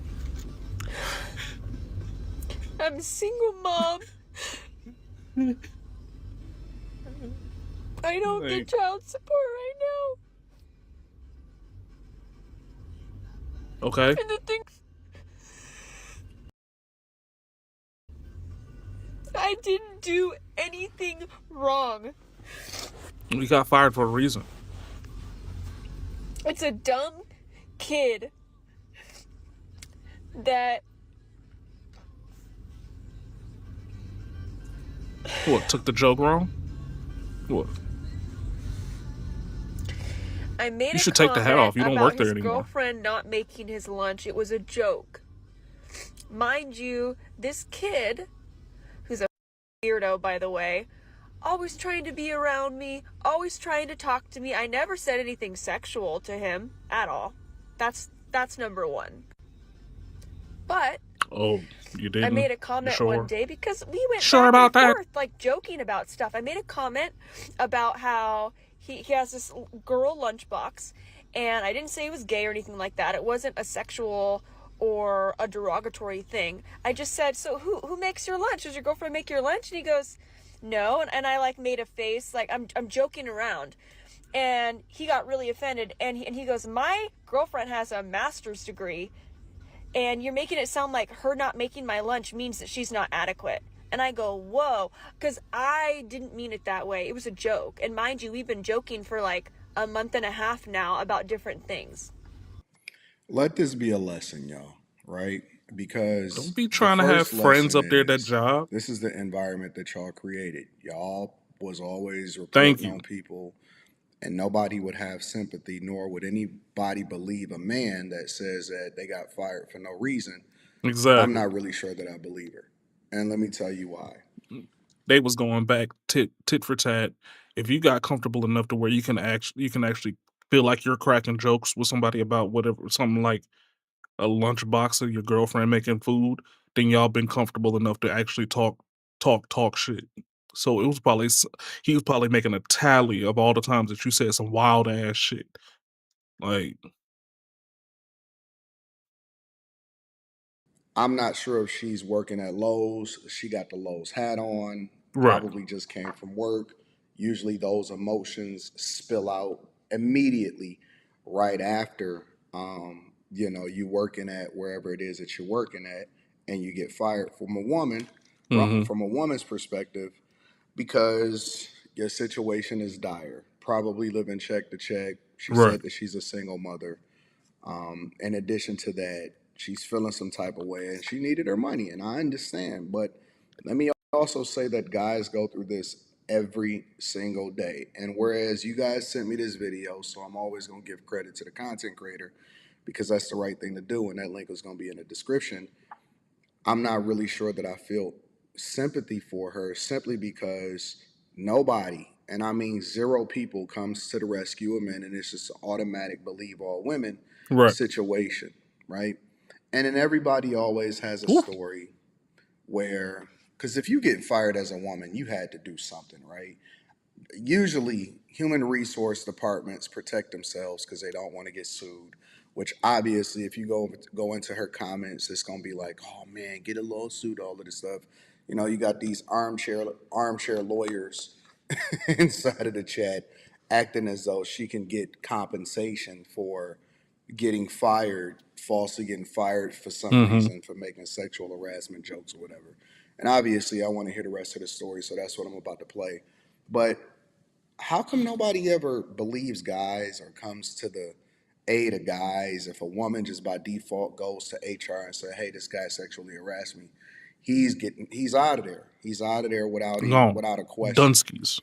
The No biggest questions. lesson in this is go to work, do your job, stop being Get the buddy-buddy fuck home with the everybody. bread. And Exactly. don't think that you're, in the clear just because you supposedly is cool with somebody. First they Exactly. joke with each other all the time, but now he's a weirdo, right?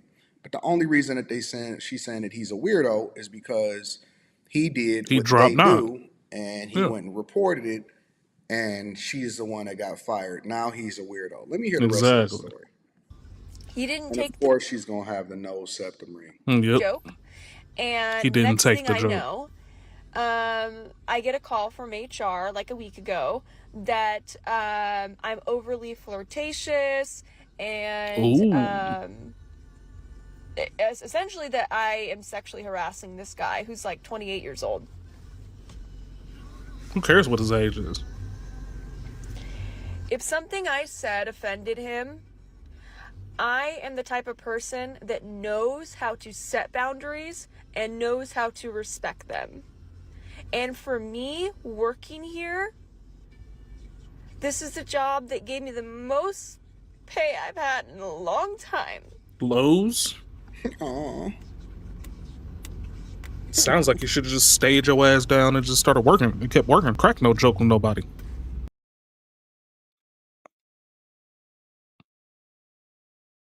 Shouldn't have been cracking no jokes. That would have sounded like to me. That would have sounded like to me. You probably should have kept your nose clean and your head down and just grinded it out.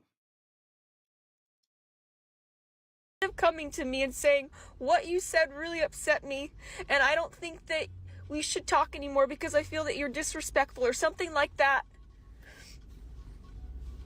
I would have respected it. What would I say all that? I wouldn't risk. What would I say? That's not the standard that women have set. Yeah, what would I do all that? Being For able what? to deal with the assumed sexual harassment. Bro, I've taken enough modules in corporate America. You feel me? You know what I'm saying? To know that you just don't What would even I do joke all with that? women in any kind of way that they would think would be sexual, because any assumption can be taken to human resources. Now that the shoe is on the other foot, everybody is supposed to be concerned. Now he's supposed to come to you directly. No, that's not what y'all said. That's not what the modules say. When you train Right. the sexual harassment module, he did what the What he was module supposed says to do. do. Now, Right. if y'all don't like that, then y'all should have never advocated for this, and we wouldn't be in this position. Now you want a personal conversation. That's not what the modules No. say. Losing my livelihood. Because according to the modules at my job, and I work retail, I'm not even in big corporate. I work retail. The modules that we have is if we feel like we're having a sexual harassment situation or harassment in any form, you go straight to HR. You don't try to mend the situation between you and the person, because it could turn into a tit for tat. It could turn into a they're trying to go to HR before you go to HR to try to to flip the script. Anything. You go to HR first. Period. That's what my modules say when I do my little training classes and shit in between um shifts. That's what they say.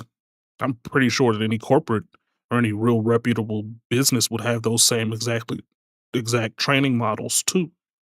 So yeah, no, I'm not talking to you for what?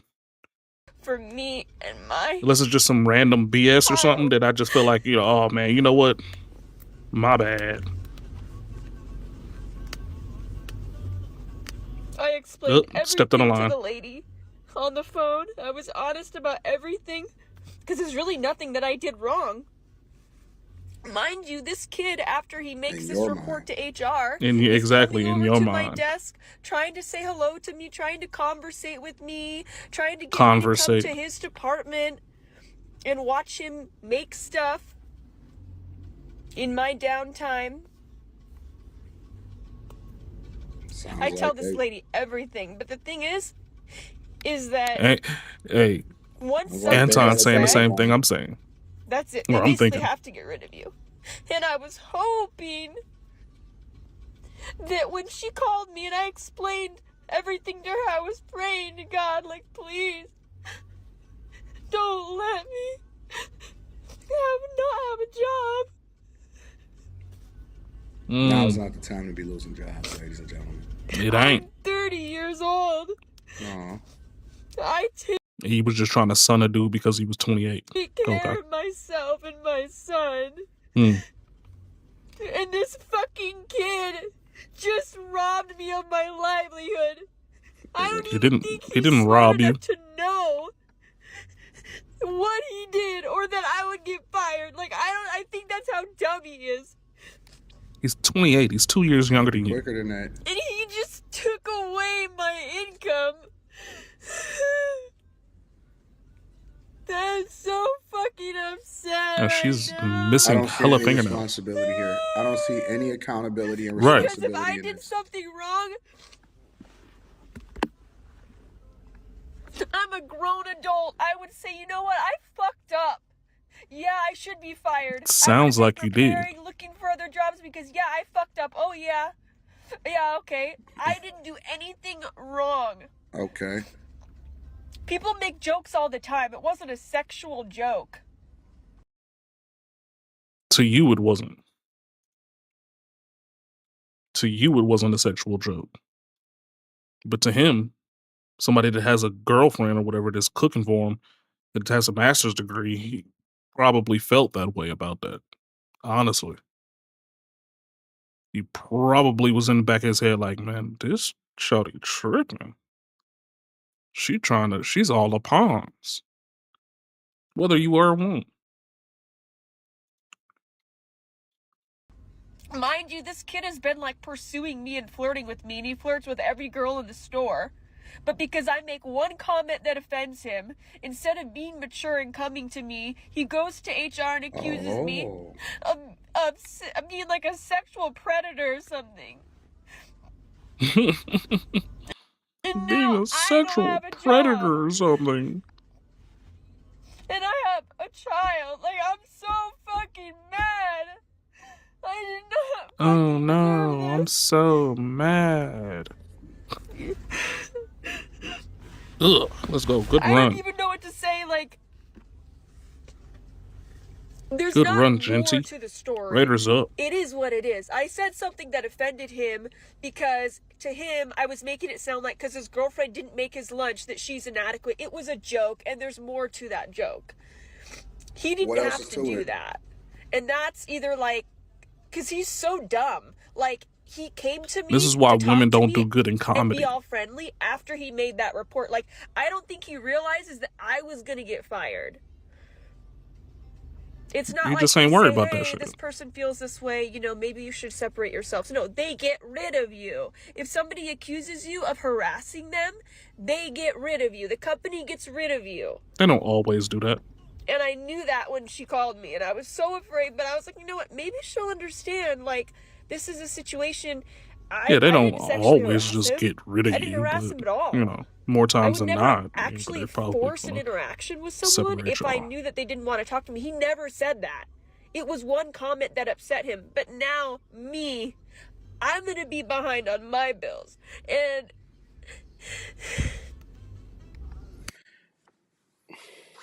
I've seen this from men 1,000 times. Right. And if They don't the give a people fuck that are about when we watching got this those video issues are going on. expecting for me to have, because I mean, I want Another day in the everybody to life have a is what they job. be saying And at about the us same when time, stuff rules like is this rules. happens. And I hear guys have gone through this 1,000 times, but now that we're Right. sitting here listening to a woman complain about it, I'm supposed to feel some type of way. I don't know.